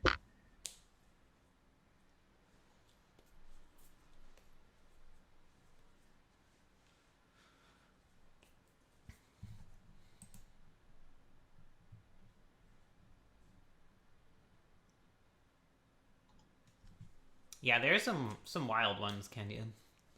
Val And then also has like Liliana, but All he's right. not casting Liliana, which is wild. He sees the Unburial Right. Maybe he just did miss the Unburial Rights Iona. Maybe. In practice, Liliana would just get forced, and Val would lose. Whereas this Obliterator can tussle with Iona actually very well. Yeah. This actually puts Val in kind of a tremendous spot. Yeah, Obliterator was one of the best things he could land here. He's just like Obliterator. Yeah, equip like, GK okay, attack. nice Iona. What are you gonna do? That's actually, I like it. Yeah. Yeah, not only does it have enough mana, enough power to just kill Iona between that and Jite counters, Ryan cannot afford to sacrifice 7 lands. Nor can he afford to take more than a couple hits from this Obliterator. Yeah. I mean, he's still gotta just reanimate Iona, right? He's in so much better of a spot if he prevents Val from ever casting any spells. But I mean, the Arcane Artisan does block Obliterator without any problems. But I mean, he can still do both of those. And he can do both of those. Yeah, and Obliterator has trample too, so.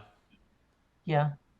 Yeah, but I mean, not sacrificing permanence is actually a pretty relevant thing. Yeah, I'm just saying it only gains Ryan 3 life, and it still puts counters on the Jite, so it's like, yeah. How much value is it actually doing in the end? Yeah. I don't know if it changes This is clock. this is a fascinating game. Yeah. Not often when you resolve Iona against a monocolor deck and are like, well, I'm probably losing.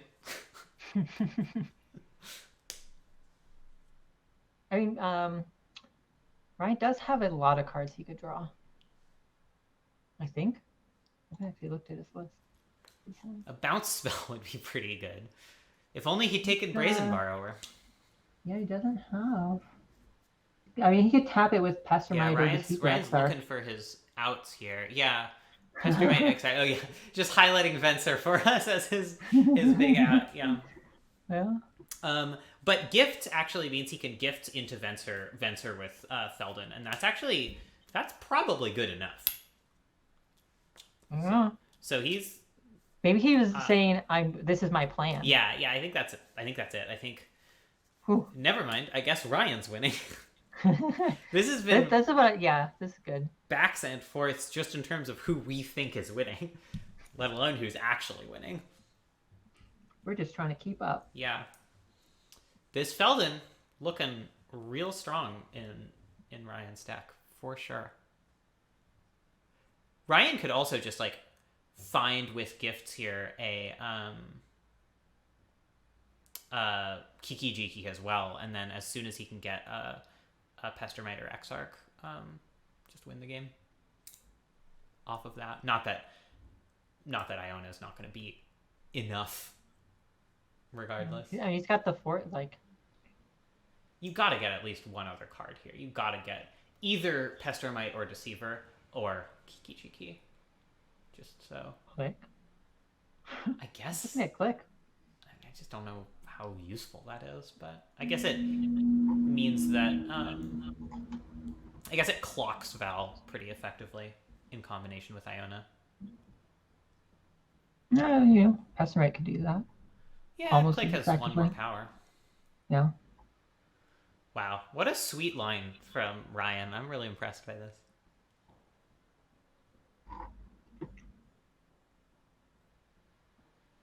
Yeah, I mean, you know, like he kind of described that like this is a deck that he plays in his cube, and he's aware of how Feldon and Arcane Artisan work with these cards.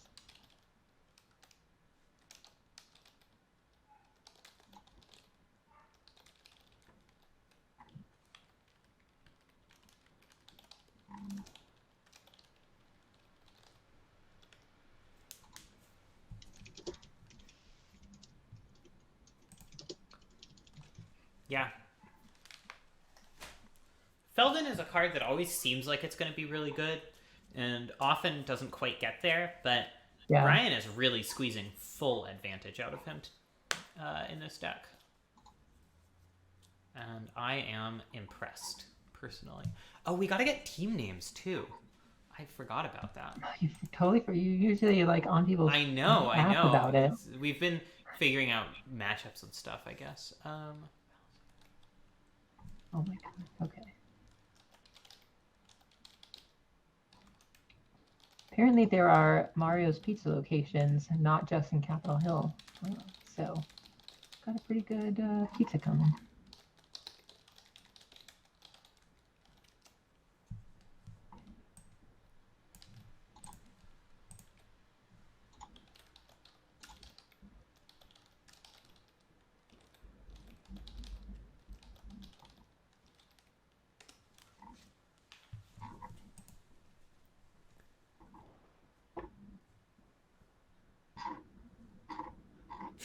Apparently Adam and Rob are Twitter friends also who have never played Magic against each other before, so that's really funny. That's fun. Yeah, so team Dexter, Cass, Rob, and Ryan is 5-2 right now. And you need 9 match wins to take home the glory. Consecrated Sphinx did not get listed as a drafted card. Wow, fucking... I gotta just navigate off of that next time I do it. Did it not...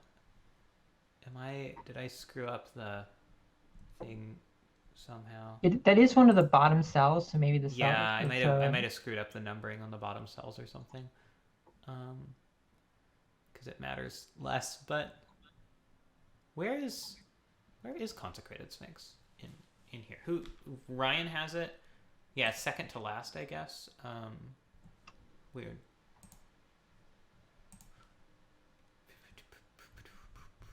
should be way down here.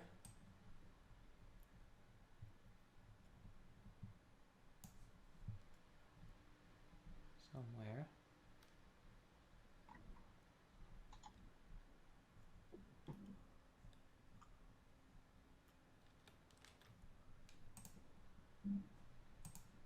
So it was Ryan's second to last pick. It's the second to last pick of round 39. You guys Avison. What the hell is... Does this just go up to... Why does it start at 3? No, you should start at 1. Yeah, okay. It just doesn't list the last 2 rows of cards as drafted. Hey, Kenyon, if you could, like, tweet at me after this is done, I will go in and fix the template so that next month, this is right. I can't do it right now because gotta do commentary. This is a sweet turn 1 looter or search for Escanta. Yeah. Oh, nope. Or not. I guess there's Turn actually two, no... Turn 2 Arcane Artisan? Yeah, Ryan does not have an untapped... Iona? Thinking about putting Iona under Sheldock. I like Iona which is under a Sheldock. Which is a question, because you have gifts, right? Yeah. If you put it there, you can't... you went for it. I like that. Yeah, Especially I if you do have too. Search for Azcanta and Looter in hand. Yeah. Just, like, go Plus, real you deep. can just, like... You can just gift for 4 cards, then you have 4 fewer cards in your deck, and Yeah. you're probably going to be able to Sheldock Isle. You just gifts for, gifts for lands. You Yeah. get 2 lands. I think we're still going to see a Chromox Looter or Search for Azcanta, Yeah. because he's only got a tap land to come in. It'd be interesting if he draws an untapped land, but did not. Nope.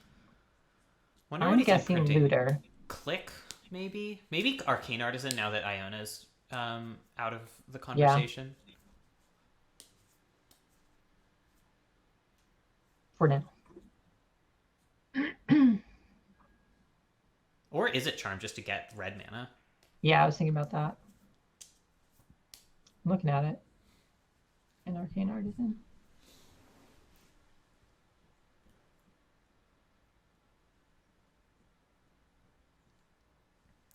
More like Arcade Artisan.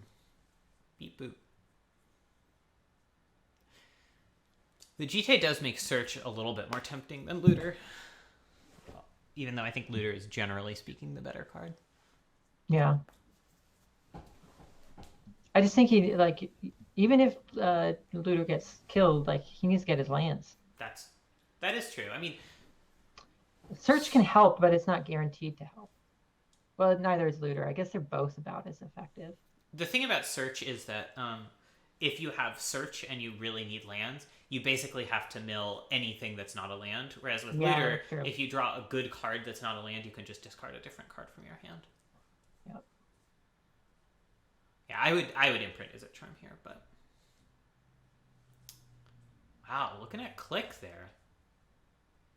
Because it dies to GTA, I think is what he's saying.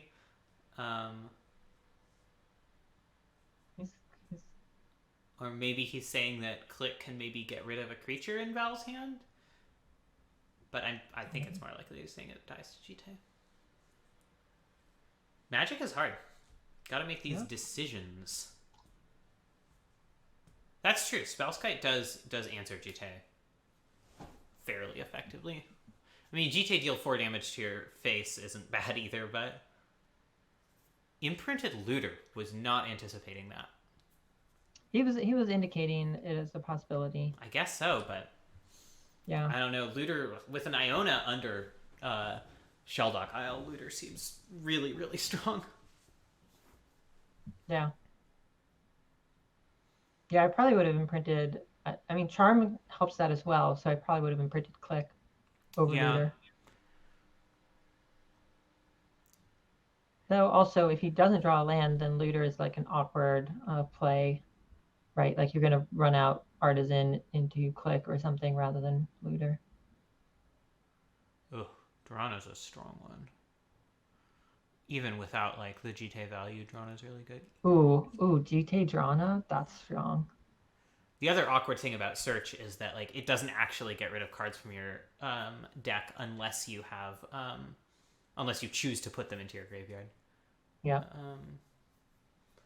Yeah, the fact that Spellskite... I don't like putting that mountain in the graveyard. Now he's in... Yeah, I would have... supposed to run out Spellskite and hold up Izzet Charm. Hold up Izzet Charm for what? I don't know, whatever Val's, Val's equipping Jite, almost certainly. I mean, he might, like...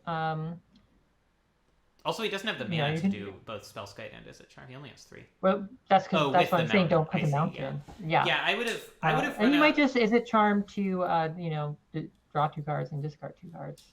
I would have probably run out Looter last turn, played Spellskite this turn for Jite protection, and probably search, and then next turn Izzet Charm. At that point, you have. I guess you still have 23 cards in library. No, you have 22. But you're very close to Ionaing. Yeah, just not having a land is pretty rough. Yeah.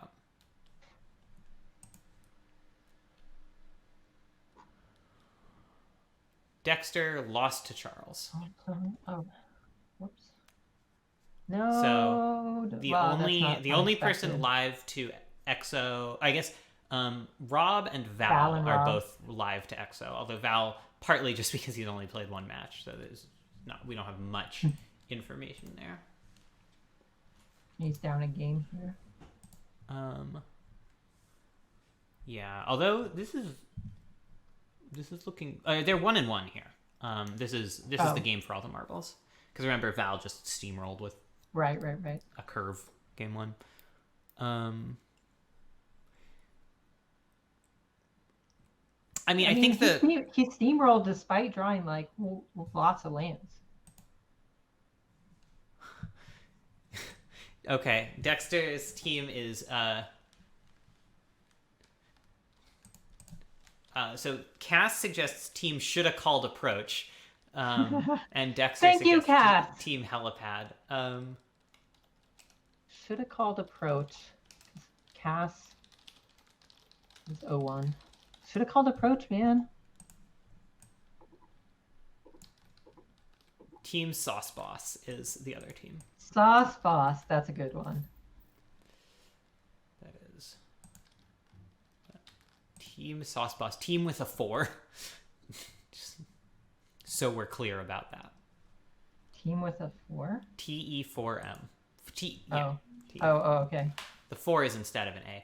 Yeah, Kenya, I think part of the reason that Ryan is being so aggressive with the lands is he's really trying to hit 20 cards in library. Yeah, he's trying to get that Iona.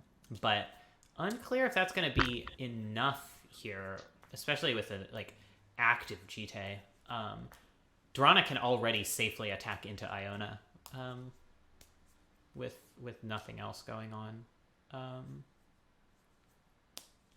Guessing that Spellskite? Maybe. Spellskite's not as good against Jite now, that's for sure. It protects Arcane Artisan. Eats up all the counters. Well, no, because you have to sacrifice whatever creature. Yeah, Spellskite just stacks. Well, but I meant just having a Spellskite in hand isn't as useful right now. But then again, neither is Vendilion Click. Ryan's in a pretty tough spot. Although we thought that last game too, so. It's true. Tesm.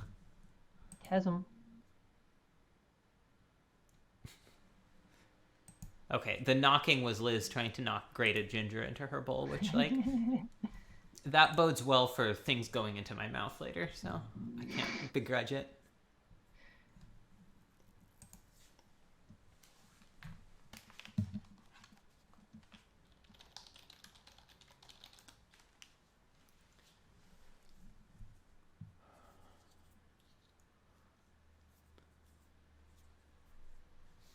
Yeah, I think one of the things we're seeing from Val's deck is the power of just having good, cheap black creatures.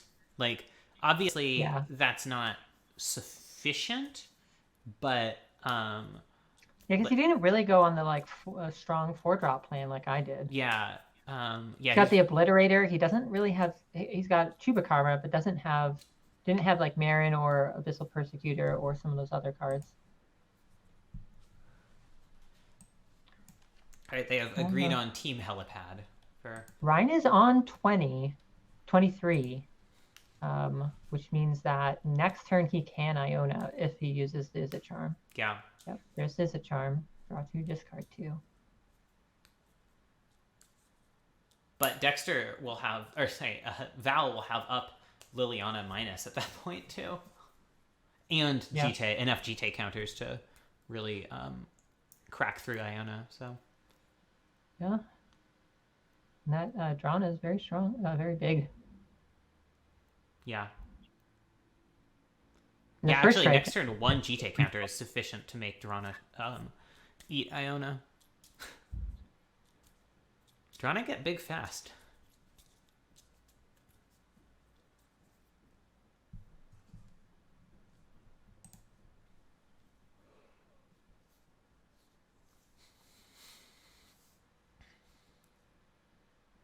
Oh. Yeah, if he'd drawn a land, he could have gone land, cycle. No, if he'd drawn a land, he could go land, cycle Ash Barrens, make Iona, but it doesn't actually work.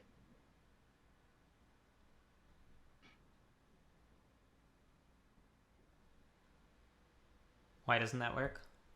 Because it still can't survive GT blocking. Yeah. I mean, getting Iona onto the battlefield is certainly. Oh man, not being able to find a blue land there is brutal. An island, as they call them. It certainly would be good to have Val not able to cast spells here. Like that's the first step, and then the second step is like somehow getting a Venser or something. But it's looking rough here.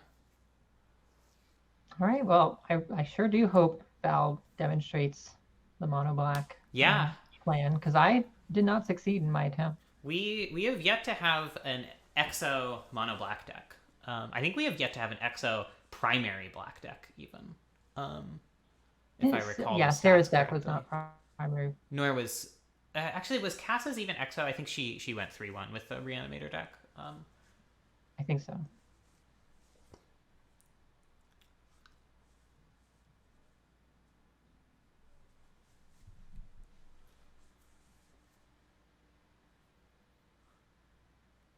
Whew, 6/3 Nighthawk. Also attacks in Iona. Not plussing Liliana there is insane. I don't know what's in his hand, but probably. He has a Geralf's Messenger, which is definitely not better than the ability to just kill an Iona. Yeah. Yeah, not having board interaction and not having artifact removal.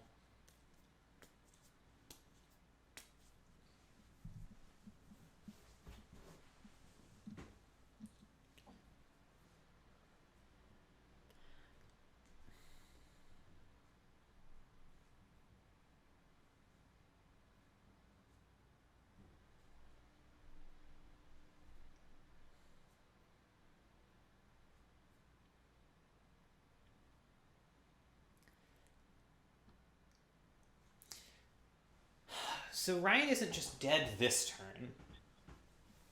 Because he can trade Iona for Nighthawk Scavenger and then just eat the damage from Drana. But it's hard to imagine how he wins. Yeah.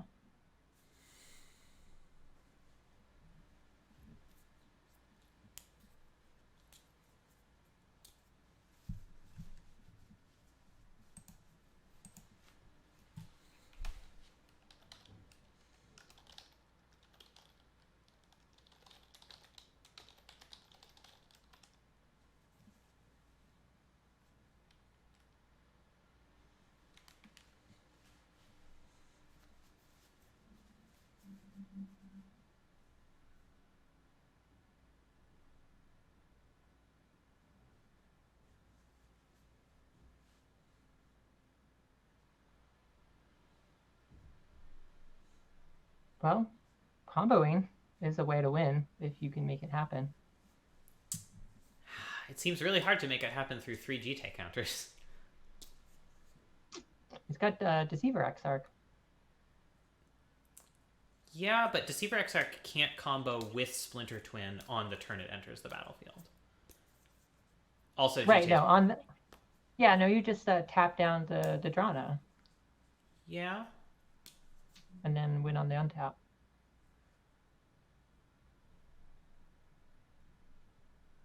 I mean, Ryan has to block here, Kenyon. And that's you know, that's assuming that Val doesn't have removal for it. Also, I'm just saying they're. Well, okay. Or that's just that. Make Iona concede. Wow. All right. All right. Let's pop into Sarah and Cass. Yeah. Yeah. I want to watch Cass's stream if Sure. you can. Hey, Cass, can you stream for us? Also, what is the record so far? This is game 1. All right. As you can tell by cards in library. I can't because we're gonna watch Cass's stream. Oh, okay. Hopefully. There you go. Thank you. What was the record? 0-0 so far. Okay. Exciting. You are not on mute or deafen. Yeah, Like you got a fractured identity hexproof or hex drinker. Looks like it. Strong play. Yeah. Let me bring up those records. Did I have way too many Chrome windows open right now.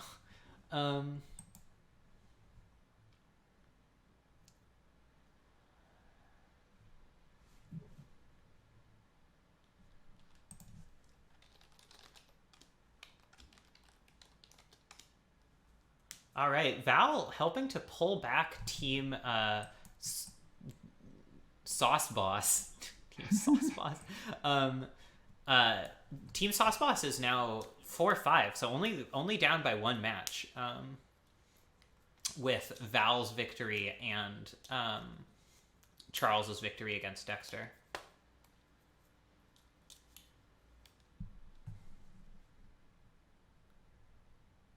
It's not, you know, they still have a ways to climb back, but all right, what have we got going on here? Big board from Sarah, but a not yet fully leveled Hex Drinker from Cass. I was not paying attention immediately when we turned on. I'm not sure why this Hex Drinker is at level 4 and Cass has 4 mana untapped. That's what?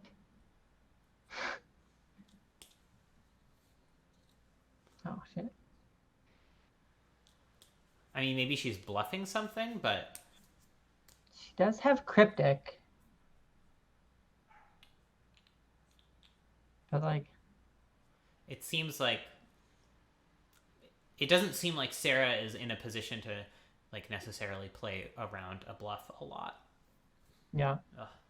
The fact that you get to cast the card off Robber of the Rich, even if the robber dies, is just like brutal. I mean, it's kind of what makes it playable. Yeah, I agree, Kenyon. I very rarely bluff a spell when I could use my mana on board instead.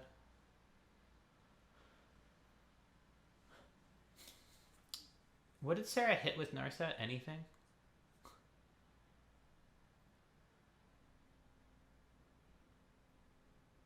Not leveling, I guess. 5, 6, 7, 8, 9, 10. I don't understand this. Cass has exactly enough mana to level Hex Drinker and Gear Hulk here. Am I like missing something? Is Gear Hulk an elk? Gear Hulk might be an elk. Or not Gear Hulk. Hex Drinker is an elk. Yeah, that's why. That explains it. Yeah, okay. Yeah, all the text is grayed out. Should have noticed that. I know it looked weird, but I just kind of thought that was it being leveled. Some kind of token-ish yeah, problem. Yeah, me too. It's hard to tell on Magic Online.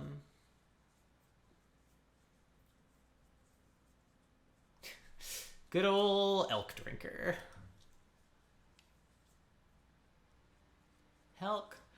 I need somebody help. Not just anybody help. You know I need someone help. Honk honk, it is an elk indeed.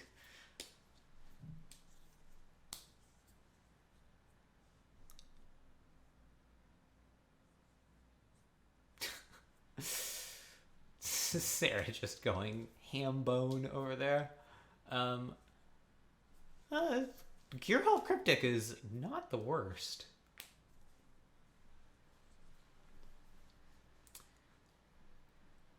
If Cass bounces this Death Touch Wolf, then she does get to kill a Planeswalker of her choice, in addition to countering the Ajani.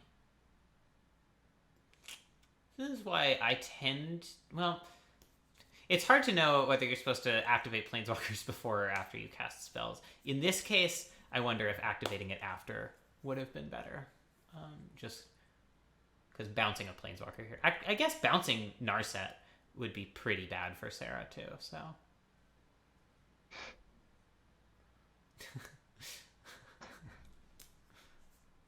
Wait, how does Sarah have Narset? Robber. Oh, she played it with Robber. Oh, and then Chandra plus... So the Johnny was just bait. That's funny. All right, let's swap over to Sarah's POV.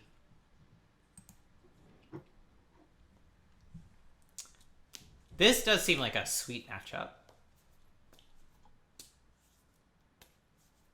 Gearhulk Sublime Epiphany is truly gorgeous. Well, the best is Gearhulk Sublime Epiphany, make another Gearhulk Cryptic command. That's the absolute dream. Except Charles took the Sublime Epiphany. Yeah. Womp womp. Sublime Epiphany is a very fun card. I don't know how good it is, but I like it a lot. It feels great to resolve, I'll say that much. If you have a creature out. Yeah.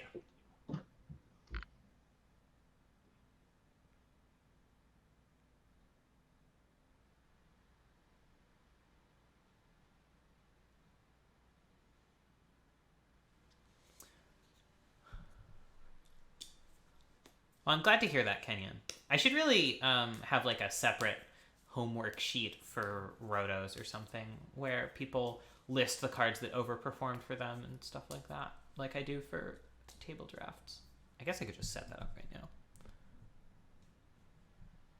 Why do I have stupid notification from a stupid irrelevant channel? Oh, I'm in too many Discords. I'm so ready for this pizza. I've been craving this pizza for like 3 days.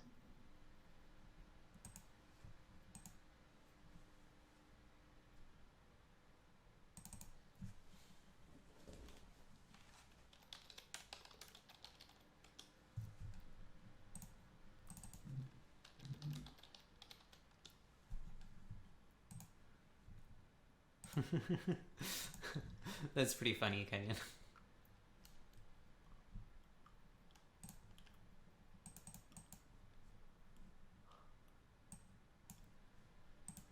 This is a spicy one for I mean, she could go Indoth Triome and then get Catchy a Triome and then she got rid of the red card. Makes sense. We should ask Sarah how many times she's mulliganed. Yeah.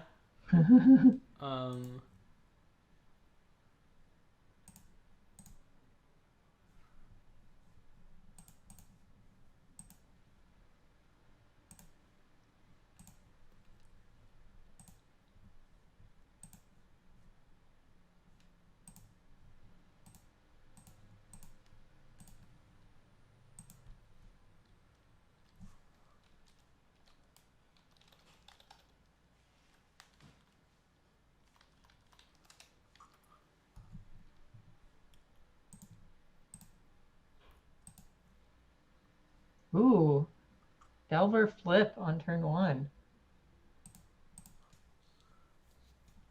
Fancy. That's how you draw it up. I wonder if Sarah's just going to go for the Fleece Mane Lion turn 2. I guess she doesn't have untapped white she can fetch, so never mind. Guessing in that case she just plays... Well, if she plays Endothitrion, there's no guarantee she gets blue on turn 3 for Oko, so... I don't know what she does here. Magic's hard. Now she draws Luca and she'll have to use that fetch to get red. Oh, you playing that's so funny because playing Kessig in this deck is just like the most greedy. Yeah. I understand it. I stand by it, but yeah, it is super greedy. Yeah, I mean you're gonna. You're not gonna.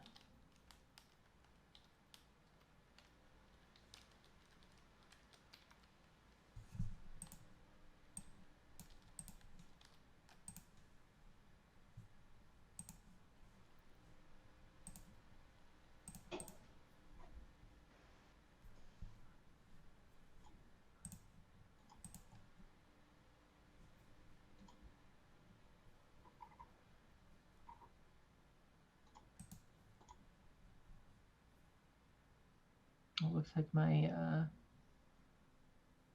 is coming. Kenyon, are you playing the new 5-mana counter target spell Cascade from Commander Legends in your Vintage Cube?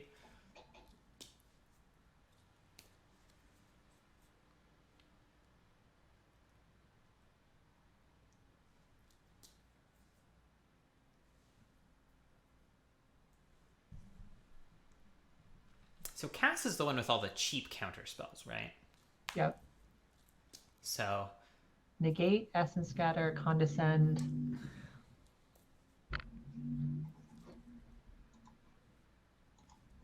Sarah just going. Also Dissolve. Beat down. Also Spell Queller. Also Pact Negation. So it's going to be pretty rough for Sarah if she tries to rely on Luca Emrakul to really close this out.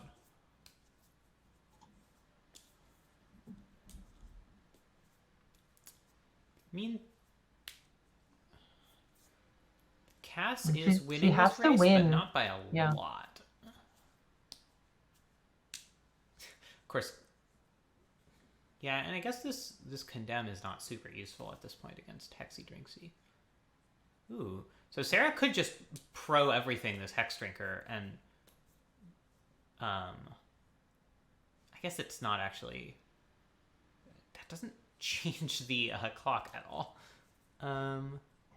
Cass does have...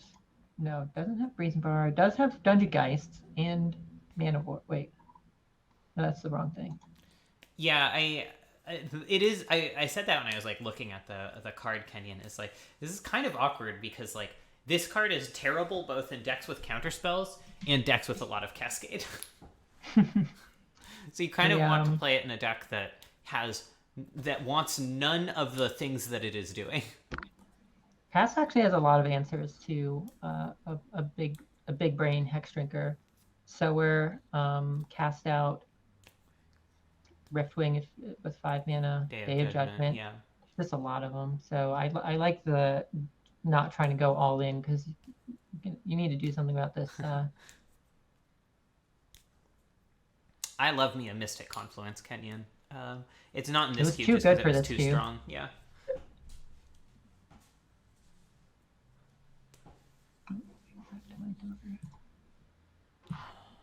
Yeah, it's pretty rough for Sarah Cass days here. I guess it's not that bad because Sarah gets to start rebuilding first.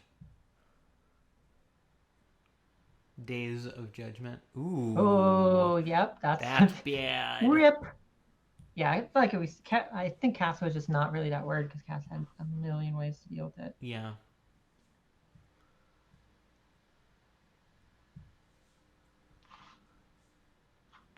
This is what I like about Blue Eye Control is like those things that you think are like, I'm gonna get that control player. They're like, nah. Yeah, I think you're probably right that Resolved Sublime Epiphany is better, but it's actually a lot easier to hold up 5 mana than 6. especially because like often you're casting those on curve. I mean, okay, kind of like Duretti here, just because it forces like it just outright kills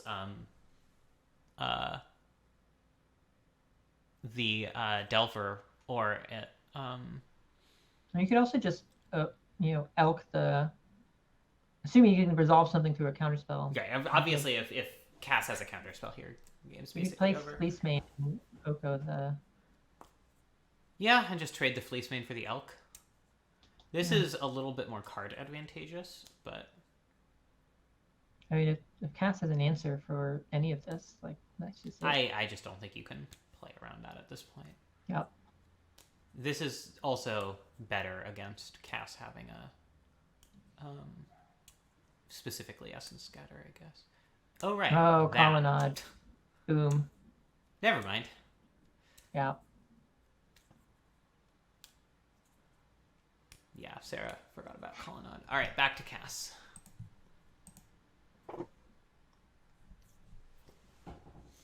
That was a tour de force. Yeah. Sarah's hand was very strong, and I mean, part of it was that she just wasn't able to cast stuff on curve. Her lack of shocklands in particular really punished her there. I don't know if you noticed looking at Cass's deck, but she did go much more on the hard control with a lot of the creatures in the sideboard, even before this sideboarding plan. Yeah. Mind Stone in the sideboard is a little surprising to me, but I guess she already has Cold Steel Heart. I mean, I would, if I were playing this, I would rather have Mind Stone than Cold Steel Heart. Yeah, I guess she's not really splashing for anything, so the fixing is less relevant. It's a little questionable. Yeah, this is pretty slow. Keep it.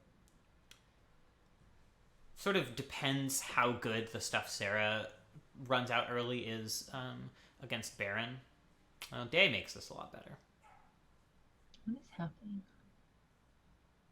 I'm watching my driver do this thing. He's like driving away from the pizza place, but hasn't picked up the order, at least according to the website. Very strange. If I get cold pizza again, I'm gonna be mad.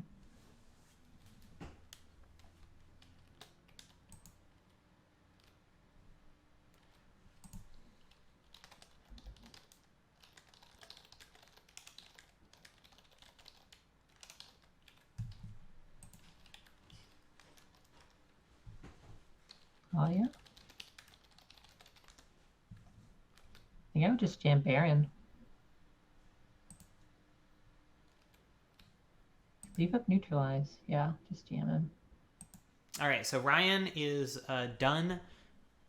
He went 1-3, bringing the the team records to even. Team Sauce Bosses really fought back from their 2-5 start, or 2-5 the first time I really looked and paid attention.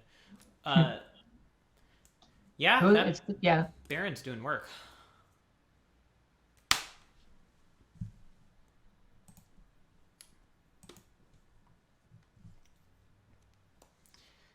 Yeah, Kenyon. I know Dan really, really highly rates the creature lance as well. And I agree. I think they're super, super strong.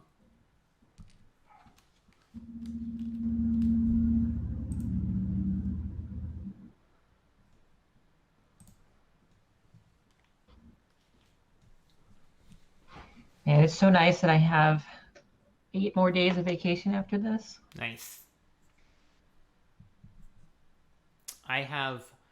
I'm working Monday, Tuesday, but then I have off Wednesday through Wednesday. Oh, nice. Yeah, I was thinking about just taking Monday off, and then I was like, I have so much game project motivation. It would be a shame not to take advantage of that. Yeah, you gotta strike while the iron is hot, as they say. Miss Oko, doing Oko things. Oko's strong. While Cass is tapped out of Neutralize. Yeah, though she'll be able to counter whatever happens next, and then drop an Abs and restore Archangel Absin after that. Yeah, that's pretty good. I mean, Sarah gets to creatureify the food, and then elkify the Avacyn, even without resolving any additional spells. It's pretty strong. No, well, I mean, Avacyn does get a hit in. Yeah, that's true. But Oko just goes up so fast. Yeah, I mean, if oh, it's a little long. Yeah, Oko does go up. I mean, it's not good. It's getting beat down a little bit here. Yeah, it'll be interesting. Oko. I mean, Cass does have Fractured Identity, #1 anti-Oko card. True.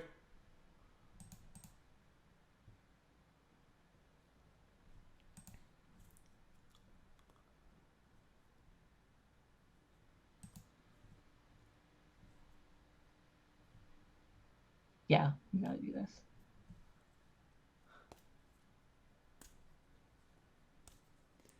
Yep. Hold back. Yeah, it's interesting, Kenyon. Like,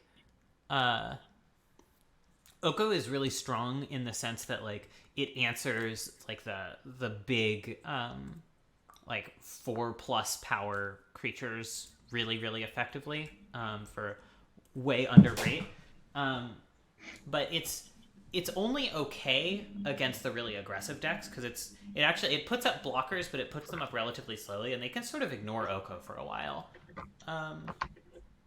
So it's in an interesting position.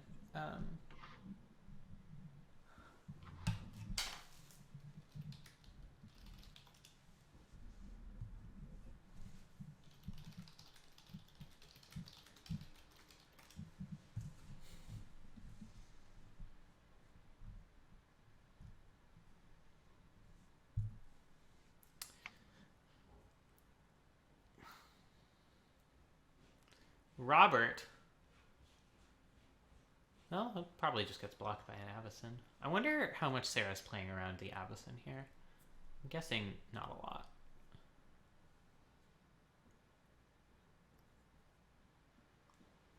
Yeah, it's not bad against aggro by any means.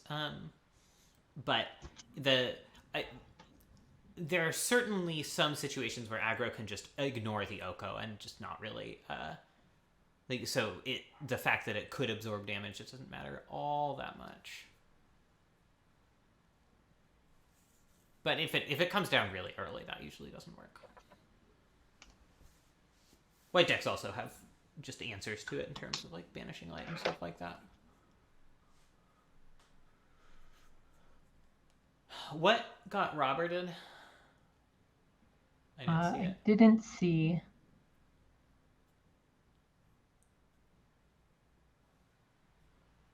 Roberto of the Richto.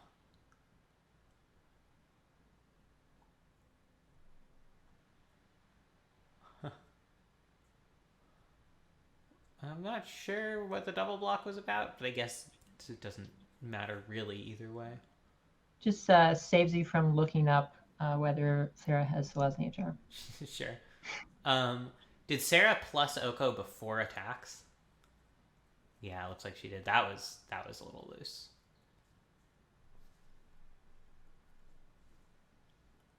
Yeah.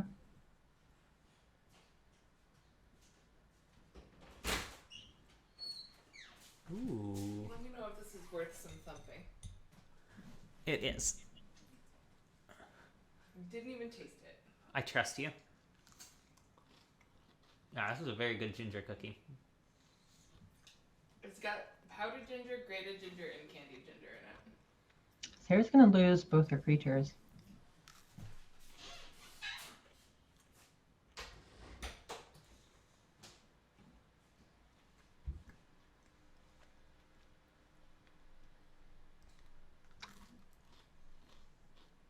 Yeah. I'm not really sure what. And in old rules, she'd lose Oko too.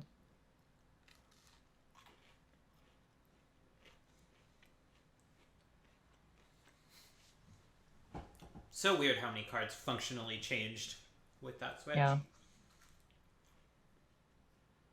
Sarah's tapping? Petty theft?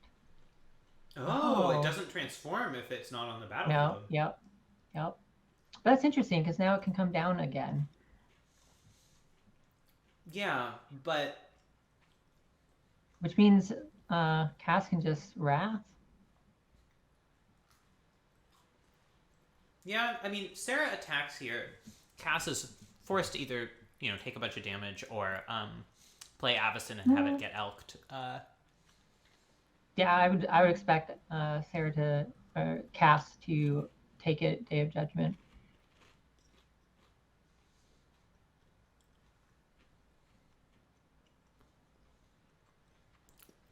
Pre-combat Oko again? I don't understand. Worried about Cryptic? Cryptic? I guess. Oh, she does cast it. I don't know about that. It's not getting through. I mean, it forces a Weird chunk with the Landscape's Spell nice. Queller. Or Yeah, you could just Wrath it. You, like untap Wrath. Just gets yeah, but elked then again. Cass would be spending her whole turn just Maybe give Condemn it and Scatter up. Yeah, just condemning an elk doesn't seem amazing. Especially because Sarah can resolve Brazen Borrower after the Wrath. No, because she's got Essence Scatter. Okay, sure, but then Cass doesn't have Condemn up. Yeah, you take 3, like whatever. Like uncontrollable, like in this matchup, like you're just trying to, get advantage and draw Fractured Identity or any of the other ridiculous cards in your deck. Like Oko is not Cass has a lot of ways to deal with an Oko. Guess so. Okay, now she just lost Avacyn for like nothing.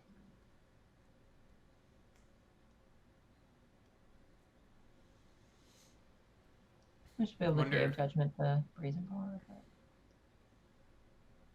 Wonder if Robert just gets condemned here, or if Cass goes for the day. I guess there's no harm in going for the day at this point, because it's like Sarah gets to cast the card off Robert anyway. What is it? Island. Uninteresting.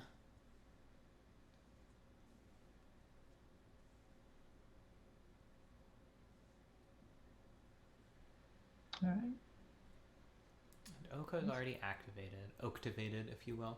Elktivated, if you will. Elktivated, if you elk.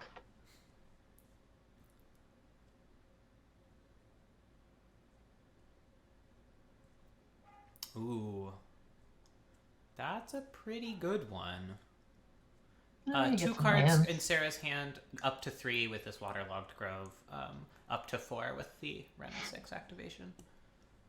Down back to 3 replaying Waterlogged Grove. With the Waterlogged Grove, it's pretty good. Cass just not drawing gas. Yeah, Cass drawing straight whatever the opposite of gasoline is. She will get 2 more lands out of her deck. It's 8, 9. It'll be like 4 lands left, so she's got pretty high chances. Drawing gas. You've got gas in your deck. This Cass's deck would love the 5 mana destroy all creatures and planeswalkers. Yeah, that is for sure. That card would actually make approach even better as a strategy, because you don't actually care too much about playing planeswalkers in the approach deck. Yeah, cancels are very strong. Upside cancels. Having to spend a condemn here is really rough. Yeah. Just not where Cass wants to be at all. Especially with Brazen Borrower. Oh boy. Oh, good Essence Scatter target. Take that. Take that. So, who's up again? Cass. Won last game with the Celestial Colonnade attack. Right. My brain gets tripped up because of the switching which side you're looking at. Wow. I don't understand that. Does Cass have enchantments? I just gotta feel like running out Brazen Borrower is almost strictly better than Rex Sage. Yeah. Okay, upkeep, nice. Yeah, Fractured Identity would be very good. Absolutely wonderful. Cryptic, okay. Something. Counter draw. Problem is, Sarah's already up so much on board. Yeah. Yeah, I don't understand having the Rexage in the deck at this point. Yeah, if Rexage is good in the deck, it's not like Cass has cast any like artifacts or enchantments that are now not relevant. Yeah. And this isn't a deck that the mana rocks are like part of the strategy, right? Like she's not ramping. They're just good. Yeah. So if you're like, my mana rock made you play a bad a relatively bad creature in the matchup, then especially because Sarah can't like get out the turn 2 Rexage ever, and honestly is unlikely to hit a turn 3 Rexage. Like the bounce draw, sure.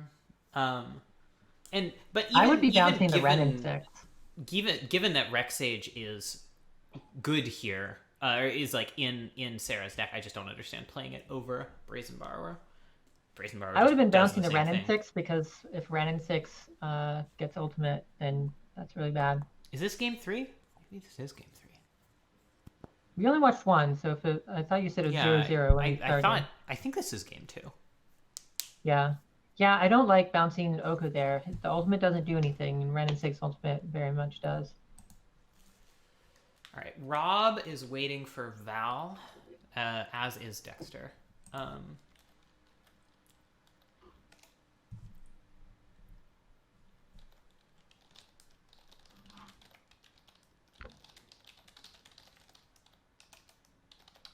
Yeah. I guess Dexter isn't waiting for Val. Dexter is actively battling Val. And then it'll just be everyone versus Cass. We're going to be watching a lot of Cass for the rest of the night. We want to just switch over to Val. Oh, you're right, Kenyon. Ooh, Snapcaster does keep Cass alive. Nope, because of Ren and 6 is going to minus to win. Yeah, I think this is over. I mean, actually, she can Snapcaster Cryptic, bounce Ren and 6, in the upkeep, tap all the creatures. But then Sarah just recasts Ren and 6. Oh, yeah. I mean, if you draw a card and get a counterspell, that's your bet. All right, let's see if that happens. I don't know what else is going to happen. It's an out. It is. It's an out to survive. I don't know if it's an out to win. Let's see if that's what she does. She's got the upkeep stop. Yep.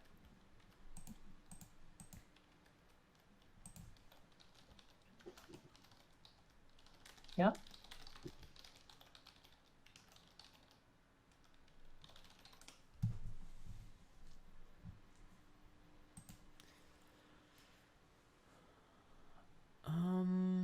Draw a card just to...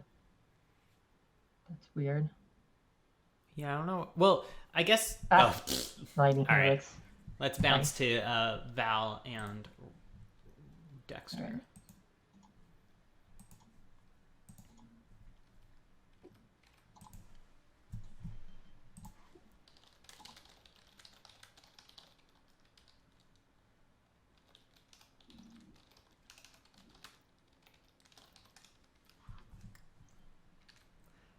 My order is delayed.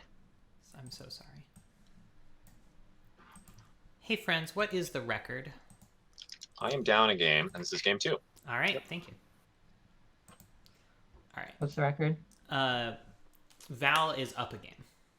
Okay. This is looking pretty good for Val. I mean, this is a good hand in good position. Adam did go 0-4, as he predicted before the draft.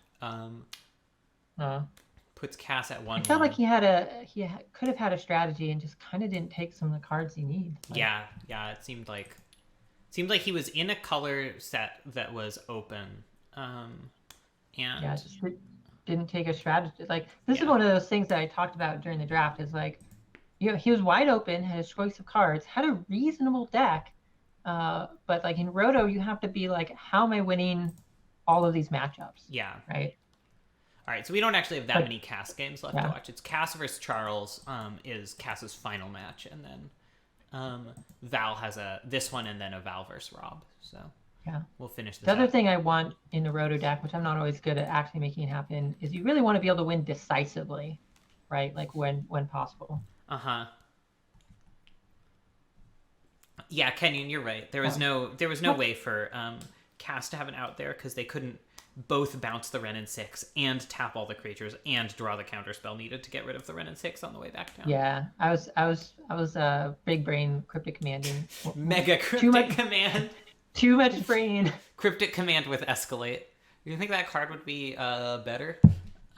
With a little more mana, she could have cryptic command, draw a card, torrential gear Hulk, cryptic command, bounce, and yeah.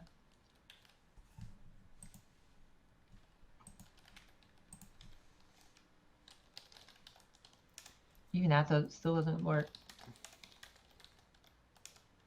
You need life gain somehow.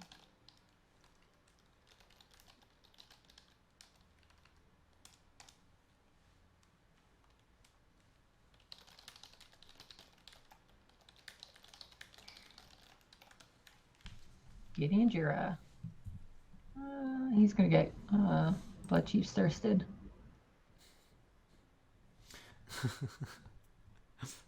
Man, this is like Val has really been showing Mono Black the way I felt like it could perform. Yeah, I'm impressed.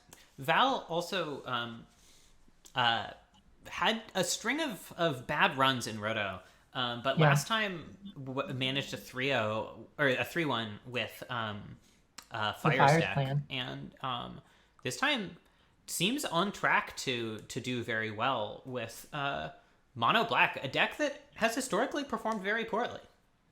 I mean, it historically hasn't. Well, I guess someone drafted it. I drafted it once, and someone drafted it before me. Historically, has not been well loved. Let's say that It hasn't even been attempted, really. Yeah. Remind me, this is game 1. This is game 2. Val is up. Game 2. Okay, yeah. He looks on track to win. Like, yeah. He's quite ahead here. Right? I mean, green can really go big. But this is Dexter. Yeah. Yeah. That would put Dexter at another 2-2.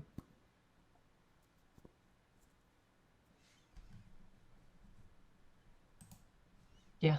Yeah, I don't know who I'm rooting for here. I want Val to prove that Black is good, but I really like Dexter's deck. Yeah. I'm surprised and saddened that Ryan went 1-3. Also, Team Helipad is now leading again at 7-6. Team Helipad. Team Helipad. So if Val can win out, if Val 4-0s, then Team Sauce Boss at least ties, and they go to if they tie, they go to sudden or finals. Grand finale. Cis Woman is Sarah.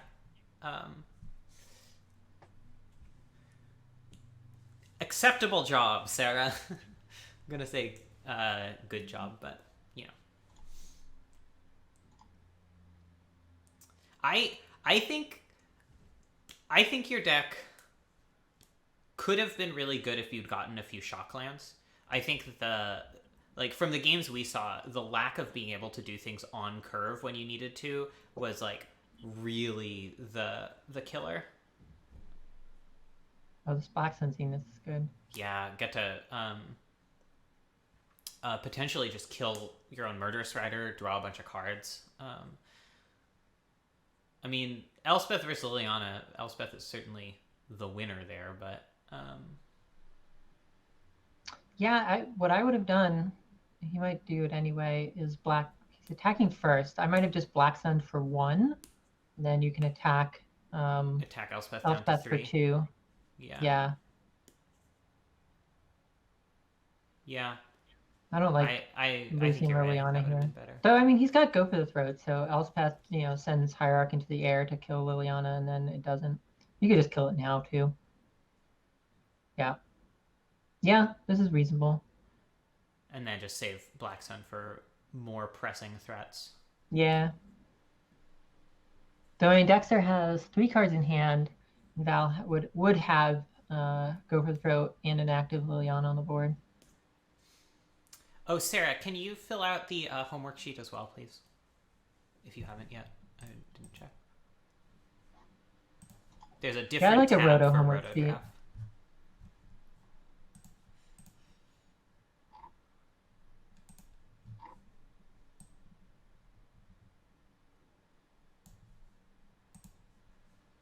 Oh, Stib says he wants to come back. That's nice. Awesome. I love it when people come back. Ooh, that Skyclave apparition's pretty brutal. Although this Black Sun's gonna be strong now. Not getting the Skullclamp value of the Black Sun is actually a pretty big downside. Yeah. And if Elspeth ultimates, that's bad news. Yeah.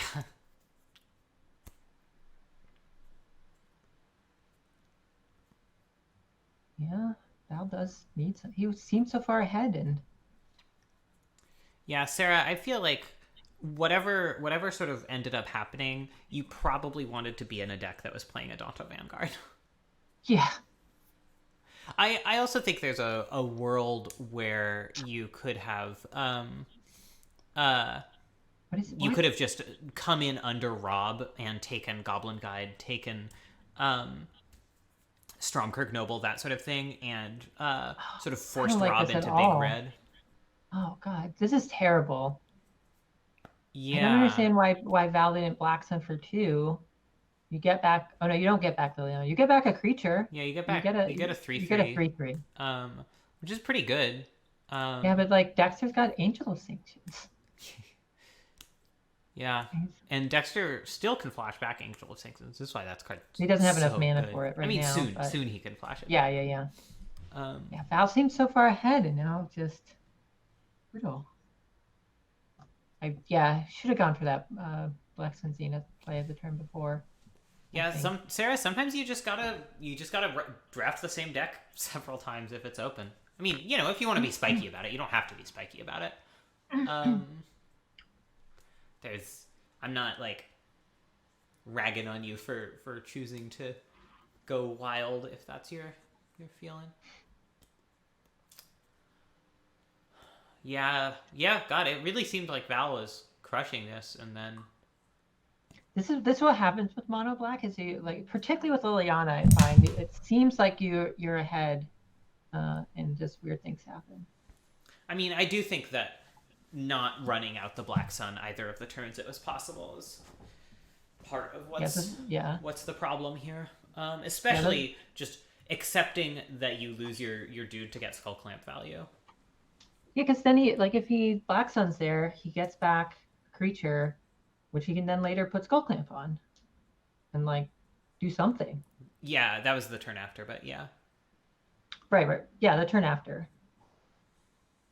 What got... The first one I didn't hate. The second one was just atrocious. Oh, chat. Is he going to type something for Harmonize. us? Got returned to ball, got recovery. He's just making sure we can see. Yeah, I mean, you gotta. Yeah, he gets to equip Skullclamp now. Elspeth's getting to ultimate range, though. Yeah. Though Dexter won't have a creature. Well, he'll make 1 token, which might get Slaughter Pacted, which will then get Val out of the pickle for 1 turn, because then it'll start blocking again.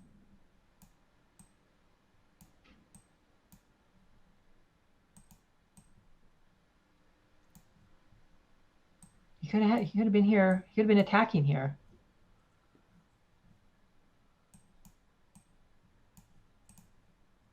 Yeah, Angel eats the token if Dexter finds a land. Yeah, but I mean, you gotta go for it, right? Dexter finds a land. You can't just play around that forever. But Dexter did get a land, so it would have Dexter sacrificed Horizon Canopy and then drew a land. It looks like, which I don't know how I feel about sacrificing Horizon Canopy with Angel in the yard, but maybe you just forgot about it.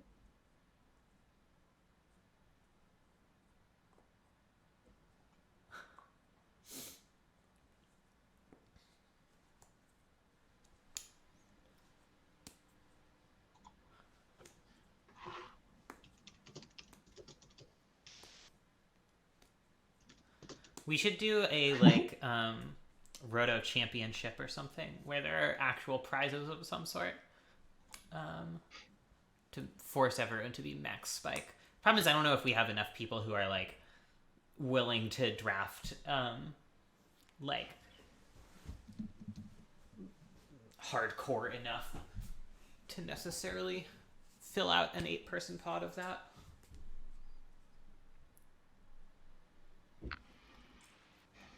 Yeah, no, this is done. Val's done. What is going on with this delivery? There's a second guy assigned to pick it up, and he was at the store, and now he's not at the store.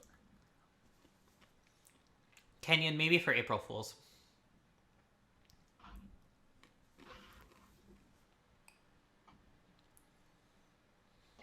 Kenyon?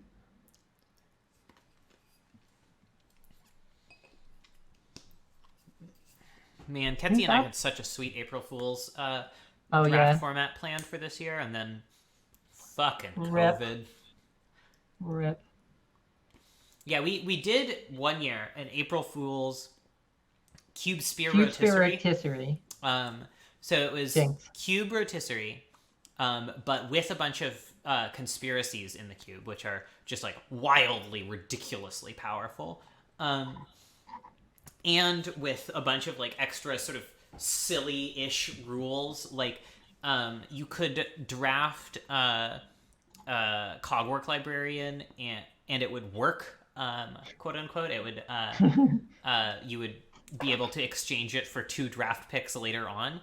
That was actually the draft where I drafted my Jeskai Mega Combo deck, and one of the things I did was like I took Cogwork Librarian 1 pick, and then on the way back I took Kiki Jiki Pestermite, and it was pretty sweet. I took Cogwork Librarian I think 3 times during that draft. I think someone also took Lore Seeker, and we opened Avacyn Restored, and a number of cards from the pack got put in people's decks. I think the only card that ended up actually making someone's main deck was Basic Island because Brian Wong took World Net, and so land cards were basic, like, and then Basic Island was specifically good for him because he also had Vidalcan Shackles. That was funny. That would be fun if we're still in lockdown in April. That's a fun one to consider. Val is just like this slaughter pact. This is Maximum Gideon up here. He's just slaughter packing his own guy to draw cards. I don't know what he's drawing towards. Dexter still has like Elspeth Ultimate as an option, right? Oh, Hero's Downfall. Wow. Okay. Wow. Okay. I mean, yeah, I guess that's what he's drawing towards. Is it enough? I don't know, but I mean, it means the game is not just over. Right.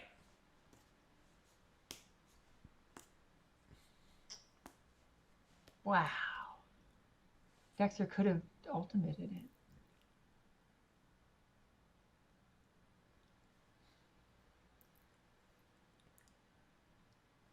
Yeah, I feel like if that's Val's play, you really want to do that on upkeep or something so Dexter doesn't get priority during a main phase. Yeah, I don't know. I mean, I think he was saving the slaughter pack to see what Dexter played, right? I guess so, yeah. It's another Gideon that slaughter pact can't kill, right? So I like that play. It just does kind of seem like Dexter's still way ahead. Yeah, Dexter's easily winning, but I would like Liz, yeah, people are finishing up, so it might be a good idea to hop on trades. Okay. Val still has 2 matches. Cass is in her final match. Cass and Charles are in their final match. Oh, now he concedes. I wish he had just opted not to play for the slaughter pack. That's a much classier way of conceding, for sure. Yeah. Well, okay. Anyone's game here. No main deck arena. No main deck dismember. There's a lot of sideboarding to do for no Phyrexian Obliterator against Dexter. I guess Dexter has like a couple O-ring effects, but boy. Yeah, I mean Dexter has a lot of ways to deal with an Obliterator. Actually, I guess that's true. Angel Sanctions, Journey, Banishing Light. Wasn't that game 1, or did we already watched game 1? Yeah. Oh no, I think we heard that this was game 2 and Val was up a game. So I believe this is going into game 3. Right. Yeah. I really wish Magic Online displayed that anywhere. Yeah. I don't understand why it doesn't. You can only do it if you scroll up in your own chat. Just unconscious. I don't like having like Arena and Messenger in the board, especially Messenger. It seems like it's just a good way to put pressure on Planeswalkers, have something that's really great to trade off fairly early on. I get that it enters Grey Merchant, but no Grey Merchant seems bonkers. That card's just one of the strongest things you can do in mono black. Yeah, not having Arena Val. Come on. Does he just not have Arena main deck? Yeah, and I agree Metamorph in the board is pretty rough against Dexter, who has like a fair number of strong creatures. Val is not main decking Arena. Wild. At least according to the last list posted in the thing. Yeah. Yeah, I agree. I don't like Black Sun. I'm not even... Wait, what happened? I'm not even a huge fan of... What's going on? Hold on, I'm going to check in. What just happened? My client keeps crashing. Oh. He keeps freezing up in the middle of sideboards, and then I got to quit and restart before... Yeah. It's been a blast. I'm so sorry. No, that's all right. What happened? Val's client keeps crashing. Yeah, especially with like Massacre Girl and Damnation, I really don't like Black Sun. Like, yes, Dexter goes wide, but like a lot of the ways he's going wide are Planeswalkers. I just want ways to pressure those. Not even like super in love with Slaughter Pact here. I think he put in Damnation last time he was sideboarding, but hand seems great. Yeah. Bitter Blossom means Massacre Girl can absolutely clear the board. I mean, Dexter does have the wilt. Part of those good cards being in Val's sideboard is just that Val has access to a lot of good cards, but it's certainly I don't think the deck I would have ended up building. Arena is how you win the game. Yeah, I agree. It's one of the most important cards, and then Grey Merchant just seals the deal a lot of the time. Yeah.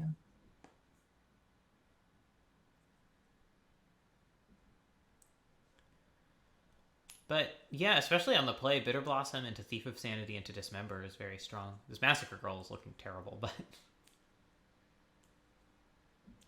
I wonder if Val wanted to look at it, the wilt. There it is. Chekhov's wilt. Wow, Chekhov's wilt. I don't know why he's not. Yeah, still Thief Sanity, pretty good. I mean, Dexter can follow up with one of his answers to this. Yeah, one of his 1-for-1s. And then Val's in, just discuss cards. I wonder if one thing Val wanted to prioritize a little more during the draft portion is just Planeswalker removal. I think there are a couple 3-mana Planeswalker removal spells that are not gone yet. All right, well. I mean, he's got the best ones. Yeah, but sometimes you just want a lot of them, especially when there's, decks like Dexter's running around. There's just Planeswalker. Oh, right. Oh, Cobra Journey. Oh, boy. Well, I don't hate a Dexter 3-1. Yeah. I was just hoping for an XL mono black. But, I mean, Val's not out yet. Val's behind here, we assume, because we think there are probably good Planeswalkers or whatever in Dexter's hand, but it's not impossible that Val rallies. Although it would certainly be easier with like a Grave Titan in the deck somewhere. Ooh, it's gonna eat a Dismember, almost certainly.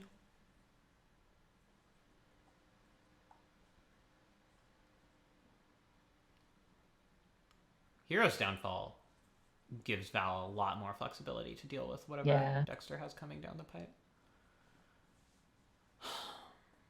Yeah, you should just one mana dismember this guy. I agree, yeah. He's gonna get the life back. Yeah. You just really want to not be spending No. You want to be able to untap with mana, especially with Castle Lochthwain in hand. Like that means that if you draw a land, you just get to I mean, even if you don't draw a land, but like if you draw a land, you're taking even less damage. Val's playing like Dexter's an aggro deck, like a raw aggro deck. Yeah. Here's Gideon. It would be well, really it'll cool. Get heroed. Yeah, it would be really cool if it could get heroed this turn. Yeah, and it ate the other thing, though that would have happened anyway. Yeah. Okay, you gotta do it now, or Dexter's just gonna 0 that and it's gonna get indestructible. Or is that one's not indestructible. Oh yeah. They after this is when they stop doing that.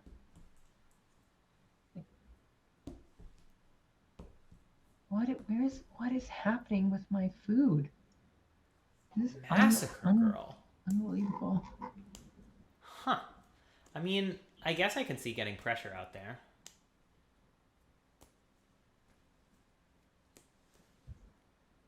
Waiting for my food for an hour and 20 minutes, and now it looks like the driver did not pick it up again. This place is like, you could walk there and back in under an hour and 20 minutes. Yeah. Like, easily.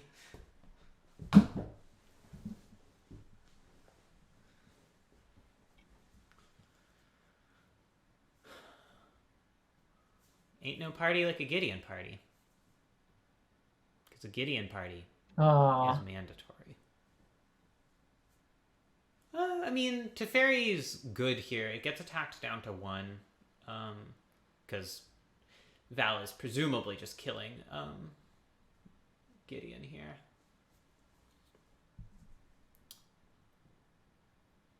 Yeah.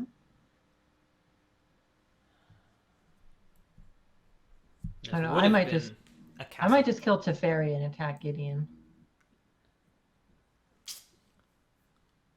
Teferi's the one that will win the game in the long run. I guess so, but this puts a lot of pressure on Dexter to be able to answer the Massacre Girl immediately. I guess Gideon only +2s and then is dead to Massacre Girl as well. So you might be right. Yeah, I think I would have tucked the Massacre Girl for sure. Where's this driver going? I'm so mad. Maybe he's actually has it and the app is just wrong. Maybe he's actually there. Maybe you're already eating pizza and the app is just wrong. Says he's picking up the order, but he's definitely driving like he's heading to where I live.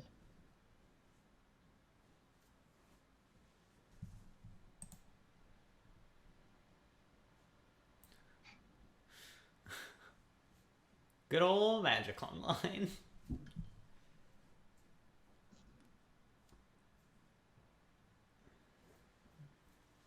This is a tense game. Oh man, if Val were at 18 life and had a Castle Lochthwain activation this turn, hoo-wee. Yeah.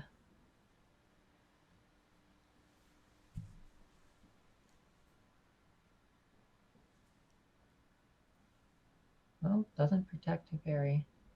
I can make a... Oh, right, Menace. Never mind. Oh. Okay, now where is this guy going?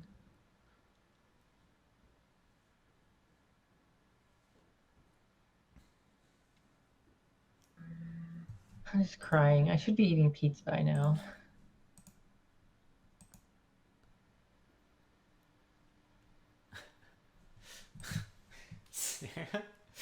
Sarah writing all of them as her colors. I'm gonna fix that for her. I guess it's like green, white, red, splash, blue, black.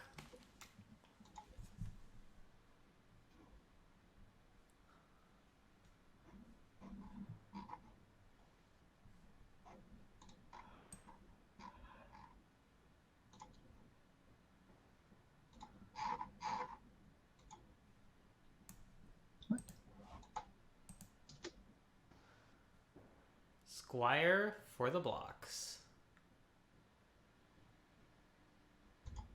I probably would have just Lockthwained before casting Knight, because it's just so much better for Val if he draws a 2-mana removal spell there.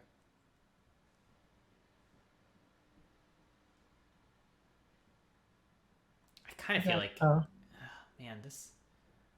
You gotta attack Teferi. Even though it just trades with Beast? And I think we can trade with Beast or Mystic. Trading with Mystic seems pretty bad. It's not like the 2 mana to thing is particularly good. I don't remember. He's played Go for the Throat. Did Val take Go for the Throat over Horrendous Act or whatever it's called? Charles took Heartless Act. I don't know when they were taken. Yeah, I don't know. You might be right. There might be not. There might not be another 2-mana removal spell that Val's looking for. Wow.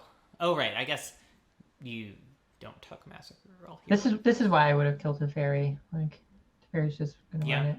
Yeah, I see what you mean.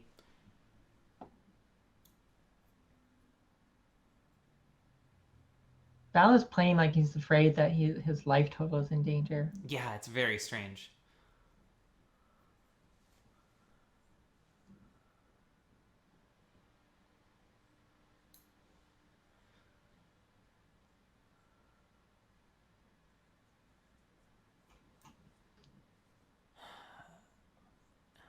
Val needs to draw land to be able to Chupacabra and Knight. Oh boy! All right. Well, that's probably that for this match. I'm gonna guess. It's not looking good for the mono black player. No. Team Sauce Boss does still have an out to tie it up. I mean, Arena does give him some card advantage. Yeah. Chupacabra kills something. Still at 21. Yeah, there's definitely sort of a rock, paper, scissors among, like, Super Friends, Hardcore Control, and aggro. The Knight can attack.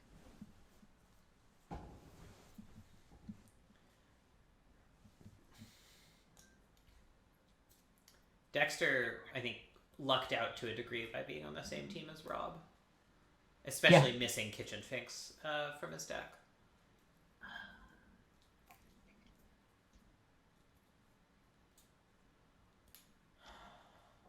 Oh, I just get Death Touch, I guess.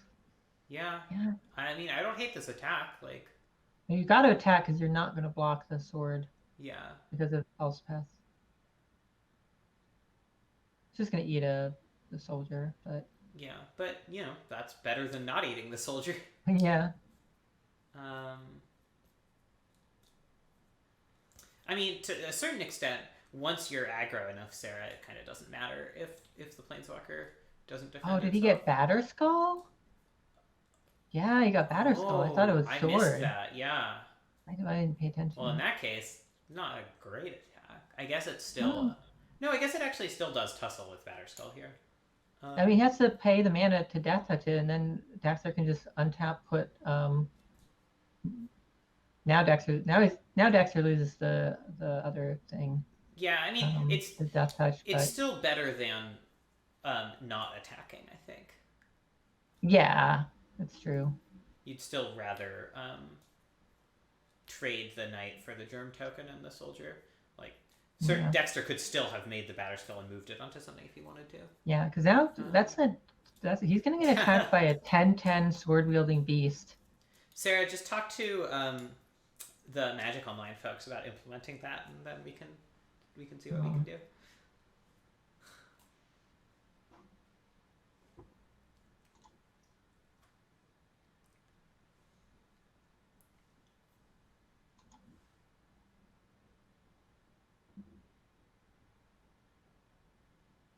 Discovery Dispersal is not a blue-black card in the cube. It is a hybrid card, which means it counts as half a blue card and half a black card, but is not competing with Drown in the Lock for slots.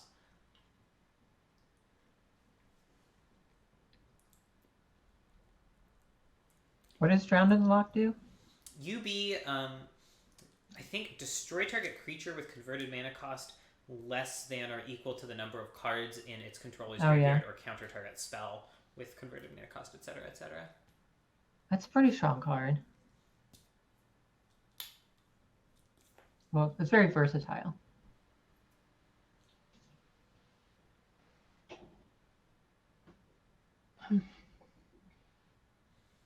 Yeah. Oh, on that guy. Yeah, sure. Womp. Oh, I kept thinking that Dexter still had a sword, but maybe he doesn't. I mean, he has sort of Body and Mind in his 40, but... Yeah, yeah.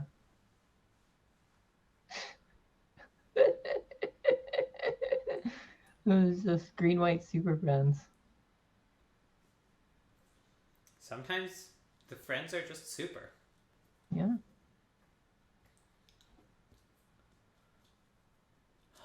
I like this deck for Dexter because when he played the mono red deck, like mono red is a powerful deck, but it's not always full of inherently powerful cards like this deck is. Mm-hmm. This is jammed with cards that are just bananas. Yeah, it's well matched against this Roto in particular, I think. Yeah. Because I mean, I think it would struggle against Cass and it would struggle against Rob. Yeah. But Dexter is on Cass's team and Rob's team. And it did, in fact, struggle against Charles. Yeah. Which doesn't surprise me too much. Oh, all right. Poor Val. I want to check in on Cass and Charles. Yep. Hey, friends. How is this going? I'm up a game, and I Control suspect mirror. this game might end soon for me. I also suspect this. I have a nice screenshot for you if you want to know how game one went. Yes, with please. a sec. I've been doing Quarantine Cube. Here, I'll open it in on stream. There was a stack in that match that included like 2 Sublime Epiphanies. Oh wow, that's gross. It was wonderful. Charles is. Yeah, you can't go infinite though off Lutri and Sublime. I thought I could, but it's only when you cast it. It was still a gorgeous stack. Yeah. If you cast Why did it, that's Charles too bad. paste that in the It main was a chat? pretty stack though. I'm sure my opponent. Yep. I mean, it's public information. Both teams saw is it? Yeah. That's just what happened in his game against Cass. All right, good games. Oh, that was a previous game. Good games. I thought it was like the current board. We definitely could have played those Because it looks better, very so similar. sorry about that. All right. No, Well, it's fine. I guess we will watch the final Shinobi. match. Rob versus Val. Let me see. Is that okay? So that brings. Hold on. Yeah, that makes me 3-1 on the day. So that brings the team records up to 7 and 8, which means that we might be going to grand finals.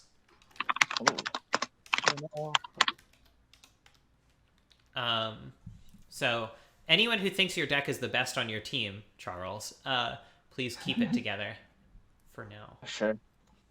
Fair enough. But you can fill out the homework sheet. All right.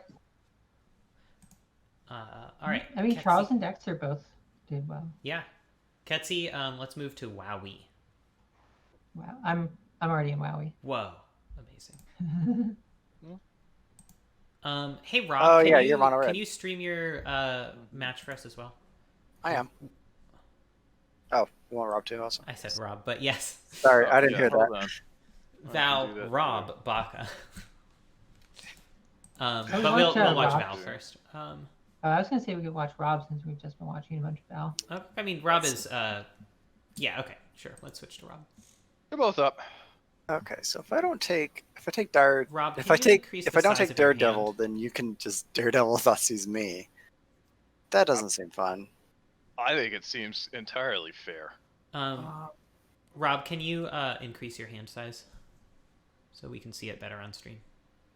The other alternative is... For a second, I thought you meant, Much could I have more cards in my hand? And I was like, yeah, I would Oh. love to have more cards in my hand. We're just spicing it up. Please draw 3. That would be wonderful if I could just increase my hand size. Is that better? Yeah, thank you. That would be funny, like a roto draft Hunger Games style where there's like a game maker. Yeah. People can bid on giving bonuses to various people. That would be so funny. An idea for another special April Fool's type occasion.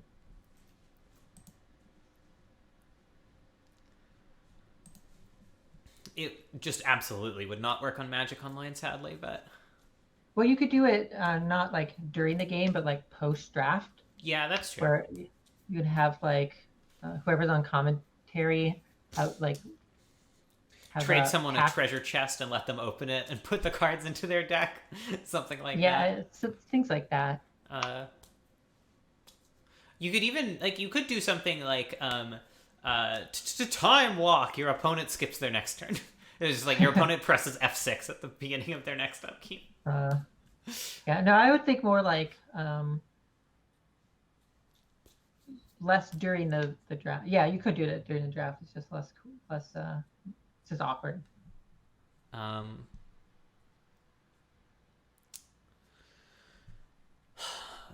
Bitter Blossom is good here, although it seems like Legion Warboss plus Arc Trail is probably gonna do it, or just Hell Rider. What a good card.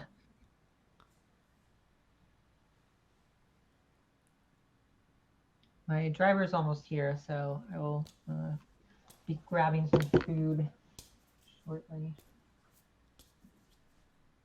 Yeah, killing the I mean, I think Val's logic there was that he wanted to play Murderous Rider as soon as possible to get the lifelink going and the blocking, and so killing the first creature available makes sense, especially if you have Slaughter Pact backup to make another creature. But also, Rob has 6 points of burn in his hand, including 1 Hell Rider attack, so Val is very I'll close buzz you to up. dead. I'll be right back. I just jam Hell Rider here. I think you just want to get as much damage to the face in as possible, but plus it uses your mana more efficiently. Next turn, Rob would be able to potentially Rabblemaster and Arc Trail. You get max Hell Rider value by attacking for Hell Rider as soon as possible. Respectable, sweet play. I guess so. The thing is, like, you aren't even attacking with Rabblemaster next turn if Val just drops Murderous Rider. Whereas you could potentially attack with Hell Rider and a bunch of and a goblin, if you.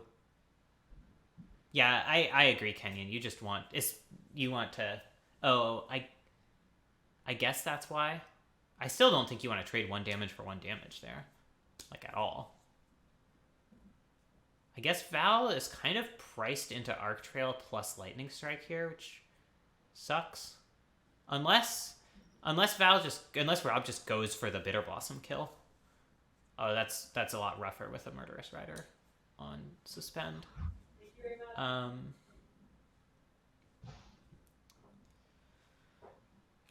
It's a tough position. I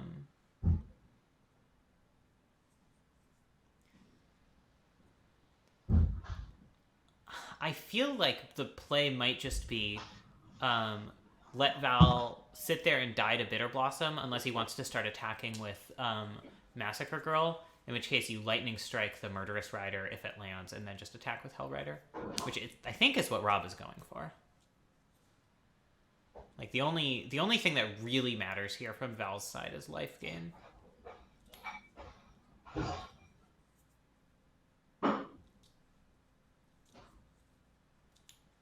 Obviously, Lightning Strike to the face would be ideal. But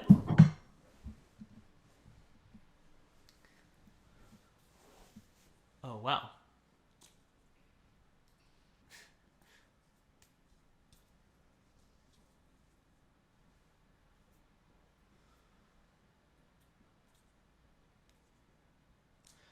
Yeah, I mean, this is why the lifelink creatures in black are so important. Oh, then they just died at burn.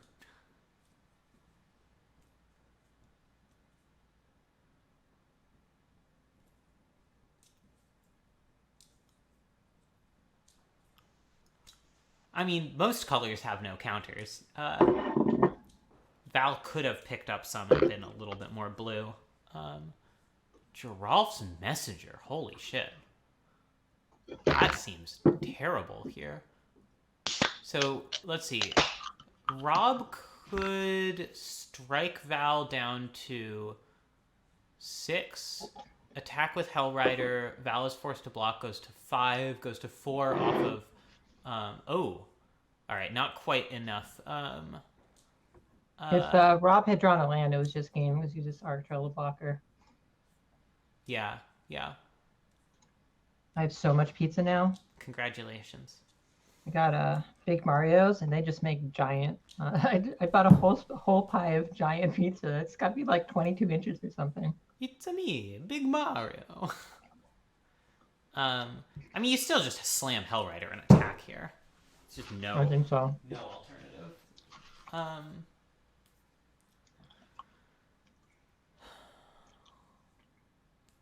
And then, if Val, I mean, Val has to chump, obviously. Goes to 5. Goes to 4 off of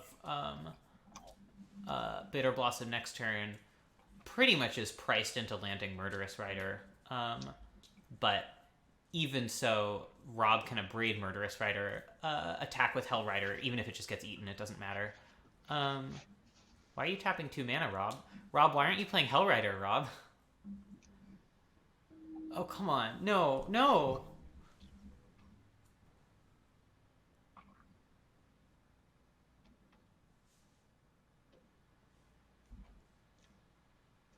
Hellrider attack dies to Gary. How do you not die to Gary here?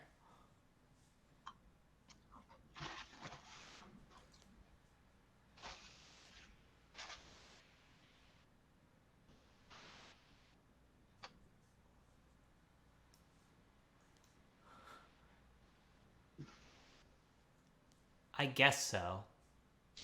Yeah, I guess that's true.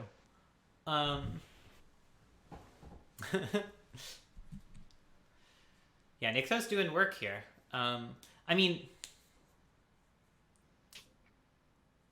Yeah, Seems awful to go off. Val probably has another turn here because of not attacking with Hellrider last turn. Or because Rob didn't attack with Hellrider.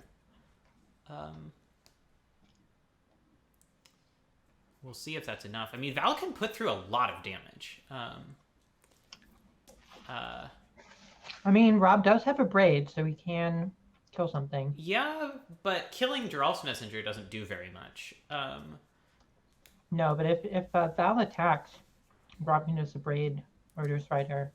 But that's not enough. Like, if Val attacks with Massacre Girl Geralf's Messenger here, oh yeah, Rob abrades Murderous Rider, attacks with Hellrider, and Val just attacks back for lethal. So that means I didn't see that the fairy was something sick. So yeah, I think Val has it here. I think Rob. Yeah, that's true. That's certainly true. But I think Rob had a guaranteed win against anything but Grey Merchant, and is losing to only the cards that Val had visible instead. Unless he draws something. But it went from Val needing to have an out to Rob needing to have an out. Because of the lack of Hellrider attack last turn. And that's not it.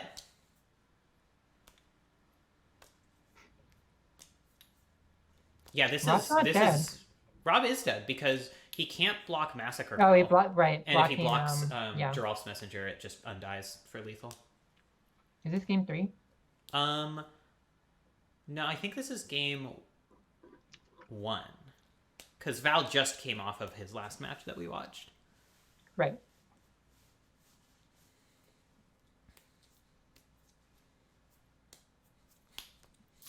And I think it's worth noting, like, that last attack Val made with both of his creatures is not necessarily an obvious attack to make.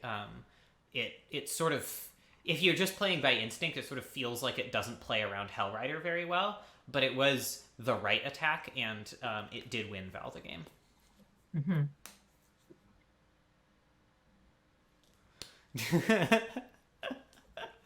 Yeah.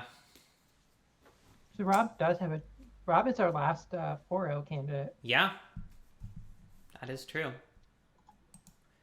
Whoever wins this will be kind of sweet, because Rob has a shot at 4-0ing, which would be very, very cool, and would cement the win for Team Helipad. And if Val 3-1s, then that's the first like winning record for a mono black deck, I think, ever in Rotos. Yeah.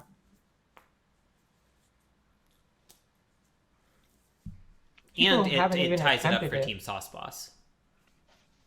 Until I think Istical or one of them, Dan. Dan. Yeah. Yeah. Yeah. But I don't say Dan because there's multiple Dans. I guess that's true. Yeah, Sarah, Rob has a colossal sideboard. He just took... He just kept taking main deckable cards. Because, I mean, you're kind of priced into that in mono red. Although that's why I really, really like taking the Horizon lands very early. I even don't hate Nykthos in mono red. You want some Boris Reckner and Bogger Ramgan.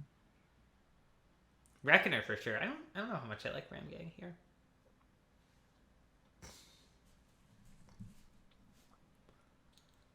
I've definitely had a number of times where Ramgang ends up just being really good against me.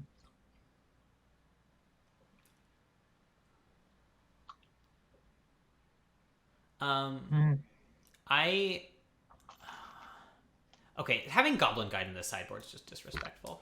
Rob, come on. Come on, Rob. Hold on, Dexter's asking about trade back.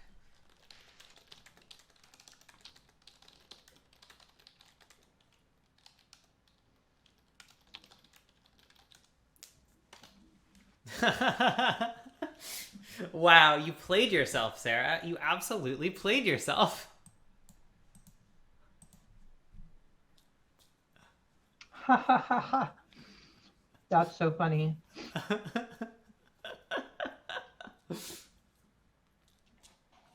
You should probably update that guide. It's like 4 rotos out of date or something now.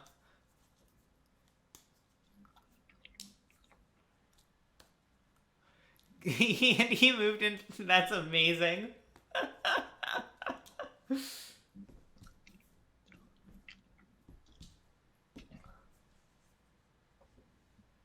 Oh, this hand is pretty strong. You do want a 2-drop, but... Yeah. It's looking good for a 4-0 attempt.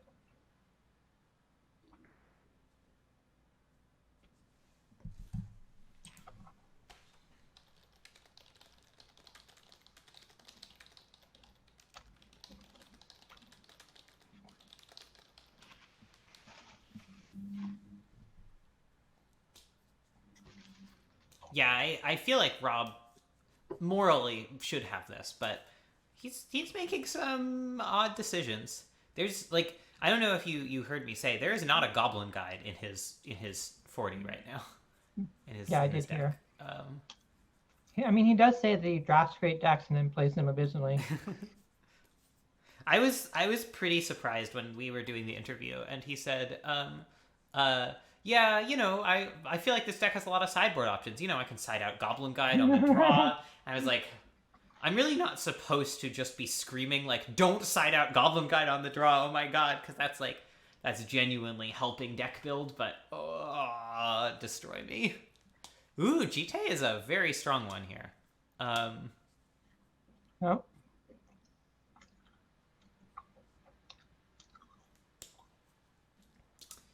I hope that shield breaker. I mean, if Embereth's shield breaker isn't in against Val, I don't even know why he drafted that card. Yeah. Yeah, Bloodchief's Thirst is a very good one. I think it is substantially better than Fatal Push in Cube, or at least in this cube. Rolfie Messy. Messy Rolf. Yeah, Hellrider's strong here, although the GT is rough, but you know there's nothing you can do about that at this point. You just gotta slam Hellrider and kaboom.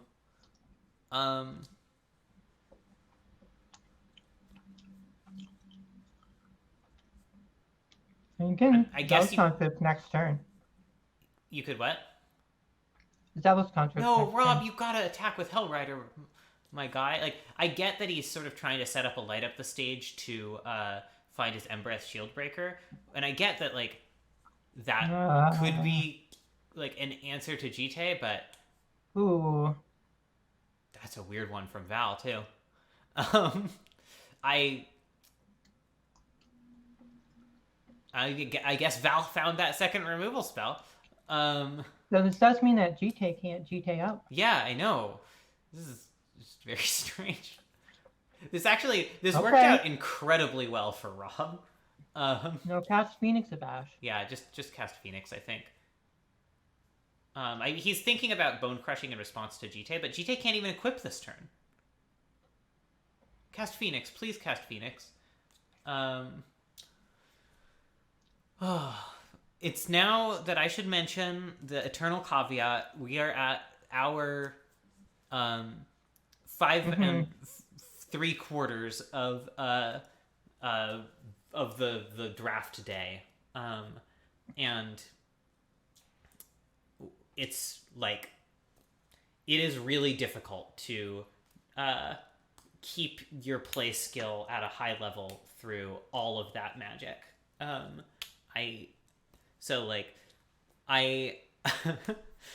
I understand and sympathize with why this is difficult and why people make bad plays at this point. But Rob is making some bad plays.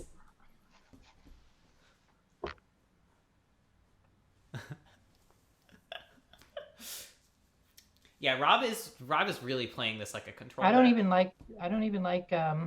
not sure I like that. Yeah, I might have just gone to the face. If I were just dropped into the game at this point, I might have gone to the face. Dude does have Zealous Concepts. If you just lose the Phoenix. Zealous Conscripts would be a lot better with like a Hellrider on the battlefield or a Phoenix on the battlefield. Mm-hmm. I don't like this. Yeah, now Rob's just in really a tough position. This GT is so much better than it was 2 turns ago.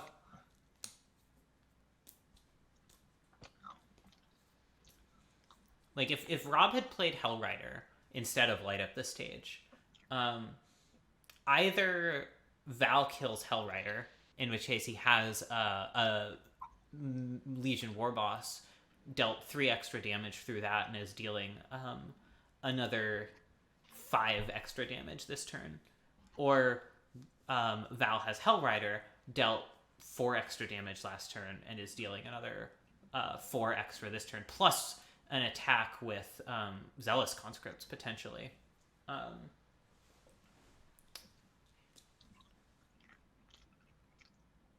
Yeah, Val could bring... Or if Rob had cast Hellrider and the Legion Warboss died instead of the Hellrider, Rob could bring Val to 1 life this turn.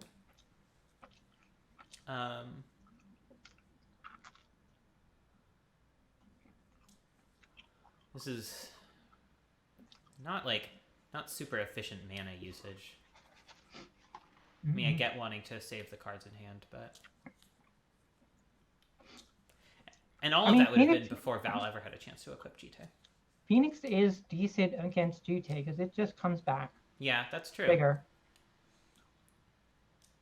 But, like, the thing is, you by this point in the game, once you have 5 lands in play as the mono red deck, once you're, like, starting to battle through the really big stuff, like GT on a 4-3 or whatever, you really want to be far enough ahead that Yeah. like that you're dealing the last few points of damage. You aren't like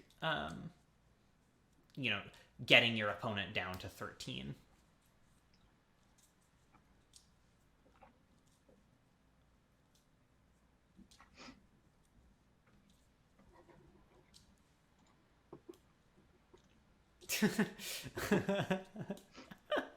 Yeah, Sarah, you're probably right. Just wants more magic. I understand. I want a cube. I would just cube again after this if I could find 6 people.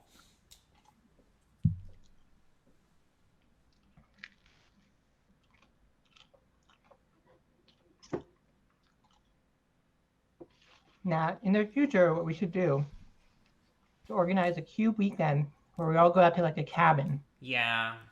So once that happens, you can't just be like, oh, I got too busy because you're all just in a fucking cabin in the middle of nowhere.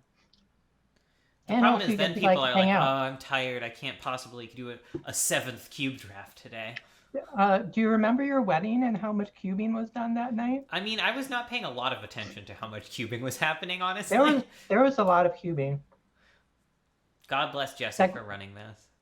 When people have that social energy for having come together, like they want to just kind of keep that going. Yeah, I agree. So we were younger back then. That's true. I mean, you were back then, I think, the age I am now, so Yeah, something like that. but like collectively, the age group, people get much less willing to do fun stuff as they get older, which is so sad. I don't like this conscript because it just puts more counters on the GT. I mean, I guess you could steal the GT. You could steal the GT, but like if you steal the GT, then Val just removes all the counters, and if you steal the dude, then Val just gets more counters on the GT. He's doing it though. No, reading it. Ugh. Kenyon, I don't remember how old you are. Quetzy is, I mean, depends on who you all are talking about. There's a pretty wide range of age groups, especially in this draft. I am 38. Okay, yeah, you are still substantially older than I am now at my wedding. Yeah. I can't believe you're almost 40. Holy shit. It's really fucked up. Fountain of youth, indeed. My God, you don't look it. My whole family's like that. My middle sister is 26. No, 27. Or younger sister is 27, but she looks like she could be 18. I don't know how old I look. How old do I look, Quetzy? 24. All right. So I just got frozen in a time capsule when I transitioned, I guess. Yeah, Kenyon's. So Val just hasn't used the counters yet. 7, He 8, still 9, can. 10. Yeah, so this is 10 damage, but Val can gain 4 and then gain 4 more. Or he can just kill the Phoenix. Or he can kill the Phoenix and then gain 4, or whatever. Yeah, I would kill Phoenix and then you just still have a guy with. And then if he's not dead, is this lethal attack? For the crackback. Let's see, 4, 5, 6, 7, 8, 9, 10. Yeah, it is. Right, because he's gonna get counters, and that's gonna be lethal. Yeah, if he just doesn't kill anything else here, then he just pumps the zombie 3 times. Yeah, I mean, there's just no reason to do that, but there's no reason not to either, I guess.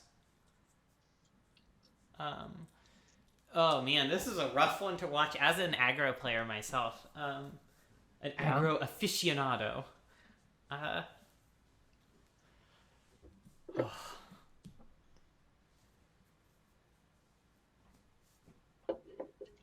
Does Val see that he is lethal? I don't know. I'm not sure what he's doing. Because like there's no free spells in red in this cube. There's no like Fire Blast or whatever. Although actually Fire Blast wouldn't do it. Oh, I guess it would because Val's at 4 life. Yeah. But No. Well, only if he does the pump. yeah, but he has to do all 4 pumps. Val. Please turn sideways. I don't. No! Oh my god! Oh my god! No! Oh boy. All right. There's lethal Well- on board.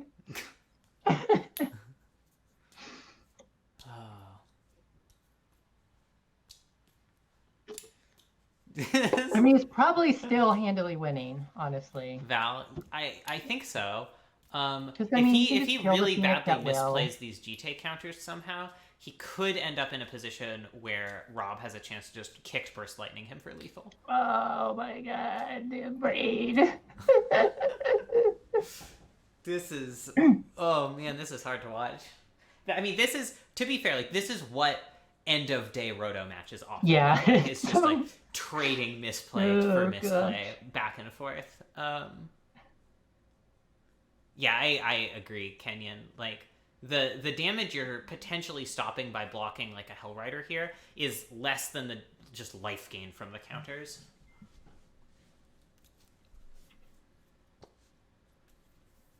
Especially because you also have back the Murderous Rider to block.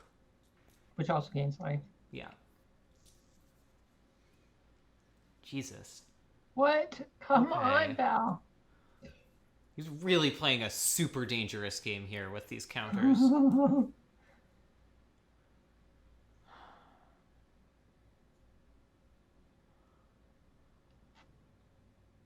Who won the first game? I've I've already forgotten. I believe Val eked it out, but I'm not actually sure. Gaining life, not killing the Phoenix. I mean, if Val he killed again is. yeah, yeah. I don't understand. I mean, I guess the theory is that don't just pass the tree. You have a Bone Crusher Giant. Okay. All right.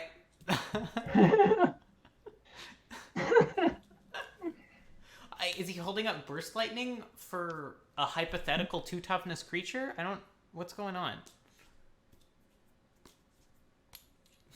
He's got the Bone Crusher Giant like in the front of his face. I think this is hell to all of us, Sarah. I mean, I find it entertaining. It's just what it's like. Oh boy. What? But you had okay. Oh my I guess gosh. this is this lethal. Somehow is Rob coming back? I don't even know. Oh wow! All right. This is not lethal. This is 7. With Lightning Bolt though. Oh, Lightning Bolt. Okay. Yeah. All right. Cool. Cool game. Cool magic. Oh, Val is gonna be so sad. All right. I guess Val took game All right, 1. game 3. On to game 3. I'm gonna get myself more pizza. Yeah, I'm actually gonna go get myself a glass of whiskey because I think I need it. I think I deserve it after that. I'll be right back.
All right, I'm back. Yeah, I don't remember who I was talking with about this before the roto, but I feel like a lot of the reason that aggro, like red and white decks, are kind of underappreciated in Cube, not just this Cube, the Vintage Cube also, is that people sort of try playing them once or twice and don't have a lot of success with it because they end up making these play mistakes for these like very narrow edges, but sort of the whole game ends up being these very narrow edges, and you kind What's of this about? I'm talking about my theory for part of the reason why red and white aggro decks are underappreciated in Cube. Yeah, it really is very narrow kind of ways that the game turns on. Right, but the game does turn on those things, and so like in a way you have to make a bunch of really correct decisions all in a row, in a way that like a more powerful deck doesn't demand exactly. This 4 toughness on the Kalidas is pretty bad news. I feel like Khalid is a big game against aggro. I feel like Rob might just have to double burn it, although I guess he's not going to. I'm not sure what his You plan know that is. time. Oh, he passed? I like Koth for mana, and then... Yeah, I guess so. The thing about Koth for mana is it's often just worse than playing Koth the next turn, because it ends up at lower loyalty than yeah, the but then he's alternative. still out there. Cost per mana, Bolt, Burst Lightning. Yeah. I mean, you can't let GT go off here. Maybe he's planning to Bolt Burst Lightning with the GT equip on the stack. Yeah. I mean... I don't know. Sarah, Val does have outs to Shrine of Burning Rage. He can Hostage Taker it, and he can potentially steal a card from Rob's deck to deal with it. But Hostage Taker's kind of the main out.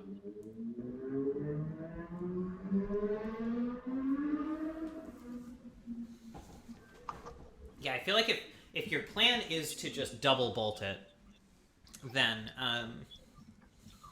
He should have done it with the 3 mana that he had. Yeah, and just have Koth start attacking. Like this is one of the things about playing aggro is like you just want to start attacking as soon as possible. That matters much more than card advantage or like this sort of theoretical tempo advantage you're getting from forcing Val to tap 2 mana. Because like you forced yourself not to tap mana in order to force Val to tap mana. That just doesn't work out well in the end.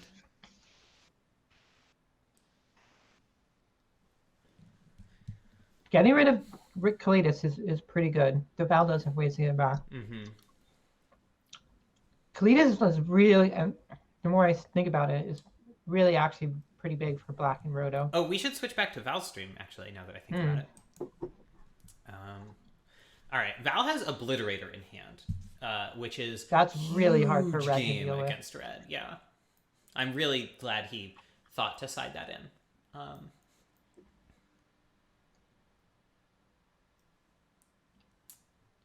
Rob manages to select a mountain that isn't summoning sick, which is very difficult. The hardest thing about playing Koth, for sure.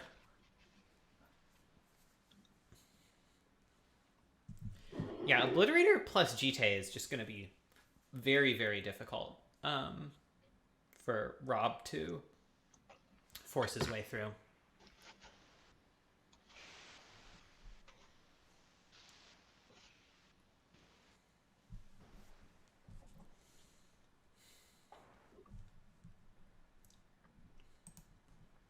I would say this game is favoring Val now, although everything can change on a dime, which means if Val does win this, then we are tied, and Team Helipad and Team Sauce Boss will go to Grand Finals, or whatever the hell we usually call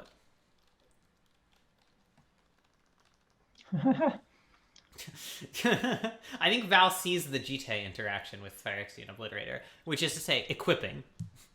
Equipping the Well, equipment on the creature that can hold the equipment. He also zoomed on his Kalitas in the graveyard. I don't know what that means, but I don't know what that means either. okay. Attack with your goblin. This seems Oh, and it has to. terrible. Just I guess you just sacrifice the goblin. You can't. It's already dead. Oh. What?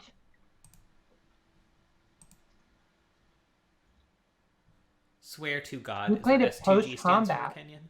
You played it post-combat. Oh, okay. Post-combat makes sense, because it doesn't have to attack into Obliterator, I guess.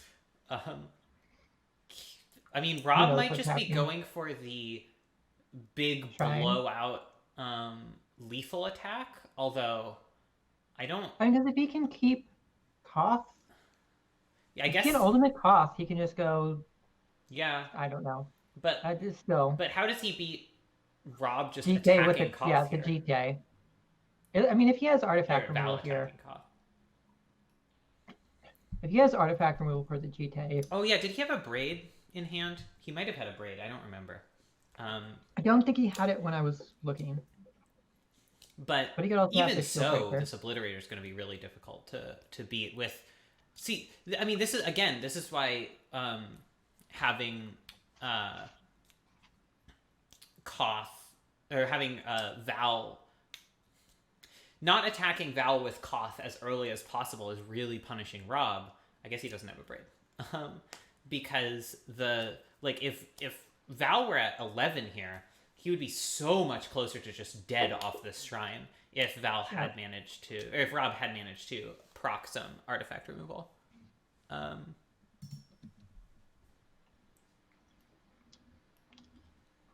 Okay.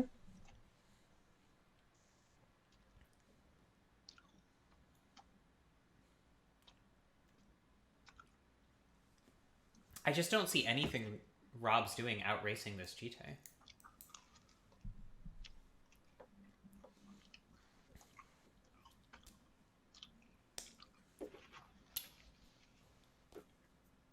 I mean, to be fair, like, Grim Lavamancer does do at least 3 damage virtually, because it takes a GT counter, which would otherwise give Val 2 extra life. And it puts a counter on Shrine. So, it's not nothing. Or Val chooses not to kill it and it starts pinging for 2. It's not nothing, I just don't think it's enough.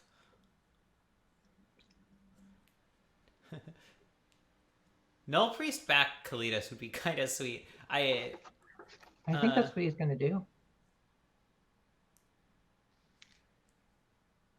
I guess so. I mean, it doesn't matter, but...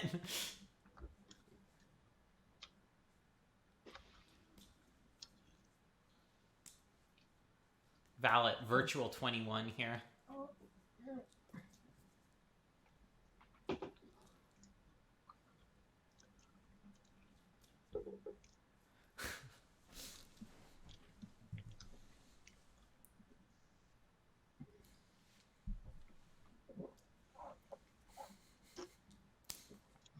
Sarah, you might be right that this shrine does 15 damage to Val and it might just not matter.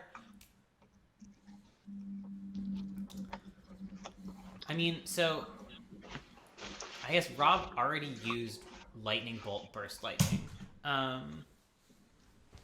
He does have literally every other burn spell. Yeah, so if he can do, like, 2... Oh, man, he just doesn't have the mana either, though.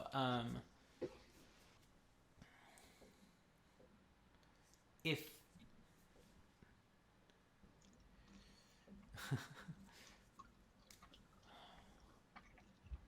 Direfleet Daredevil, presumably not casting Slaughter Pact.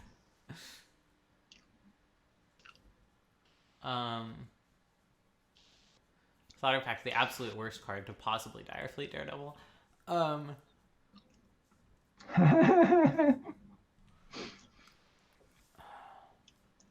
I want to see Rob do it just for the sweetest concession. He doesn't need, I guess he could target his own Daredevil. Mm-hmm.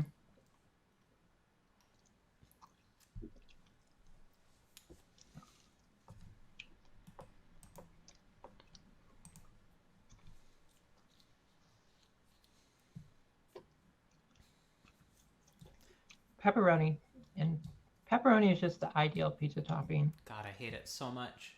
It's so good. If it's Val, good pepperoni, people can at fuck up Virtual pepperoni. 25. I've had pepperoni that I've been assured is very good, and I just hated it.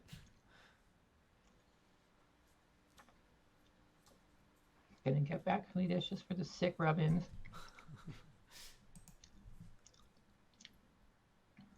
So I think Mono Black really, like, if you get a GT, Mono Black really has a lot of tools to beat the red aggro deck. It's still close, as you can see, but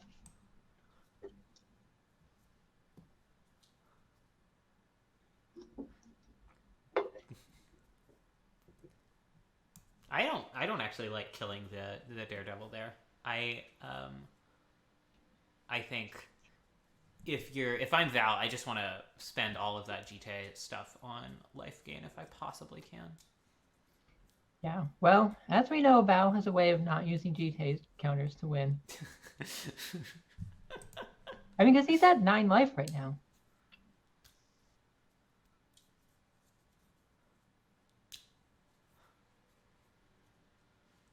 I mean, it's fine. It's just like I don't know. The way Val loses this game is by Rob somehow pulling a bunch of damage out of his ass. And the more counters there are on GTA, he's got to deal 8 damage and have... Oh, and it's not even his turn. It's untapped. So...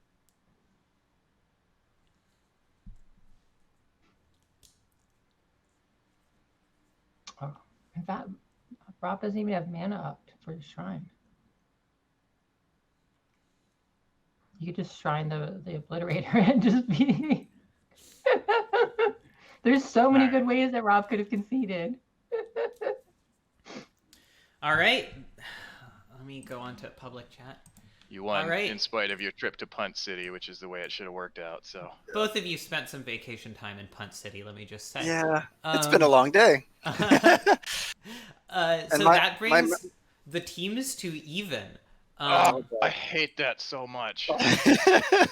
Each team, please separate back into your team channels and nominate a drafter to play the grand finals. If you have a deck you want to nominate, ideally the drafter who piloted the deck would pilot it in the finals, but if someone has to go home or do something else, I understand it's past 7 now,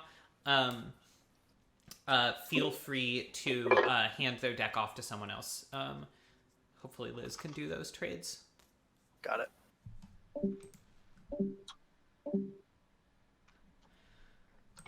All right, Quetzy, who do you think is going to be the head-to-head finals competitors? Are going to be the head-to-head finals competitors. You know what I mean? Yeah, I'll be right back. What? I just asked you a question. Oh, sorry, I had you muted for a moment, so I didn't hear the end of the question. Who do you think are going to be the head-to-head finals competitors? I feel like it would be. Let me go look at the records real quick. It seems it's got to be Rob or Dexter, but I would put my money on Rob. I mean, Rob versus Val seems reasonable, but like the thing is, like you have 2 3-1s on each side, and they fully rock paper scissors each other, right? Yeah. So if one team chooses Rob, if assuming that the same people win, right? Mm-hmm. Assuming that the actual results match the expected results, then if Team Helipad chooses Rob, Team Sauce Boss can choose Val and win. Whereas if Team Helipad chooses Dexter, Team Sauce Boss can choose Charles and win, and vice versa. I think there's also a question here of, is Charles up for the final thing? Because it seems likely that Charles's deck would be less good if piloted by someone who's not Charles. Did Charles indicate that he might have to leave? I have no idea. Okay. I mean, he used to do GPs and such, so he knows how to play the late game. Oh yeah. His stamina is not in question. His availability is. Right. If he's available, I would say that they should pick Charles. I agree. Though I would also say the other team should pick Rob, Rob beat Charles Yeah. in 3. All right, I'll be right back. I gotta. Kenyon suggests Dexter if he is Team Helipad. Do you want to elaborate on that?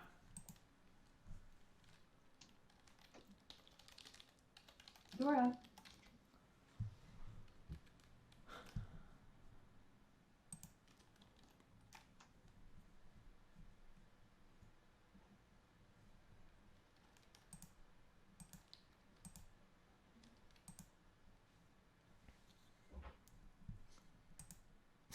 All right, fair enough. All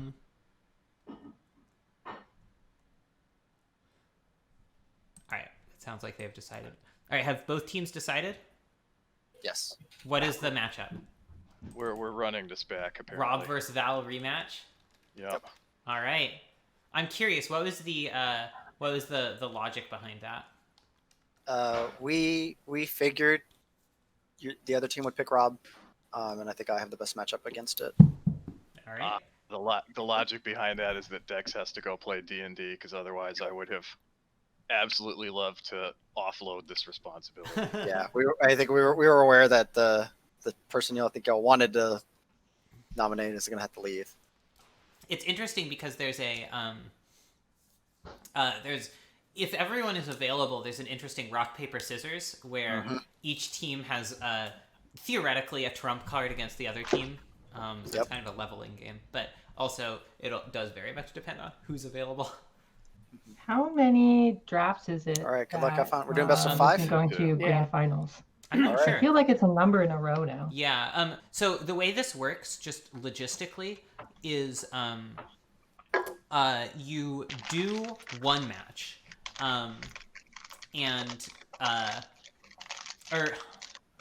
what it usually works where you play 2 unsideboarded games and 3 sideboarded games, right? Yeah. Okay, so we just don't sideboard. Yeah. Okay. So you do one match where you do sideboard in the latter 2 games if necessary, and then you do another match, and at some point in the other match you might just concede because it's over. Yeah. Wait, say that again. So, match 1, obviously no sideboard. Right. Match 2, no sideboard. Match 1, game 1, Game no sideboard. 2, not match 2. Game 2, you do sideboard. Yes. Game 3, if there is a game 3 in match 1, you do sideboard. Match 2 begins, you don't sideboard, and so on. I don't think that's how we've done it before. We'll figure it out. When we've done it before, we did no All right, sideboard, just no tell us at the end of the sideboard, game. so- Yeah, we will. We will. All right, sure. We could do it differently. I don't know. Sarah, if you have And another that's just the proposal, way they or Quetzy, usually just do it. put it in the. If you have another proposal, just put it in the Quarantine Cube channel. Quetzy, you too. We can talk about it there. In the meantime, battles. So we're just running it right back. Yeah, it's just right back Rob versus Val. I guess we should switch to Rob's screen. Hey Rob, can you That's stream a again good as hand well? for Val. Yeah. Thank you. Yeah, although it doesn't have GT, which historically has been sort of Val's trump card, so to speak, and also literally. Yeah, though Gifted User This is Born. not a great good hand one. for Rob. I would probably send this back. Oh man, we're gonna watch a best out of 5 after watching these two I know. But Rob keeps this hand despite having no 1-drop permanence and no second land. I guess that works out more or less. This one thing I don't like is Rob keeping in Young Pyromancer here. It's such a controlling card. If it sticks, it's really good here. Yeah, here it is, but it also sort of pushes Rob into a controlling game. Also, it's a little bit encouraging Rob not to just bolt there, although he certainly did bolt, which was certainly correct. I like the red decks that are very attacky very quickly, and I feel like Young Pyromancer works best in the slower matches. So this is just not its best situation. This is nice for Rob. If he can top deck a land, Legion Warboss just kills Liliana. And if he can't, Firebolt is okay. Although that sets him pretty far back. But he did get the land. Rob is certainly drawn very well for a sketchy keep. Very sketchy keep. If Val doesn't have an answer to this, and Which Rob decks draws do you another hate, land. Kenyon? The mono red and mono white aggro. And you're saying the way to play them is to just be super hyper aggro all the time. I think that's more true for mono red than it is for mono white. I think mono white gets a lot more equity out of its good 5-drops. But yeah, mono red aggro does really just want to be balls to the wall. Mono white has to be able to play the later game because it doesn't have the reach that mono red does. Forcing Val to Bloodchief's Thirst for 4 mana there is good. But again, Rob still needs to rip a land to really capitalize on that, which is why I don't like this keep very much.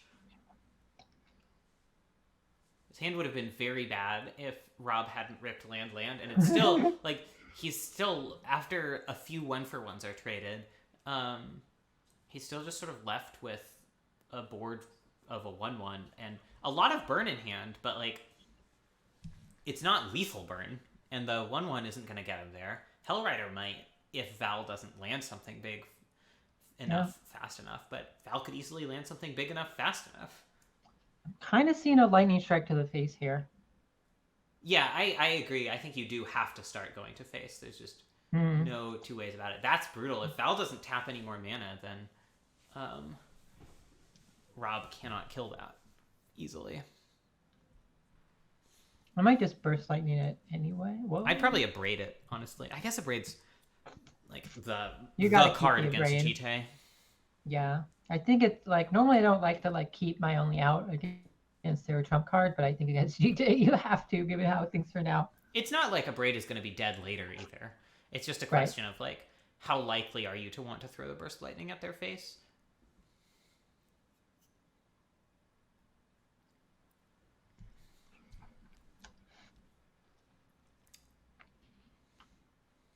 Okay. Burst lightning up.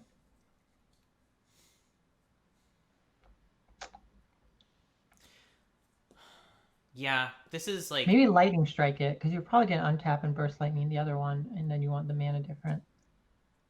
Well, I'd rather use... Yeah, Nothing. or just not cast any spells, I guess. But now what, I right? think you like still burst lightning the knight, and then you can just attack. This is just all bad.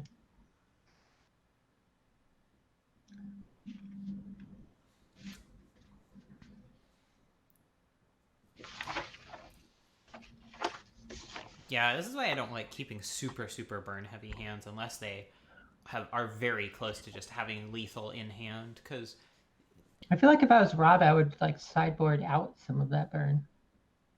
It's possible.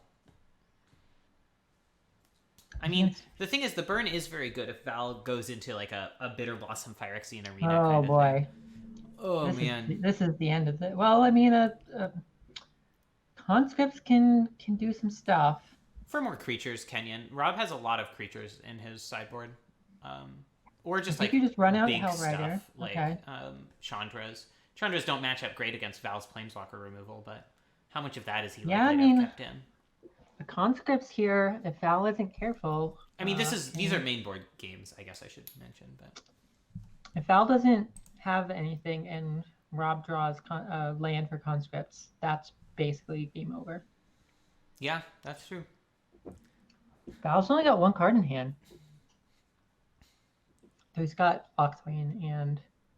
Lochthwain's a rough one to activate against mono red, though. Yeah. I mean, if you on a board like this, I'd still do it. Probably not after activating Nurturing Peatland, though. No.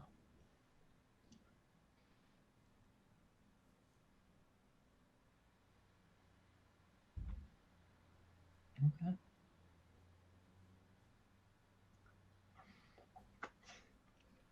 I mean, Val's in somewhat rough shape here. He's sort of priced into not attacking with this Obliterator.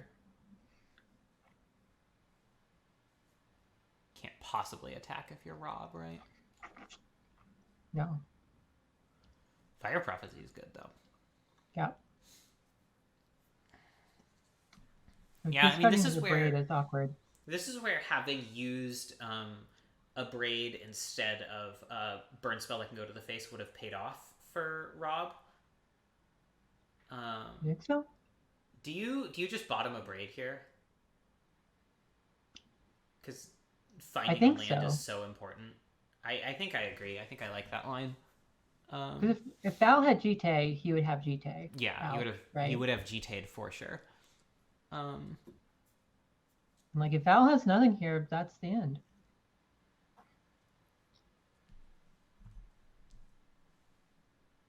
Of game 1. So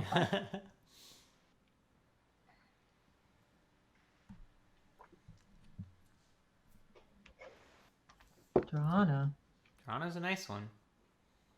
Doesn't like have super good blocks against the conscripts though. I think you still have. I think you still conscripts. Oh, for sure, for sure. Because Drana blocks a 3/3. Val takes 5, 6, 7, 8, 9, 10, 11, 12, 13. So yeah, this is still lethal unless Val has removal. Yeah. Which he could. He has 2 mana, and he did use Nykthos to do it. Yep. Certainly could. So I'd do it right now on the Hell Rider. Yeah. All right. Rob takes game 1. With a 1-land keep. So are we... I still think we should just let them sideboard here. I guess they are not doing that, so never mind. Yeah, no, usually... I mean, it's what they've done before. Okay, sure. It just means they have to sideboard from the deck building view later on, which is annoying. But... Well, it just means that someone concedes the first game of the next match. I guess that's true. All right, let's and switch then they to... Sideboard. Let's switch look to at Val. this. Yeah. Unkeepable. Distressing. Oh, Val has a Grey Merchant in hand, which is pretty good. Grey Merchant and Obliterator. This is kind of an ideal hand from Val. And I'm a little Liliana. surprised he hasn't sided out Silent Clearing.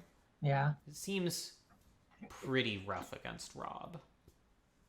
And the Peatland. He had it in last time. Well, Yeah. no, it's no sideboarding. Right. These are... Right. Never mind.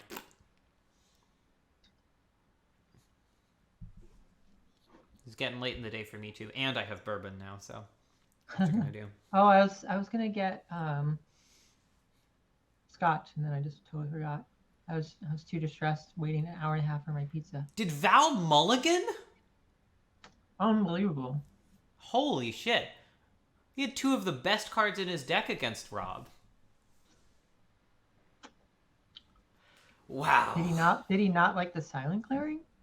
But he kept a Peatland, so... I mean, at this point, like, what are you going to do? Yeah, I guess so. But, I mean, I feel like maybe he thought the hand wasn't fast enough, but the thing is, like, those cards stabilize you so well.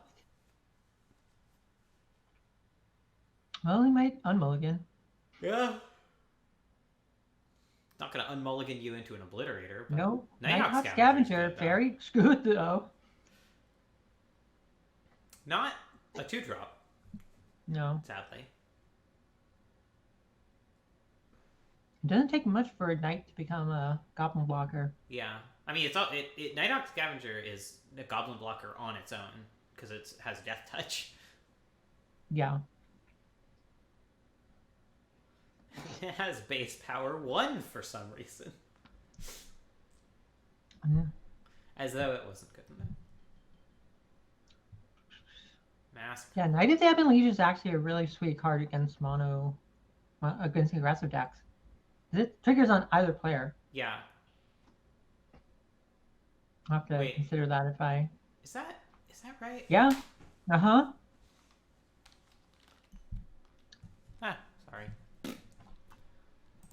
Yeah, the card is very good. Nighthawk Scavenger. Or maybe just run out. I would play Scavenger. Also, Rob is on 1 land. It's at the beginning of your end step, so it doesn't trigger if they attack you on their turn. It does trigger if you're paying life for something, but... Rob, did Rob only get a 6 or 5? I did not Looks like pay 5. attention. It looks like it might be 5, yeah. I like playing the Nighthawk. Yeah, I think I agree. I mean, I guess the idea is to soak up Rob's removal, but especially with a Murderous Rider in hand and with Rob stuck on mana, I don't know. I feel like the Nighthawk's pretty good. I might just plus Liliana here rather than and discard the swamp. Although I would discard Massacre Girl here. Yeah. Because the swamp playing the swamp means he doesn't have to be tapping Peatland anymore. You're right. No plus on Liliana. I don't like that at all. Yeah, you gotta plus it at least once here. Like at 2, Yeah, you you might gotta stop plussing it. Threaten the double sack. I mean, like Rob's on 1 mana. What is Massacre Girl doing against what creatures? Yeah. See, now Liliana's gone. Massacre Girl can't just kill Shunkirk anymore. And especially with Rob Mulligan's low, like if you just even out all the resources, Val ends up winning the game because Yeah. No. You just want to get a lifelinker on the battlefield. Okay. Like Gifted He's thinking about Etherborn it. blocks Stormkirk Noble. He's thinking about it. Come on, buddy. There we go.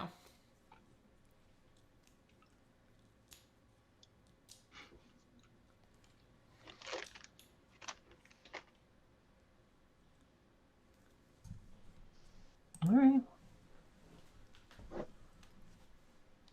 I at this point I hope Mono Black wins it. Because Mono Black as the champion of the draft would be a big deal. Yeah, I agree. Val doesn't cast Obliterator here, I'll be sad. Because Rob should just concede if Val drops his Obliterator.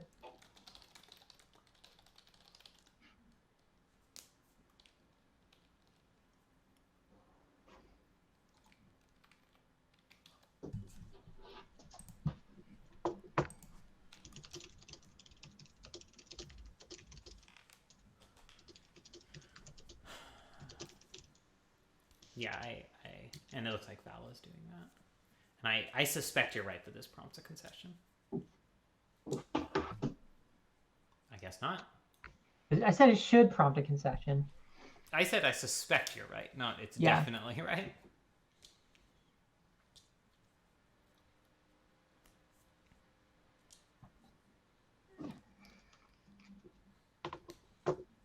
Yeah, I don't know what Rob's game plan is here. Val has life gain and obliteration. I mean, Rob could potentially destroy the Etherborn, but then Val has Murderous Rider. Even just Massacre Girl is pretty good here.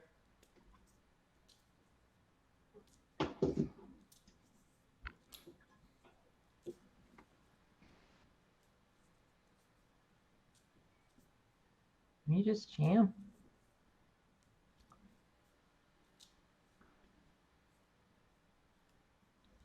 Val really getting a lot of mileage out of the lifelink creatures in red. Black. Yeah. No, it's really important. I drafted these cards for this thing, and I didn't end up with the mono red on the other side, so it looked a little silly in the end. It can still be really good if you're just like making back what you're paying for Phyrexian Arena or Dark Confidant or Yeah. Bitter Blossom, that sort of thing. No sorcery speed plays is weird. I get that there's a Murderous Rider, but like sometimes you don't need max value all the time. Sometimes you just need 3 toughness lifelink creature. Yeah. Especially because this does deal you damage. Like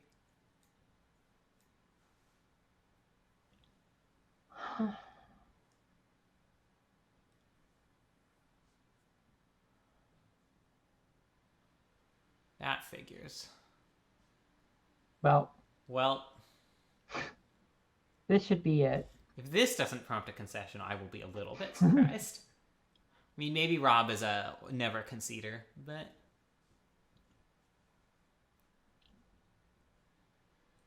I mean, I avoid conceding a lot, but I will concede when it's just pretty clear that there's nothing to do. yeah, there we go. Yeah, first pick GT. GT deciding basically every game that it's been on. I thought Val won game 1 too, but I guess I'm wrong.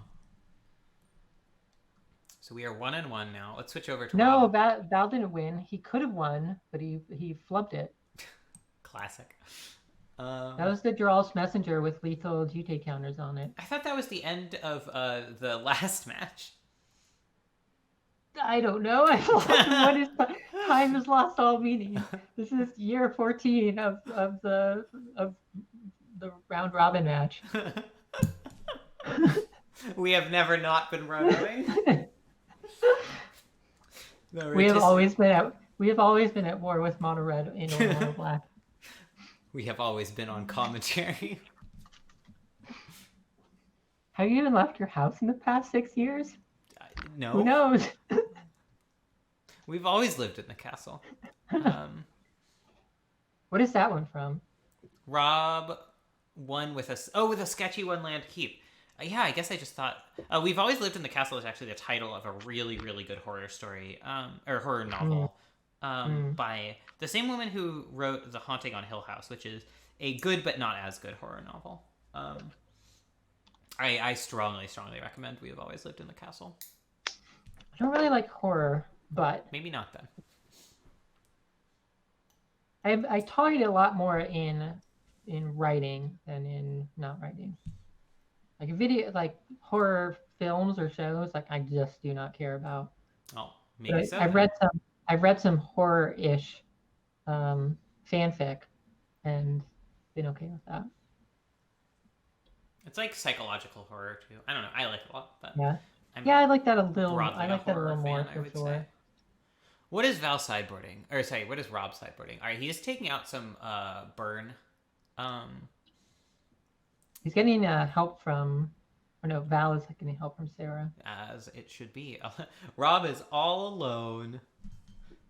Poor Rob. Rob, did your teammates abandon you and give you no sideboarding help? I mean, that's a mean way to characterize it. But... We should switch to Rob's stream, which I guess we did. Yeah, I did. Okay. I don't know about you, but I guess I did too. Great. Which I would have to be if because Val went over to the other place and then okay.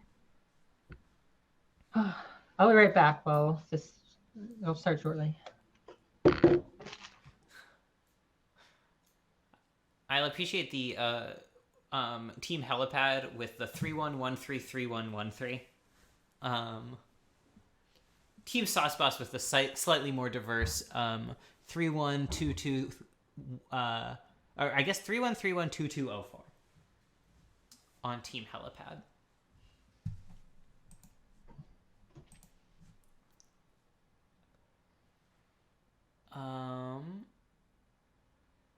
Right.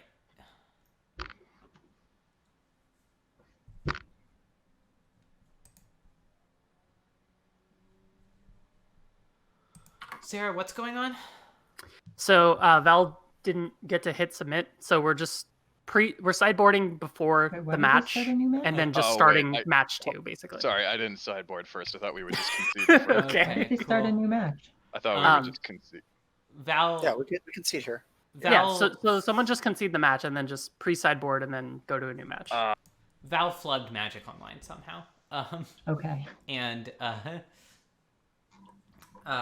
they're exiting out of this match pre-sideboarding before match 2, and then beginning match 2, I guess. Changes. No, also, Rob, Val... I think you don't sideboard here. You just exit the match, and then No. We said. Okay. They're doing it their way. We got it. What happens if this goes 1-1? Then we start a new one. Yeah. We'll keep track of our. Yeah. Okay, sure, cool. All right, whatever.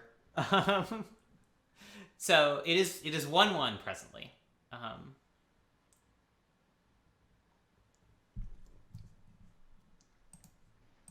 just gonna keep track of the score in the spreadsheet, just so it doesn't get too confused. Hopefully.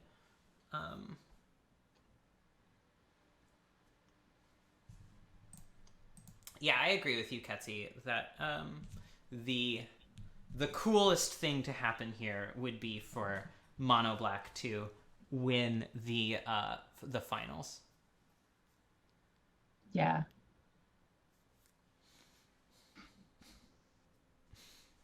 Oh, Val didn't hit submit. Yeah, because timer did go down to 0. Got it.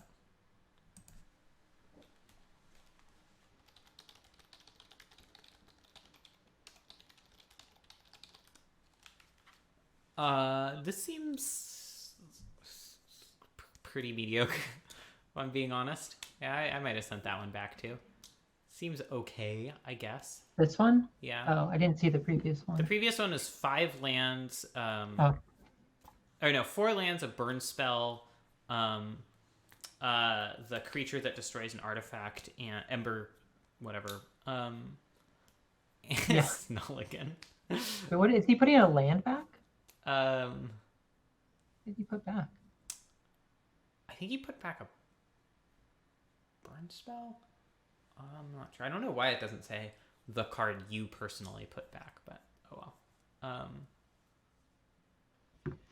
Yeah, it was pretty bad. It was 5 lands, artifact removal creature, a braid, and conscripts. Or Yeah, 4 lands and those cards. It was not an 8-card hand.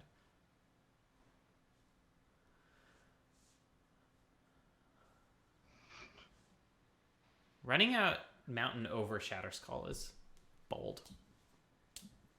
Like, I get that Rob's life doesn't matter as much as Val's, but Val has certainly won games by attacking for, like, narrow lethal. They do race sometimes. The fact that Val hasn't played anything makes this hand a lot worse. It's like, what do you do? You lightning bolt face that go? Because, like, it suggests that Val's hand is either more controlling or is full of cards like Obliterator and powerful 3-drops. No removal for this Legion Warboss. It means that Rob can't Liliana, use not a his good removal cheat. anti-creature answer here. No, Liliana wouldn't be great here. I hope that unless Rob drops something truly sickening, like a Nighthawk, that Val, or unless Val drops something like a Nighthawk, Rob is willing to just Hellrider. Yeah, he certainly would, Kenyon. Although I can understand keeping more lands with Shatterskull Smashing in hand, I guess. Because that's sort of a bit of an out if you just keep drawing lands. What is Val's keep here? Gotta have a 3-mana removal spell, right? He's going to have Swift Ender, Hero's Downfall. So it could be Slaughter Pact, which is really awkward here. Really awkward. I mean, if you have Slaughter Pact and Hero's Downfall, then both of these die. But yeah, at that point, he's that would actually be pretty good. really Okay, good. Swift End. Oh, I see. Yeah. I mean, given the draws, I think you're right. No, my heart almost stopped. This is bad for Val. Rob not into the always yield. You got F8. F8 gives you back time in your life. And right click always yield.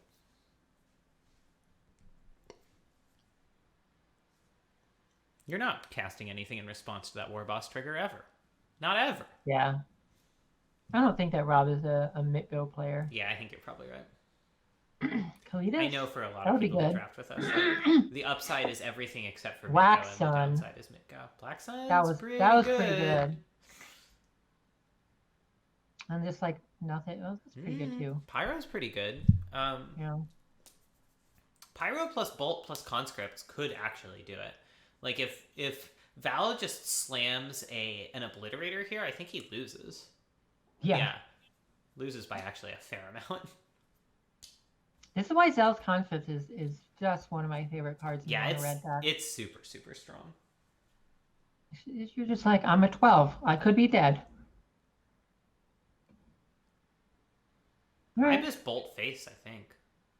He's thinking about it. Because, like, you already have Shatterskull, which can deal with Murderous Rider if you draw a land. You have Zealous Conscripts if Val just slams some big ka-chonker. I mean, if you play as Murderous Rider, you just play Shatterskull as a land and conscripts for lethal still. If Is you that bolt. lethal? If you bolt. Right? Because that's 6 plus. Oh no, it's just short. 6 plus 5. I don't understand where you're getting the 5. Well, it's 3 from the lightning bolt, 2 from.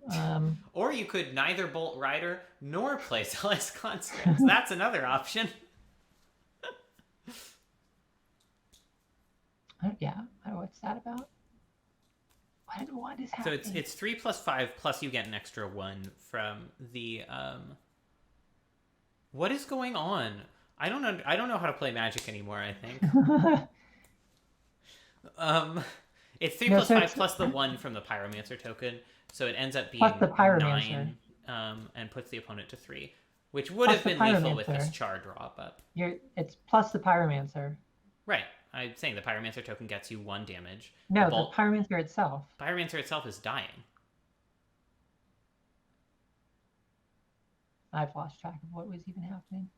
This was in response to them casting Swift End on the Pyromancer. Oh, I see. I didn't realize that. I don't understand. What was the point of playing Shatterskull's Pass for no value and then just like being so soaked if you just draw lands? Well, no, this is. It's not exactly lethal. It's not quite lethal, but it's close. Charface. Please just Charface. Charface. Charface for Nat. Oh, jeez. I think Rod is trying to sort of like wait to draw the clincher before he goes off, but I think that's just wrong. Yeah, I agree, especially because like Zealous Conscripts takes up a lot of mana. You can't necessarily you're not going to be able to do everything all in one. Yeah, you want to win the turn you draw the clincher, so therefore you set yourself up. Because like, what are you charring? I mean, I guess you keep char up for like Kalidas or something, but you could also just Conscripts Kalidas. Now we char his face. Okay. Yeah, no, I know, but like, you can't Conscripts Kalidas and then kill Kalidas. I'm gonna say it is unfortunate that Rob is drawing all these lands, but he also had a spell land which would have mitigated that substantially. Yeah, he didn't really have any good targets for it yet. I mean, honestly, doing the I guess it's still not quite lethal if you Shatterskull the Giralf, but.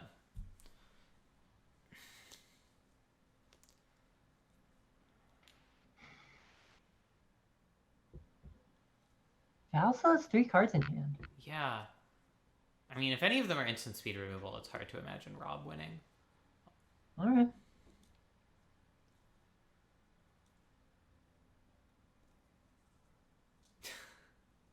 Neato. You're going to do it now. Put him at 1. I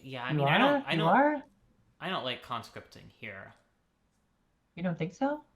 Yeah, actually, I guess you're right. Because then, like, the other thing about conscripts is it just does still leave you with a 3/3 on the battlefield after the turn you do it.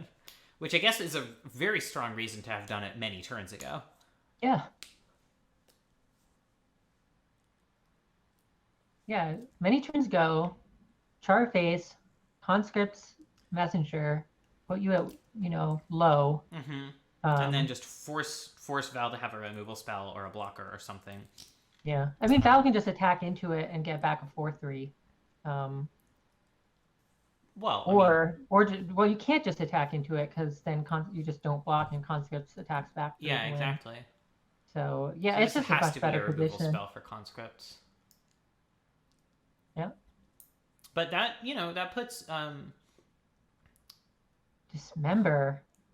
That puts Rob into the position of drawing any 3 damage burn spell and just winning. Yeah. Or 2 damage if he gets through with the Stormkirk Noble. So Val can draw Grey Merchant and just end the game as well. Or yeah, Val. GTA would essentially end the game too. Yeah.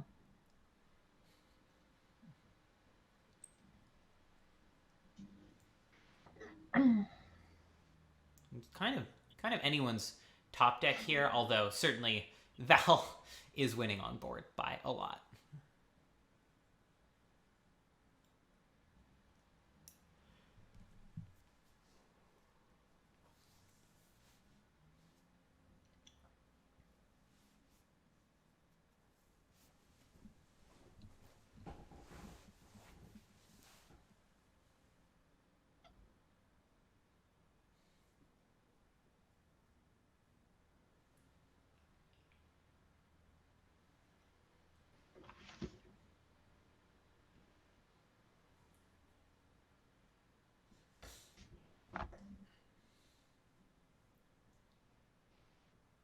Pizza craving satisfied. Congratulations. Now I have 6.5 very big slices of pizza to eat for the next week. Hell yeah. The dream. The pizza dream. You are living the pizza dream. That's just a basic mountain. Womp womp. If there were a Shatterskull smashing, Rob could kill both of these creatures and Valbaka wins. Survive one more turn. Okay. I don't understand how these matches are working at all, but we'll just let them. Yeah, survive one more turn, potentially draw a lightning or something. Yeah. So one more win from Rob seals this up for mono red, but Val, and if Val, sorry, that was a win for Val right there. Yeah. One more win from Val seals this up for mono black. Is the actual truth. I'll be right back. Well, I might be a few minutes. Okay, I will try to muddle through on my own.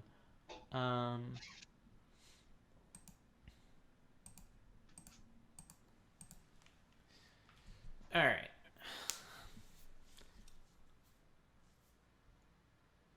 So this is it looks like Rob is now sideboarding. That was game 3, so that was supposed to be post board, but I don't know. I guess I should switch back to Val view. Valcam. I agree, Kenyon. I mean, Rob keeps siding out Goblin Guide, so I don't even know. I don't even know what to think anymore.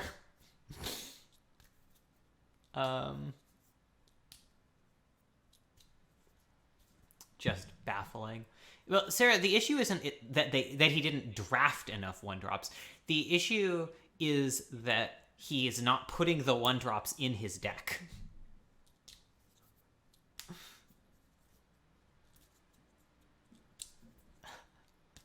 I think Rob's deck is very good. Like, I think if you took Rob's deck as a sealed pool and built a mono red deck out of it, it would be extremely powerful. I mean, and it has been. Like, he's 3-1. He's nominated to be the champion. Like, this is no mean feat.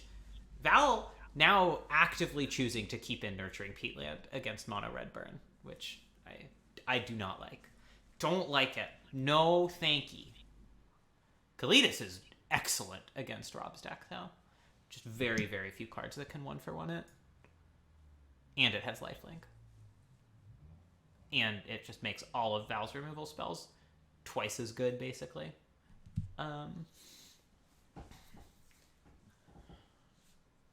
Val leaning pretty hard on this early go for the throat to push past Rob's. All right, Rob at least put Goblin Guide in on the play. I think. What? That had to be a misclick. That just had to be a misclick. Play games at this thing. Just checking in. That was a misclick, right? That was a misclick. Okay. Yeah. Yeah, that was a misclick. Poor Rob. That's pretty rough. Although there was a land on top of Val's deck, so I guess scoreboard is just absolute galaxy brain. Thoughtseize. Guessing this Thoughtseize is going to wait a bit to be cast. Because Go for the Throat just seems way, way better here. Anything Val would really care about Thoughtseizing in the short term is just going to die to Go for the Throat. The only real benefit of Thoughtseize is that it gives Val more information about whether to play this Nighthawk Scavenger or not, but that's not worth the life at this point. Especially with 2 lifelink creatures you could play eventually and just hope to get out of range of any Thoughtseize shenanigans. That's a good one to go for. Especially when Rob just doesn't have that many creatures in his graveyard yet.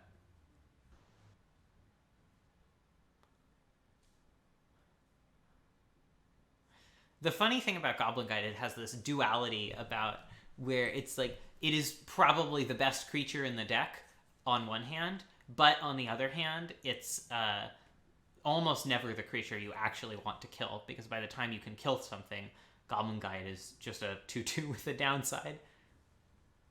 I guess I can see Thought Seizing now because of the Gifted Etherborn draw.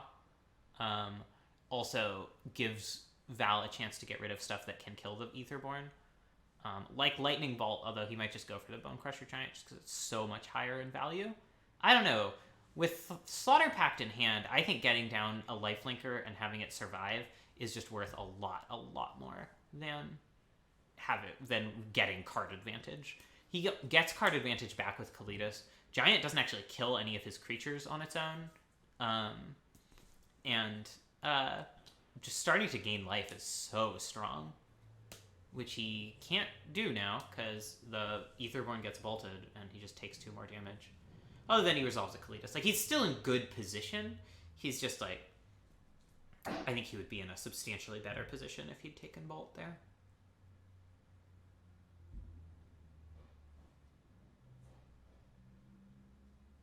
Using Pact on Giant when you have a Kalitas out isn't bad.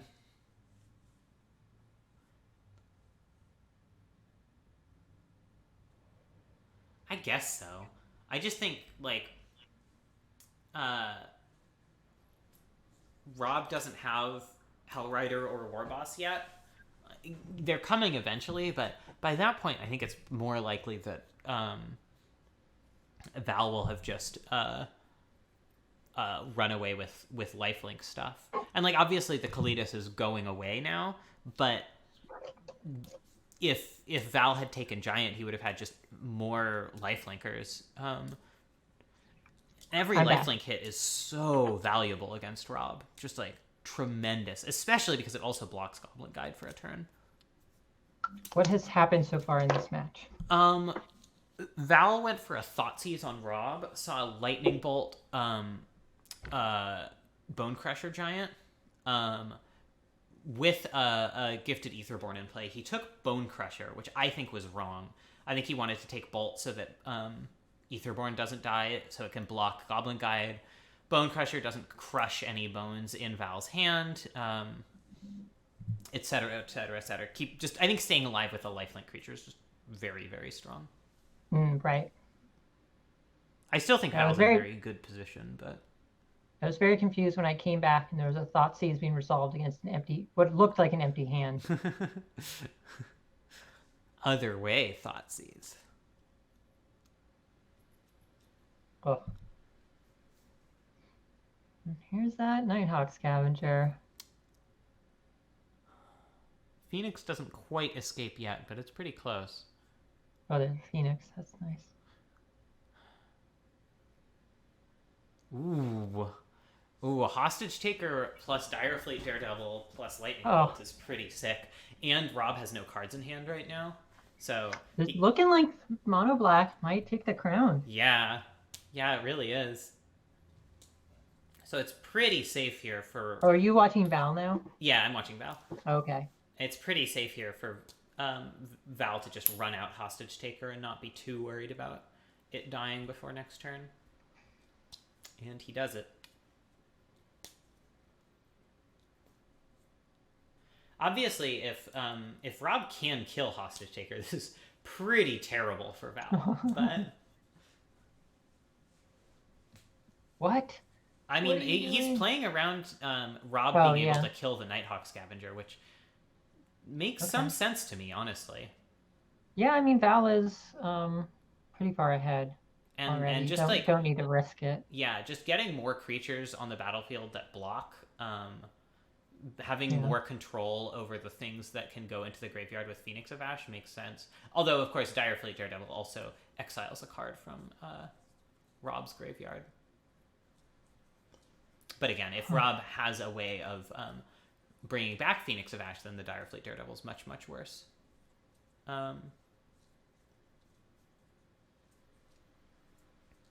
Yeah, I think on consideration, Val's line is correct there, of taking the Goblin Guide. All right, Charring Scavenger is pretty good here. And then next turn, you get to bring back Phoenix of Ash. Which probably just gets pacted. Yeah, almost certainly. I mean, this Peatland's looking pretty good as a cycling spell. Still don't love keeping them in, because if you do have to play them, they're pretty bad. I don't like this Slaughter Pact at all. How are you going to answer you don't Phoenix want of to. Ash? He wants to attack Guardian with. Yeah, I don't know what's happening right now. It's like, what is it? Victory, snatching victory, snatching defeat from the jaws of victory. Yeah. Why? I guess he wants to end the game, but like. But this isn't coming close to ending the game. There's a char on visible. Yeah. I don't think I attack with Goblin Guide either. Like Val is not in a position where. What did Goblin Guide reveal? Mountain. Ugh. Val's not in a position where he wants to be trading, giving Rob gas in exchange for dealing damage. Like the reason Goblin Guide is good is because the red deck is intending to mostly win the game before the opponent's before the opponent casts all their spells. Yeah, Val's not dead here, but he put himself into a lot worse of a position than he needs to be, I think. He's losing the onboard race. Yeah. This is 5-5-5. Is Rob just not like pumping? 5-7 something. Well, okay, maybe he's not. I mean, he could have a card in hand, but I don't know what you're doing with that card. Like, what's Val casting with 3 mana after paying for the Slaughter Pact? Like, part of the point of Phoenix of Ash is like generally speaking, it's not great to have mana sinks in cube. They tend to be a lot worse than they are in limited or even in constructed a lot of the time. The reason Phoenix of Ash is still good is because you, in mono red, you actually do want to trade 3 mana for 2 damage a lot of the time, because you can just finish out the game with a few burn spells so readily. He just didn't. Val played an easily removed. I feel like Rob just forgot to activate Phoenix of Ash or something. Well, okay, Fame Slash that guy. Phoenix block? I mean, Rob's not dead here. Yeah, and Val I think you go for it. Val here. goes to 8, kills Koth, but then Rob swings in for. Sorry, Rob goes to. Val goes to 5, and then Rob has lethal with Phoenix next turn, and that doesn't stop it. I guess no. Wait, it brings back Nighthawk Scavenger. That's actually big. That's pretty good.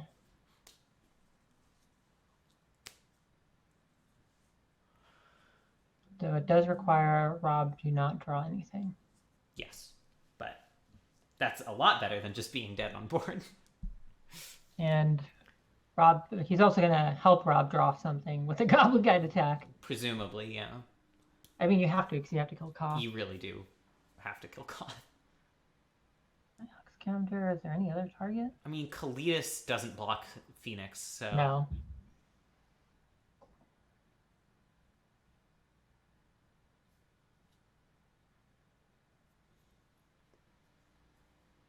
Phoenix of Ash, pretty decent against Nighthawk Scavenger. I wonder if Rob was thinking about exiling diverse card types when oh yeah, he was Phoenixing.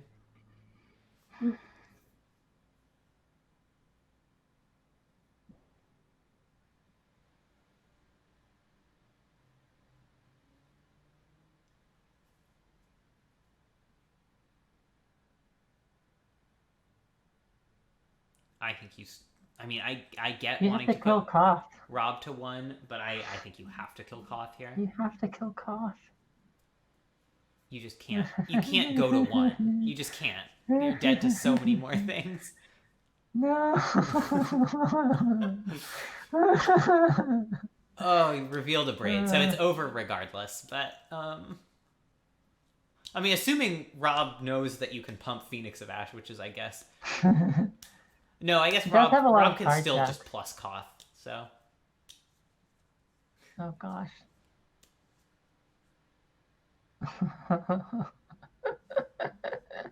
I wouldn't concede if I were Val, just because everyone's misplaying left and right here. There's just Yeah. impossible to know if Rob will make the right play. This is the grand finals experience, though. Is just... yeah, we knew this going into this grand finals, but here it is. Oh, poor Val. And it's not unique to Val and Rob. Everyone who makes it to the grand finals is always just, like, exhausted.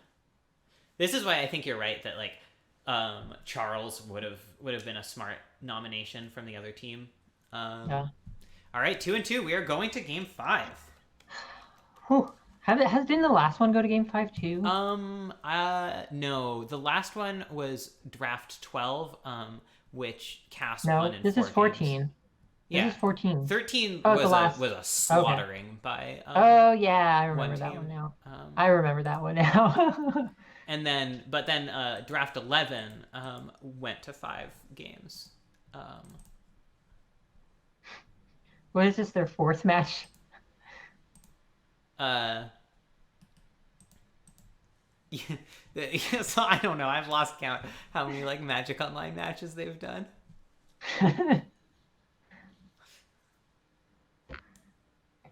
All right, let's switch back to Rob. Okay. All right.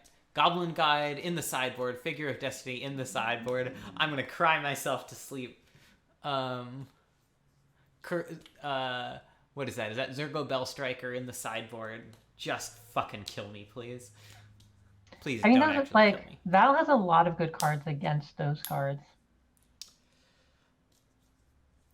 I don't hate it. I understand why you like. I want Figure in the main deck, but you know, Gifted Etherborn and Val's cheap removal spells are really quite good against some of those. I think Gifted Etherborn specifically is. I don't think most of Val's removal spells match up good against 1-drops. I think if you're making Val trade 2 mana and 3 mana removal spells for... well, he's got Dismember and Blood Chief's Thirst. If you're making Val pay 1 mana for Dismember, you're already doing great. 1 mana, target player discards a card and loses 4 life is very playable in Mono Red. Yeah, I think it can work. Ooh, it is an uphill battle for Rob. I think it can work out well for...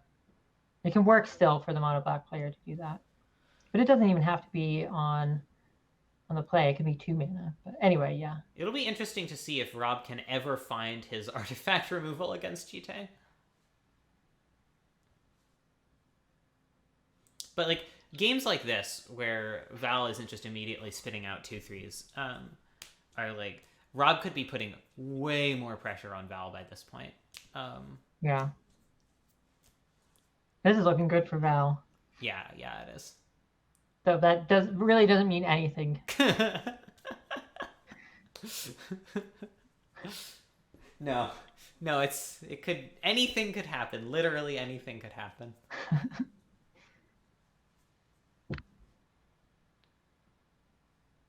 Ooh. Really, really looking good for Val now. Again, I think Rob just has to bolt Burst Lightning this. I don't understand. And I don't think he will. He's waiting to do it on the GT thing. But at least this time he didn't have a good 4-drop to play. Yeah. So I guess I can understand it more now. Thundermaw is pretty good here. Yeah. Thundermaw, very strong. Some people don't think it's too expensive. The deck, and I don't think that's true. Yeah, I don't think you want a lot of 5-drops, but I do think Thundermaw and Zealous Conscript are the 2 best for sure, and I'm happy to see Rob's deck playing both. Yeah.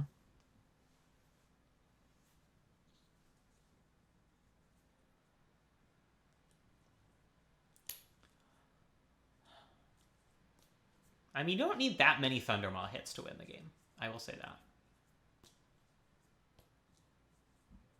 But if Val has any 1-for-1 removal for it, it's going to be pretty sad for Rob. Because Val's presumably playing Murderous Rider here. If he just goes, equip Jite, go for the throat, Thundermaw, it's kind of game. I mean, Val could maybe Flame just have... Slash. Flame Slash is interesting. He should Flame Slash. I think he's not going to. You like Flame Slash over just running out Shatterskull? Definitely over that. I would Shatterskull if you're going to try to kill Murderous Rider this turn. I think you want to save your mana, especially because you're kind of... Flame Slash sort of puts you in the place of trying to ensure that you're killing every creature every turn. Yeah, no, you're supposed to Shatterskull there. So much more likely that you'll be able to do that. And here we see a creature that we can't Shatterskull, but could have Flame Slash. I mean, you can Shatterskull if they go to equip, and you couldn't Flame Slash if you don't go to equip. Yeah, but it seems like Val is not doing that. But like, it would have gone up to 5 toughness anyway, so Flame Slash also wouldn't have worked. But like, it's... Well, I guess nope. That's not gonna work. That's not gonna work.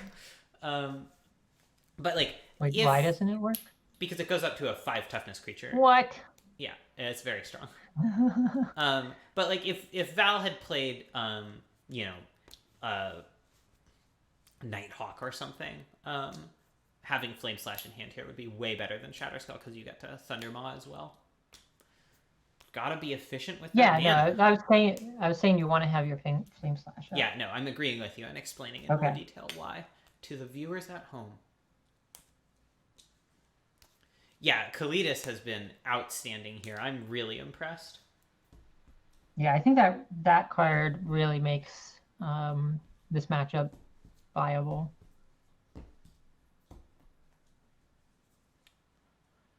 Like, the cards Rob has that can deal with it are like Flame Slash, Char, End of List. He has Exquisite Firecraft. Oh, I guess that's true. If he had taken Collective Defiance, it could do it too. Val is probably thinking about, like, not exactly Burst Lightning, but other 2-damage spells. I guess there's not that many other 2-damage spells. There's, like, Firebolt that would punish Val for killing this dragon right here, right now. There's also Arc Trail. Arc Trail can't be cast for 1 mana, though. Yeah. Well, the grind has been ground, and it seems like... Many turns later, GT goes on to the 1/1 or 1 mana creature, and just that's going to be that. Probably wins the game. And Direfleet Daredevil will get Dismember, which can not through 2 GT counters. Oh yeah, because it's going to get a counter. Well, even without the counter, GT gives +4/+4, and it's a 1/2 base. Oh yeah. Well, all right. Yeah, Sarah, tell us about how this looks from Val's perspective.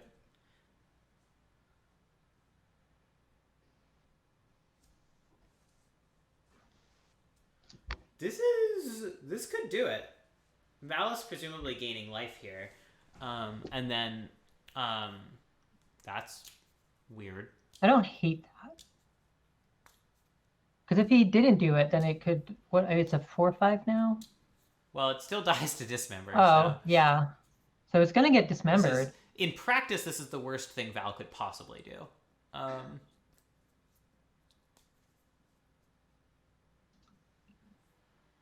Whether it was the right play or not, I don't know. I don't think so. I would have just gained life. Life matters so much against red decks. Just pay the 3. He doesn't know how it says click your icon. He was trying to figure it out. Rob, what are you trying to do? It never does it right. Oh, he just hasn't tapped a mana for it. Are you trying to pay life for this? There you go. You got it. Yeah. I don't understand why you would try. Oh, I guess to get Shield Breaker out. Yeah, all right, that makes sense. That makes sense.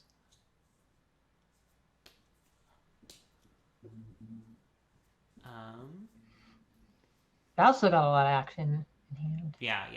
He's not been playing land, so he's gonna have like Massacre Girl or something. Massacre Girl would be pretty sick. Oh, Black Sun also pretty sick. Yeah. Val's still in a very secure position. Just doesn't have.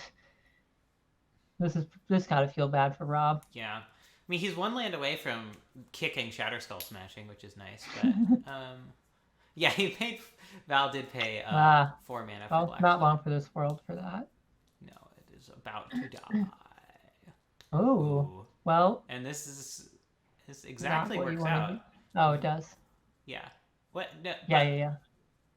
He's still. I don't know what he was doing, but. What? What's happening? Does he think it's an instant? It says sorcery right there. Right there in the card text. In the type line. I don't think he was winning anyway, but... Probably not, but at least that forces Val to have something else. Now that Val is going up to 23, it's just... Yeah. It's going to be so hard for... What was he doing? Is he trying to get the 2-for-1? I don't understand. Did he think he needed 2 targets? I don't know. I just don't know. And he still should be doing it here. Well, at this point, I would Lightning Strike because at least Shatterskull can deal with 2 things at once if it comes up. But does he think it goes face and he's just trying to like face him? It still doesn't make sense because that let Val gain 4 life. Yeah, I don't know. I'm just trying to come up with some reasonable. Yeah, I cannot imagine. Val didn't have a follow-up play there. I was very curious because he certainly hasn't been playing lands, and nothing in his deck costs more than 5 mana. What'd be gross, Sarah? Phoenix of Ash would be sickening, you're right. Well.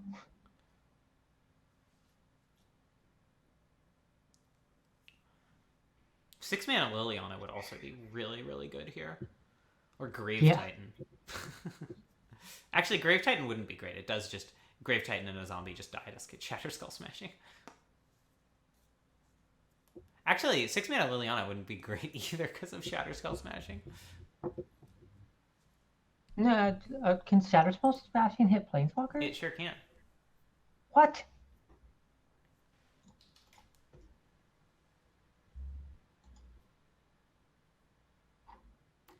Legion Warby Parker. I did not know it could hit Planeswalkers. It's a really good card. Yeah. I mean, it feels like Val has to be the favorite here because he has a million cards in hand and way better top decks. And we know that he doesn't have a handful of land. Yeah, I mean, it's got to be just reactive cards. But he does need to specifically hit Hostage Taker pretty soon, or this shrine will be a problem. I mean, he's still got kind of a long. He's at 23. Yeah, I mean, that's a long time. True. He needs to hit Hostage Taker basically before Rob hits Phoenix of Ash. Or, Obliterator or 6 mana Liliana. Yeah, Val's drawing better.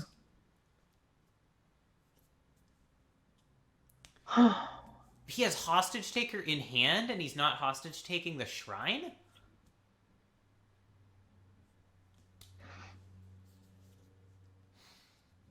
Absolutely batshit wild. So he's presumably going to reanimate Kalidas here, which forces a Shatterskull Smashing. But the Shatterskull Smashing is going to fully answer this. Why? It's just so much better to steal Shrine. Shrine is Rob's only hope for winning this game, frankly. Yeah, Rob has been playing land pass. You don't need to be oh, I wonder if they have something. Yeah, you really do just want to start attacking for 2. Hostage Taker itself is a 4-turn clock. Oh man, this is the fucking hardest thing to do in the world.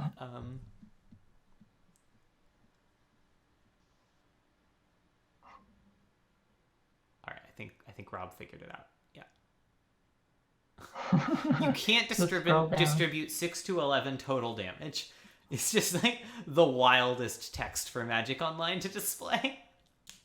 It is true, and it makes sense if you think about it, but distribute 1 through 5 or 12 or higher, but not an odd number higher than 12.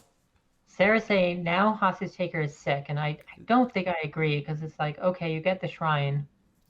I mean, it is true that Hostage Taker 1-for-1 shrine prior to this, but that's still good.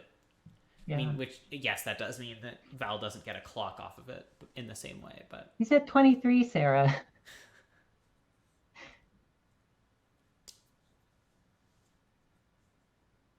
Does Rob just concede now? Yeah. Yeah, okay. All right. Good effort, Rob. Games. Congratulations, Val, for Woo, piloting woohoo. Mono Black to its first, like, really good finish in Roto, in one of our Rotos at least. And congratulations to Team Sauce Boss for taking the victory trophy. Thanks for them play points, Val. Also, I'd like to contest, this is not Mono Black, this is Black Devotion. It's Mono Black. Yeah. I understand there are blue cards in it. It's still Mono Black. Yeah, that's fair.